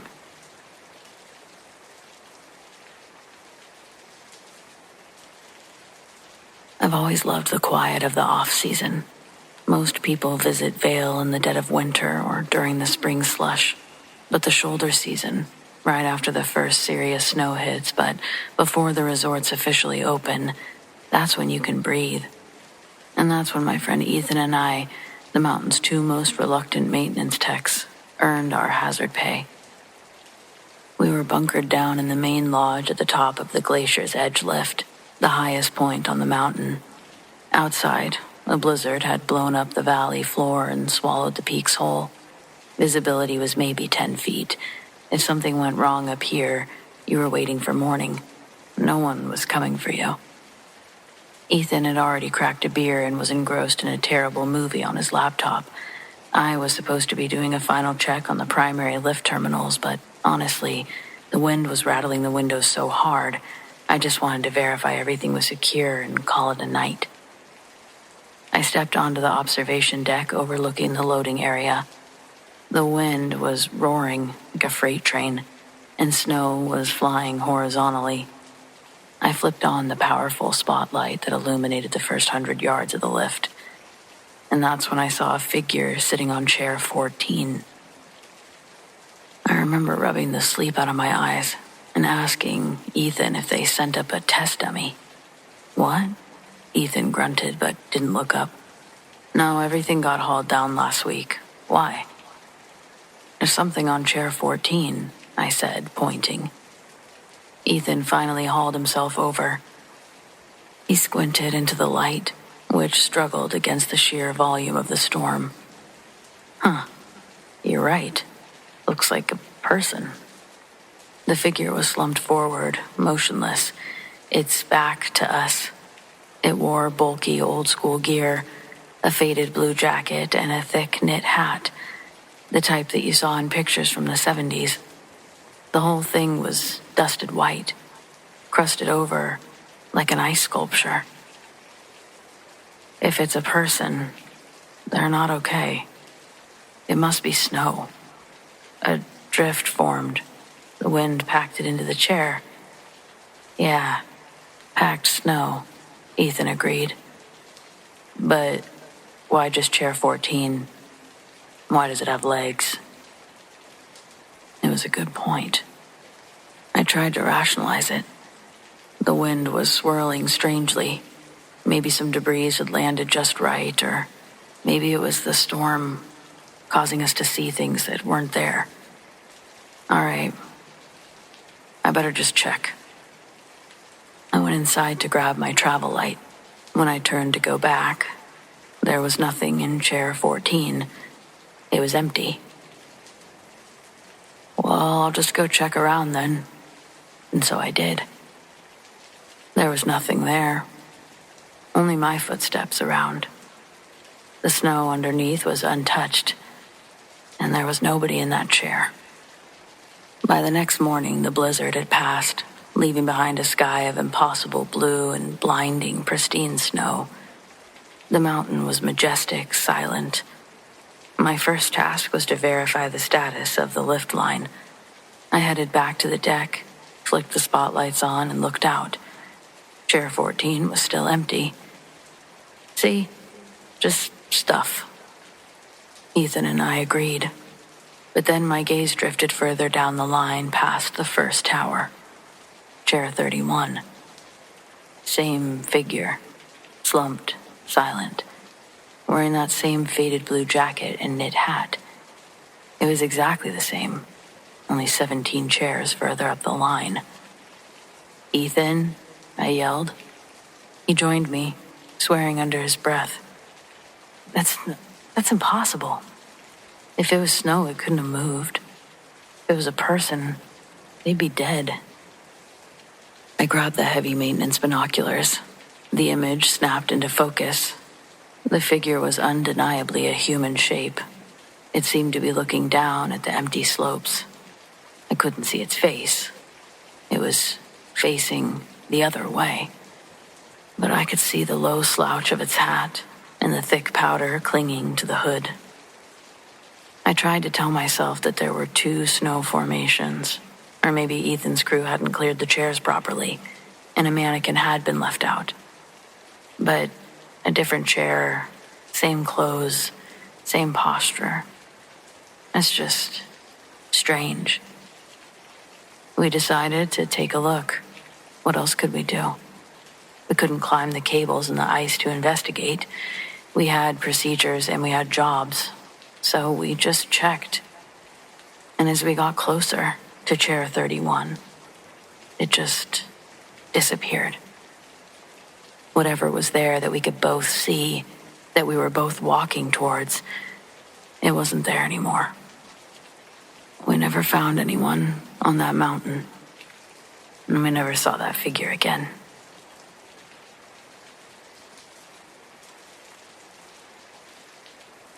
This happened back in the winter of '97, somewhere along I-90 heading west through South Dakota. I'd been running long haul for a while at that time. I thought I'd seen just about every kind of bad weather the road could throw at me, but that storm was like nothing I'd seen. It was snowing so hard the road ahead might as well have been painted white. Visibility dropped to maybe 50 feet, sometimes less. The kind of night where you grip your wheels so tight that your knuckles ache. Because if you lose focus, even for a second, you're off the road and buried. I wasn't the only one caught in it. Not long after the snow started dumping, 3 other rigs and I ended up grouping together, convoy style. Safety in numbers, right? We kept a steady distance. Headlights were glowing faint in the wall of snow. Each of us just close enough to the other to be safe. The CB chatter kept us sane. Nothing fancy, just updates. Slow it down, boys. Road slick as hell. Or mile marker 212. Drifts covering the right lane. Voices breaking through the static were a lifeline. A reminder that you weren't alone in the whiteout. Hours crawled by like that. 4 trucks carving a path through a storm that felt like the whole world had gone silent, except for the hiss of the snow, growl of the engines. But then just like that, I was alone. I didn't notice at first. The storm was so thick. It only took a few seconds without taillights in view to make you wonder if you'd drifted too far back. I eased off the throttle, waiting for the glow of brake lights to cut through. Nothing. Breaker 19. "You boys still there?" I asked into the mic. "Nothing." "Convoy, you copy?" Static. Like the storm had swallowed the signal whole. I tapped the brakes and leaned forward, peering into the whiteout. No shapes or light. The 3 rigs that had been with me for hours were gone. I pulled over as best as I could, hazards flashing dim in the snow. I sat there listening to the CB just hiss. My heart was pounding and I couldn't really figure out why. The road behind me was nothing but darkness. No headlights approaching. and ahead just endless white. I sat like that for maybe 10 minutes, trying every channel, calling out until my throat was dry. But there was never an answer, not even distant chatter from other drivers. Finally, I eased back onto the highway. My logbook shows that I drove nearly 30 miles before I saw another vehicle. A plow truck cleaning the eastbound side. I flagged him on the CB, asked if he'd seen any rigs ahead of me. He said the road was empty, and that it had been all night. To this day, I don't know what happened. I checked news reports later, and there were no wrecks or pileups, no stranded rigs pulled out of ditches. It was just like those 3 trucks never existed. People are quick to say that I was tired, or I imagined it, or I just lost them in the storm. But I don't think so. I remember their lights and their voices on the radio. The comfort of knowing that someone was actually fighting the storm with me.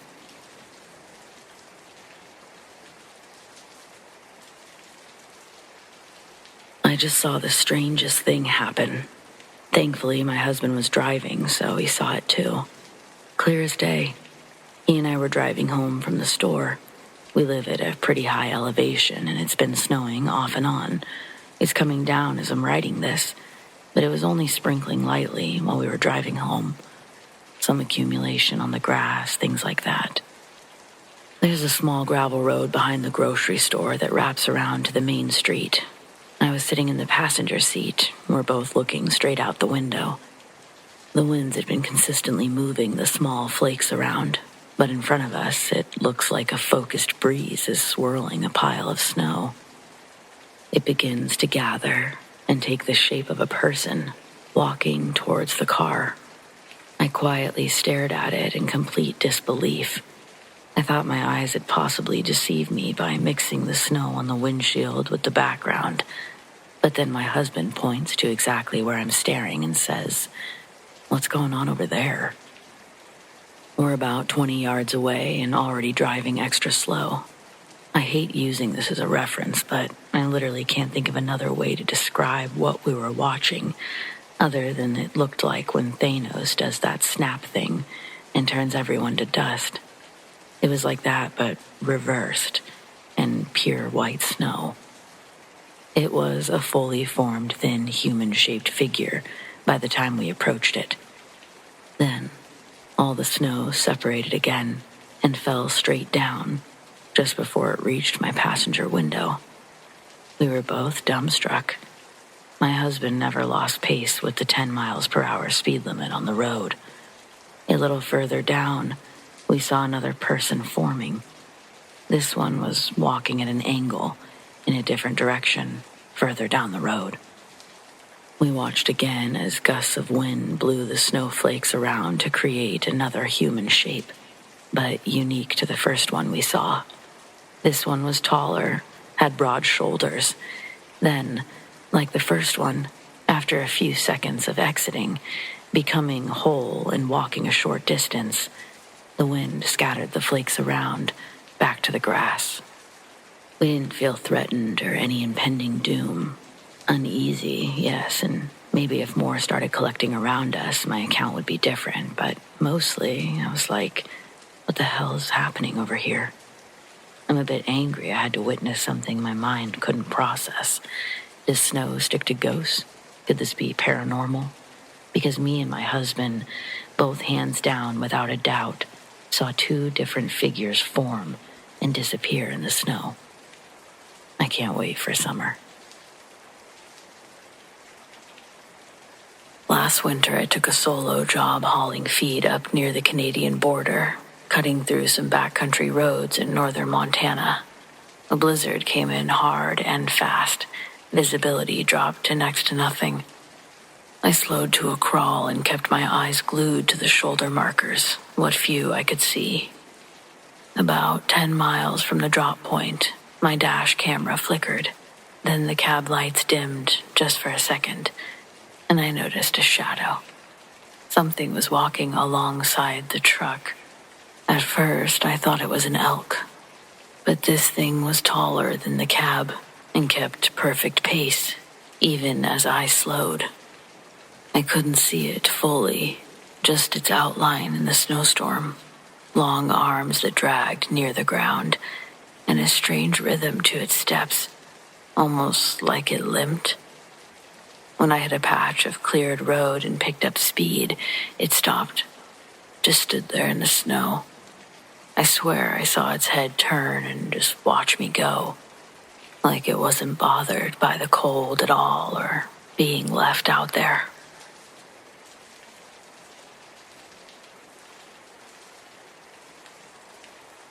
In high school, I was babysitting for a single mom and her 2 kids. It was the middle of winter, and when I arrived, it was already pitch black out, like 6 p.m. She lived in a duplex. While I was standing in the living room with her and her girls talking about how the rest of the night would go, a little boy in full snow gear came through her front door. He stomped through the living room past us, headed down the stairs to the basement. The mom never even looked at him or stopped talking. The girls didn't make any acknowledgement that they saw him. I was super weirded out, but I was also an extremely introverted teenager, so I didn't ask the mom what was up. Just assumed I'm watching another kid. Once the mom left, I asked the girls who the little boy was that came in, and they both said that they had no idea what I was talking about. So I got brave and grabbed a broom and headed downstairs. It was a small, unfinished basement. One single room with no closets or anything. No one was down there. The little boy definitely had not come back upstairs in that time. It was so weird, and the only time that I've ever truly believed I experienced something paranormal. I normally scoff at ghost stories and stuff, but I had a hard time scoffing this one off.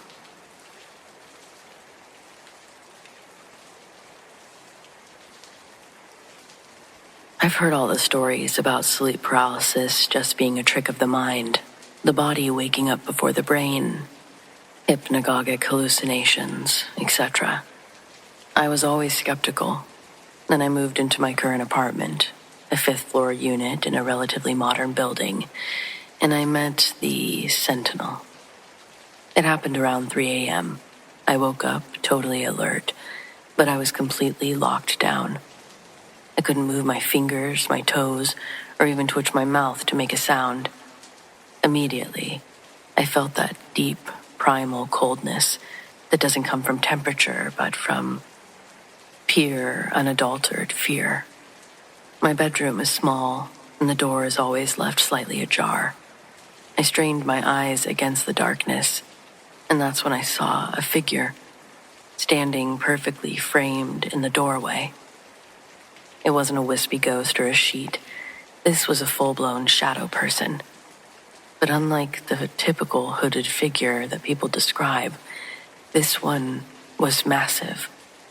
It must have been 7 or 8 feet tall, broad shoulders and obsidian black.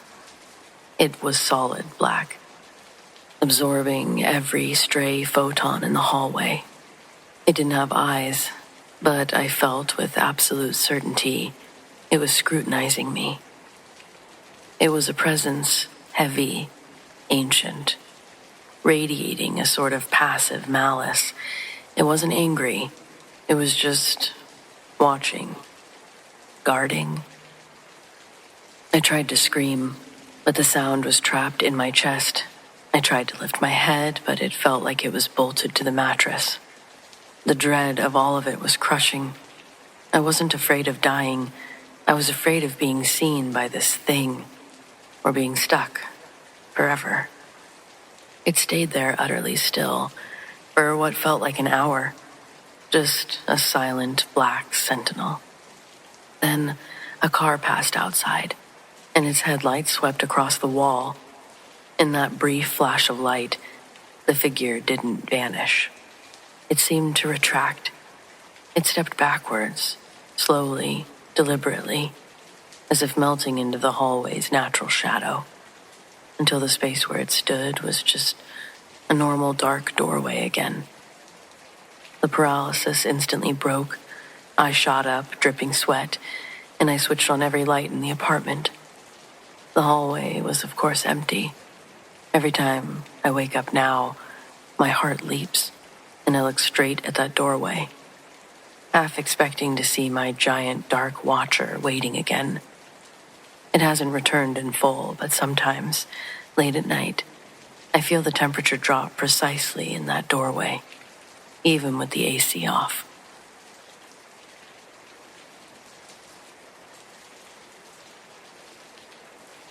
I was at a sushi restaurant with my dad. It was some fancy place, a little cozy spot that we used to go to every few weeks when we wanted to catch up. We'd ordered a couple of rolls, miso soup, a bottle of sake to share. Nothing unusual. Then, in the middle of a quiet lull in our conversation, my dad's sake cup slid across the table. Quick, smooth, no sound. Just moved about 3 inches to the left, like somebody had gently pushed it with their finger. Only nobody had. We were both sitting still. Neither of us had touched the table. We just stared at it for a second. He raised his eyebrows, I sort of shrugged, and we moved on. Maybe both of us too stubborn to be the first one to say that something weird had happened. And then it happened again. Same thing. Smooth movement, no sound, straight line. This time we both said something, almost at the same time. Did you see that? Yeah. I thought I was imagining it before. We tried everything we could to recreate it. We nudged the table, tapped the cup, checked the surface for water. The table wasn't wobbly, it wasn't slanted. The bottom of the cup wasn't wet. Nothing explained it. And the weirdest part, no matter where we moved the cup, it would always return to that same exact spot. Always. Like the table itself had some kind of magnetic pull, except there was nothing under it, nothing inside of it, and nothing in the restaurant was reacting in any strange way. Just that cup, and just that spot. Eventually, we left it alone. We finished our food and we went home, both pretending that we weren't as unsettled as we were. I've never had anything like that happen again, not there or anywhere else. My dad and I brought it up once more a few years ago, kind of laughed it off, but we both admitted that we still couldn't explain it. Whatever it was, it never came back, because we didn't stop going to that sushi place, but I still think about it sometimes. What a strange thing.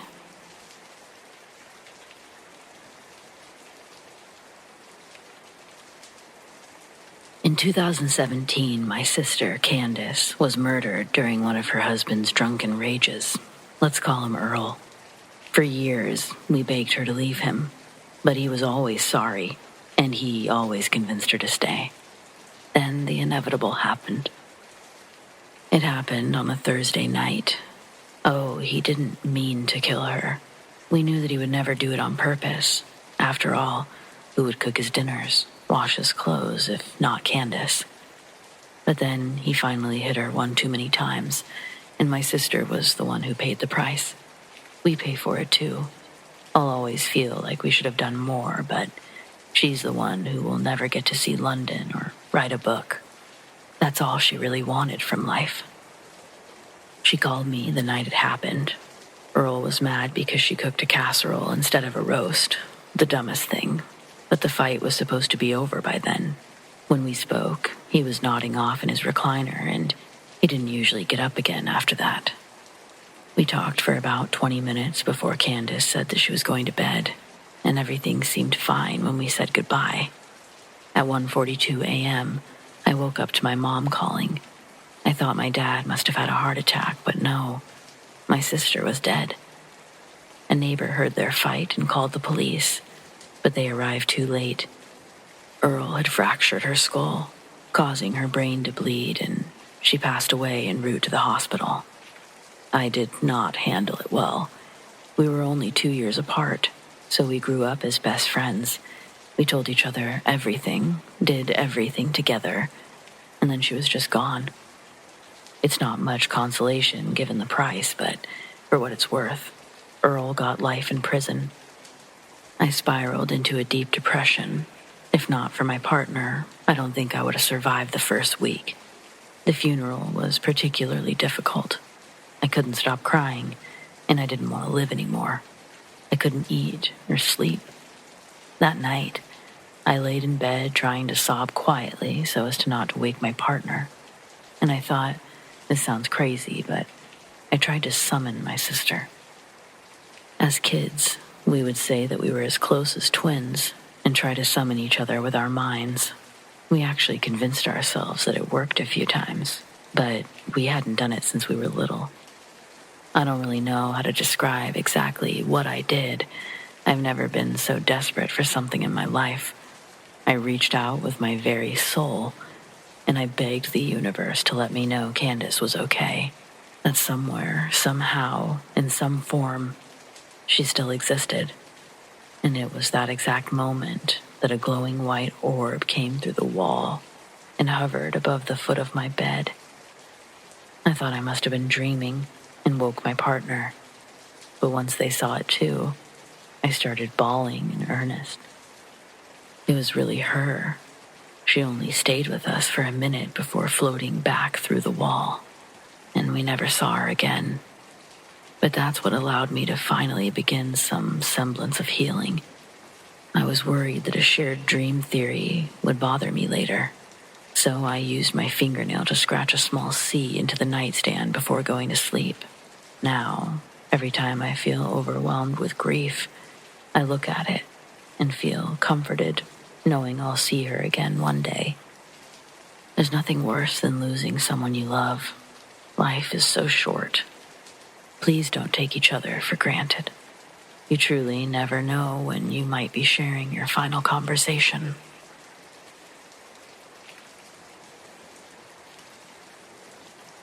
My grandpa spent his life on fishing boats in the North Sea, and he passed down a lot of stories before his stroke in 2016. Most of them involved giant waves, sinking ships, or piracy, but there was one instance he only spoke of a few times.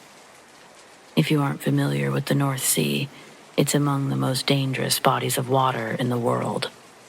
Grandpa worked on one of the larger boats, but even the biggest get tossed around like toys. Severe storms appear suddenly and unpredictably. The waves were so violent that the men were thrown about the ship without warning. Broken bones and concussions were just routine hazards of the job. Of course, that was nothing compared to falling overboard. That's why any man walking on the deck was tethered to a safety line. The day in question was one of the rare brighter days, but those came with their own dangers. Pirates were far more active on those occasions. Grandpa was one of the men posted to keep watch, while the others brought in the nets.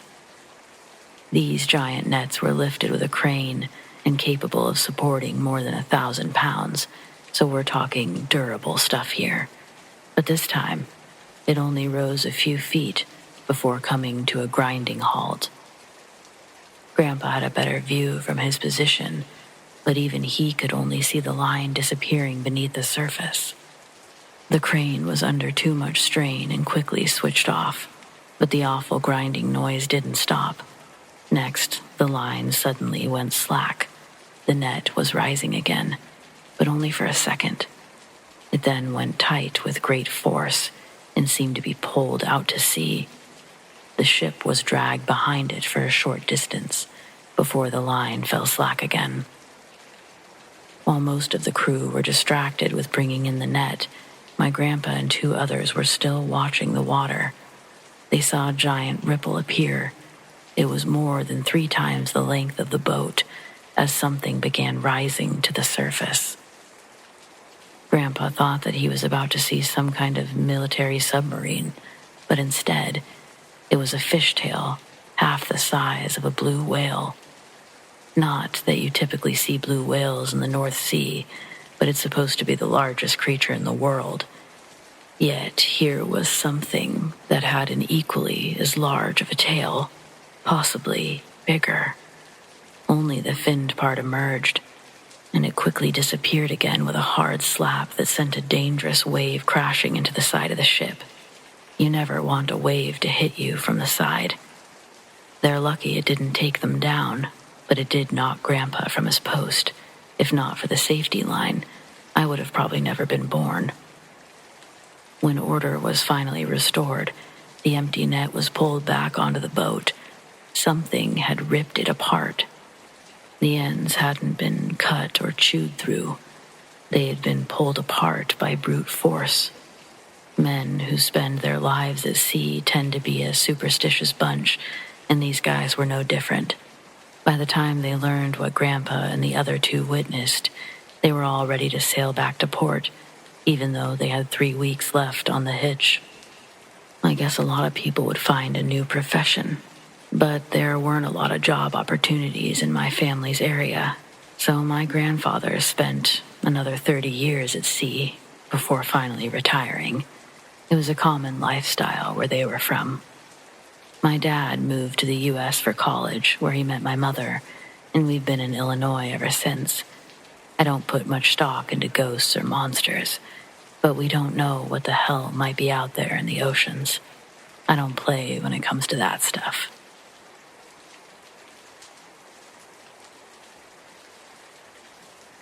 I just recently moved out of a house that I'd lived in for about 6 years. My family and I had moved in when I was 13 with a family friend whose parents had passed away a few years prior. Not much really happened there, other than the usual seeing things out of the corner of your eyes and such, but nothing too memorable. The way the house was laid out, you were able to see down the hallway past the gallery kitchen near the back door, where a half bath was and the washer and dryer hookups. You could see all this from the living room. A few years after moving in, sometimes when I would glance up at the black TV in the living room, I would notice what appeared to be the figure of a young woman standing in the middle of the hallway further down.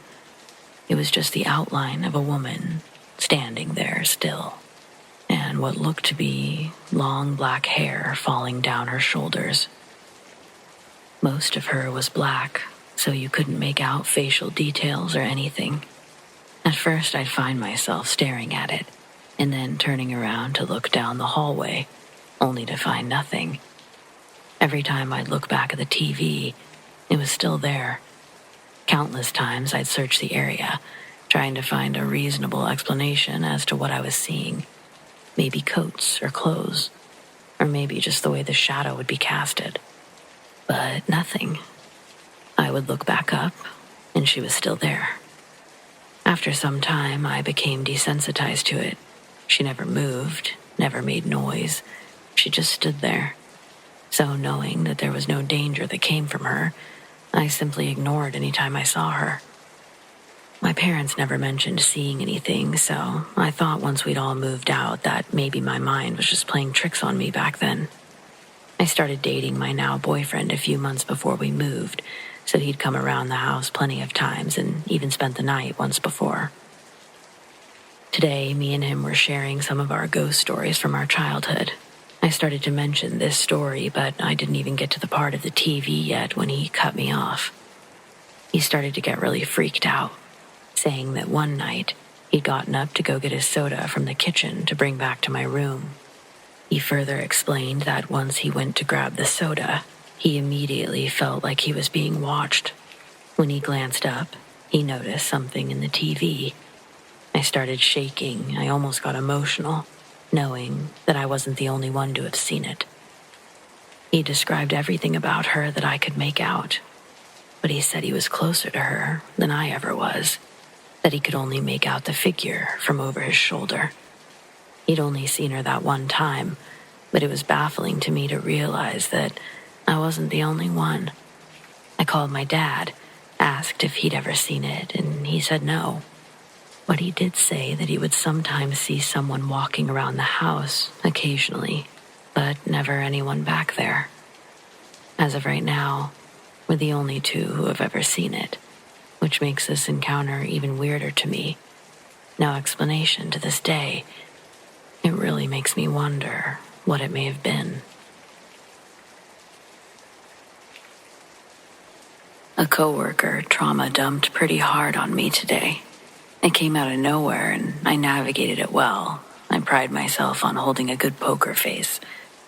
It's my way to show non-judgment. I believe communication makes the world go round, and I cherish when someone can feel comfortable enough with me to share personal stories of what made them who they are. Today, Friday afternoon, the office is pretty much empty. I've been staring at a computer all day and went to get a cola from the staff lounge. I ran into another woman on my team. We'll call her Z. She smiled, I smiled, and then out of nowhere, she asks if I believe in aliens. I say yes, and we start talking about our theories. She tells me about an article she was reading about the mysterious Area 51. She jokingly says, "Americans are obsessed with aliens." This conversation somehow turns into her telling me some honestly very fascinating information about her Muslim faith. And this turns into her telling me about where she's originally from, and that turns into how she got here. And right in there, that's when I got the unintentional trauma dump, though I don't think she knew she was trauma dumping. In her words, it's all she knew of life at the time. While Z was talking to me, I felt so privileged to be where I am. I'm 40 years old and realized this woman's saying things that I've never heard someone tell me in real life. And I haven't been able to think about anything else for the rest of the day. I'm going to explain this the best I can without trying to get anything wrong. If I do, let this be known. I'm terrible at geography, and I have zero depth or knowledge of the details. I'll do my best to re-trauma dump the trauma dump best I can. Z's family is Muslim, but where she's from, Muslims follow two distinct traditions. You're either Shia or Sunni. These two sectors don't like each other. Z's family was Shia. She lived with her mom, dad, and was the middle of three. Her older brother was 19, she was 16, and her younger sister was 10. Z's dad made computer things and was working with an American company, one that worked for the FBI. Because of his job, Z and her family were always moving around every few years. They had to live secretly, never reveal anything about their dad's real job. Fighting starts in the town that they're staying in. They're given an address and told that a new home will be waiting for them when they arrive. So they picked up their belongings and once again fled for another location in Iraq. After traveling for hours, they make it to their destination and soon find out that their new home is right in the middle of Sunni territory. This is bad for Z's family. I would have never imagined how bad until she told me.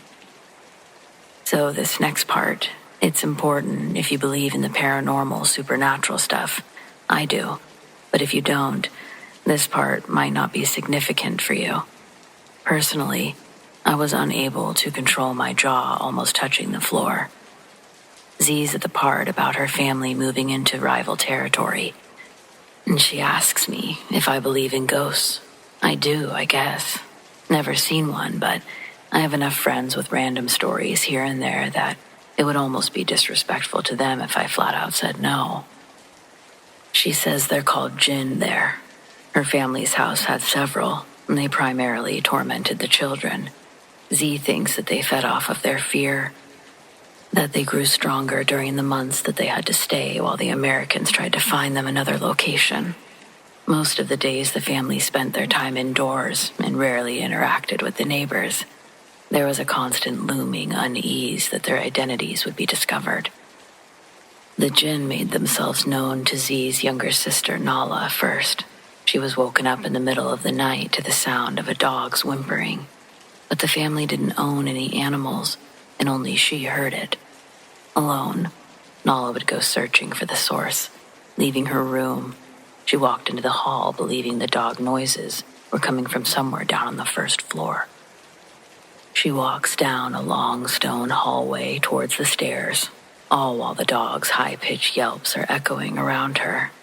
When her foot touches the first step, the whimpering she'd originally heard transformed into a sinister laughter, resonating from the bottom of the empty stairway.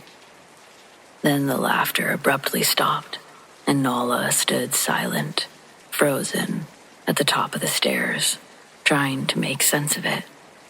The lights had been intentionally left off not to disturb the others sleeping, out of pure ingrained paranoia that someone could break in at any time. But Nala decided to turn on the lights to give one more good look around. But as she's reaching for the switch, disembodied footsteps begin dashing up the stairs towards her. Nala somehow suppressed her scream while running as fast as she could to Z's room. She woke her up in a panic and told her everything. After Z was able to calm Nala down, she got out her flashlight and they searched the house until they were certain that every door was locked and only family was inside. They both slept in Z's room that night. It was a large home with plenty of rooms, but when possible, the family always chose to sleep in the furthest rooms opposite of one another as they could. Even the mother and father would sleep alone in their own rooms of the house. They'd make a bed against the wall that the entry door swung towards, leave it open, and lay as tucked away as possible. I had to ask why. It's because if the unfortunate event of their home being targeted, they'd have a better chance of at least a few of them surviving if they weren't all bunched together like cattle. But exceptions were made when the rest of the family started having experiences of their own with the jinn. Candles randomly lit in the house and whispers were commonly heard in the night. Z's dad was plagued with night terrors, ones that made it hard for him to sleep. Walking through the house one night, he watched their large living room couch slide at him effortlessly across the floor. It knocked him over, and he hit his head on the ground. I don't remember who found him in the morning, but there was a big pool of blood around him. They all thought that he was dead until he woke up. They also found small footprints, ones that looked like they had walked through the blood and up the wall. It wasn't the dad's blood. He didn't have any open wounds on his head, just a baseball-sized welt above his right eye. After Z's dad was convinced, all of them felt comfortable sharing their stories, hearing whispers, seeing shadows slink from the corners of the room, and misplaced items. These were all commonalities that they experienced. And scorpions. They'd find dozens of scorpions in their home, in their beds, clean laundry, hiding in their sandals. The mom and dad searched every inch of the house for holes or cracks, but nobody knew how the scorpions were getting inside. Apparently, everyone got stung at least once by one of those little devils. Z said that she was stung 4 times, once while she was sleeping. The surge of pain woke her up, and the scorpion, along with its stinger, was hanging off of her face when she sat up. The stinger embedded itself like a fishing hook into her bottom lip. It swelled up real big and stayed like that for over a week, she said. I remember thinking that this was as bad as the story would get, but when Z kept talking, I realized that was just the beginning of her story. I was about to learn how her family got out of there, how they ended up here in America. More specifically, everything that they lost to come here. This part was the trauma.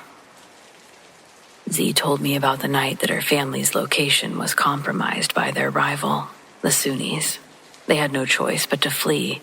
The plan was to escape to a new, safer location, but before they could get that far, they were ambushed.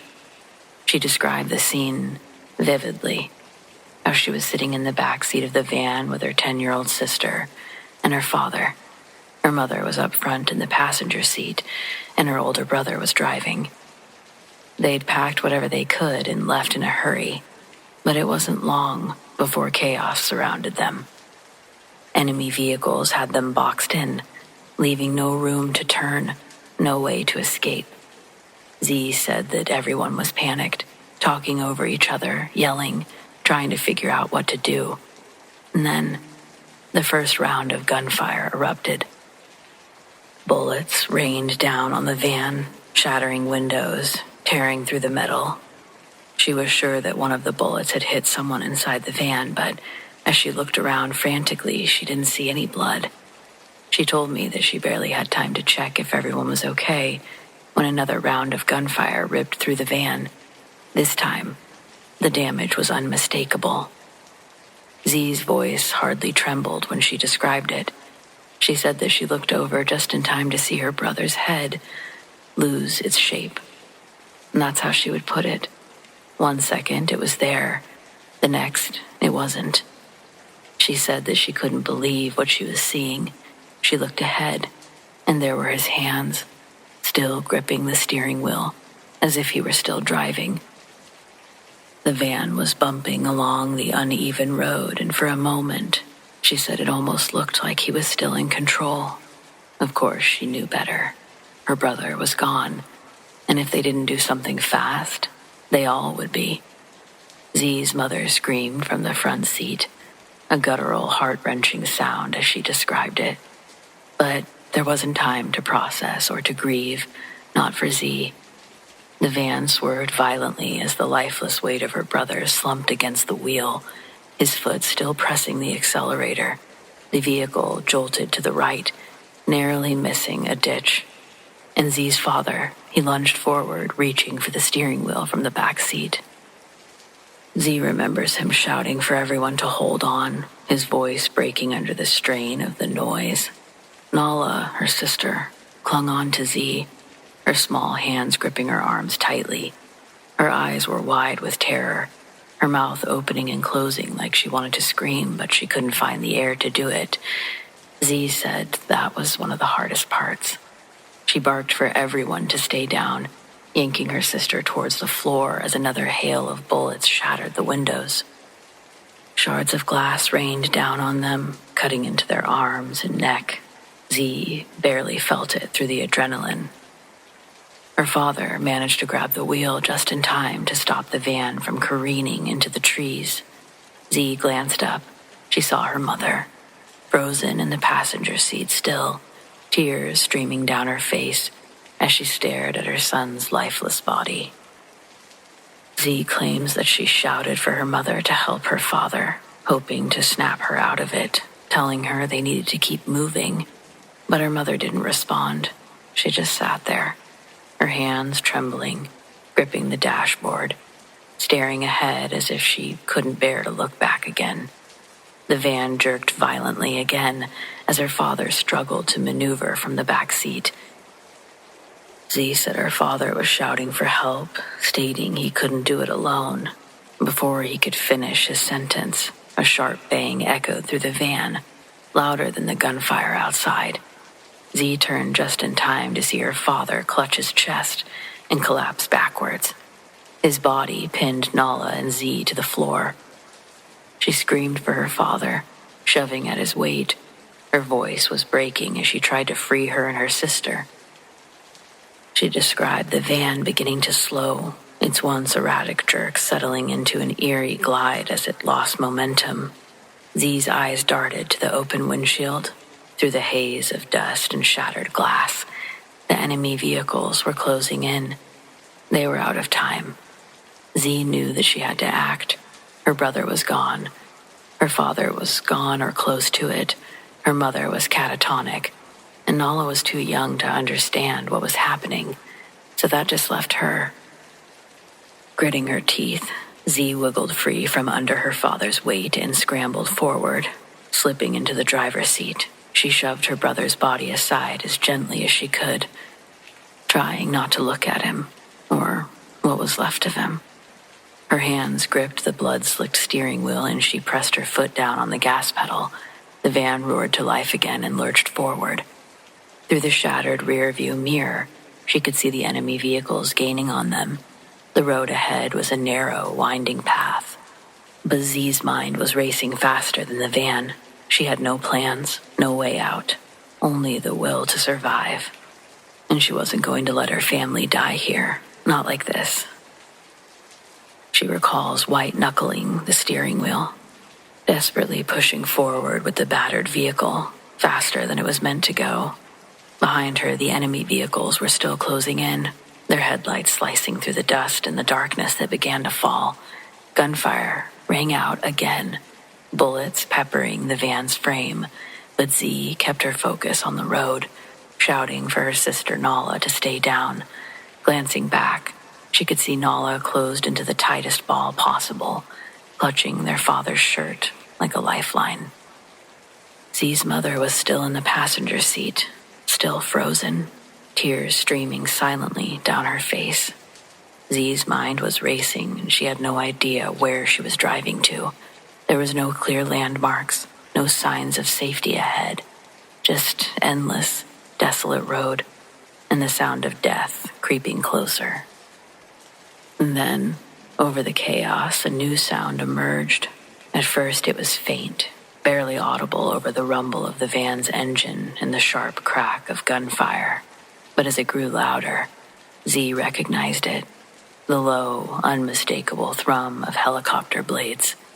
She glanced upward toward the shattered windshield, and she saw it, a silhouette against the moonlit sky, its spotlight cutting through the dust. The United States military. Z felt a flicker of hope ignite, but it was quickly overshadowed by fear. The enemy vehicles were still closing in, and there was no guarantee the helicopter crew had seen them. The van jolted violently as another bullet hit the rear tire. The vehicle swerved, and Z fought to keep it steady. She slammed her foot down on the gas pedal, desperate to close the distance between them and the helicopter. Suddenly, a powerful beam of light swept across the road, blinding her for a moment. The helicopter's spotlight had locked onto them. Z says she knew they likely couldn't hear her, but that they were all screaming now, "We're here, we're here." They were praying that they could hear them, see them, waving their arms out the windows, screaming, "Help us." A deafening roar from above as the helicopter opened fire, not at the van, but at the enemy vehicles behind them. Explosions lit up the darkness, and Z risked a glance in the rearview mirror. She saw one of the pursuing vehicles veer off the road, engulfed in flames, while the others skidded to a stop. The road ahead and behind were suddenly clear. The van sputtered and groaned, its damaged tire making it impossible to maintain speed. Z knew that they couldn't go much further, but the helicopter was now directly overhead, its light guiding them like a beacon. She explains that moments later another vehicle appeared on the horizon. This one was marked with the unmistakable insignia of the U.S. military. Z barely had time to register it before the van gave one final lurch and ground to a halt. Armed soldiers poured out of the military vehicle, shouting orders in a mix of English and the local language. Z threw the van into park and stumbled out, dragging Nala with her. Clutching her sister tightly, she urged the soldiers to please help her family, that her father, her mother, were inside the van. The soldiers moved quickly, pulling her parents from the van while others formed a defensive perimeter around them. Z continued to cling on to Nala, and she watched through tear-filled eyes as the soldiers carried her unconscious father and shell-shocked mother to safety. The helicopter continued to circle overhead, its presence a shield against any further attacks. As the vehicle rumbled away, Z finally allowed herself to collapse against the seat, her body shaking with sobs. Nala was clinging to her, burying her face in Z's chest. Her brother was gone, her father was gravely injured, and her family would never be the same. But the rest of them were alive. Against all odds, they had survived. Z said that was the first time in an eternity that she allowed herself to believe that her family might have a future. Again, I don't think Z knew she was trauma dumping. In retrospect, I guess I'm glad she did. The conversation has given me an insane amount of perspective, respect, for things that I didn't really understand before. Above all else, it felt like she really needed to share that chapter of her life. I, on the other hand, know that I'm sharing trauma. So if you don't want to hear it, I'm sorry you read it. Take care.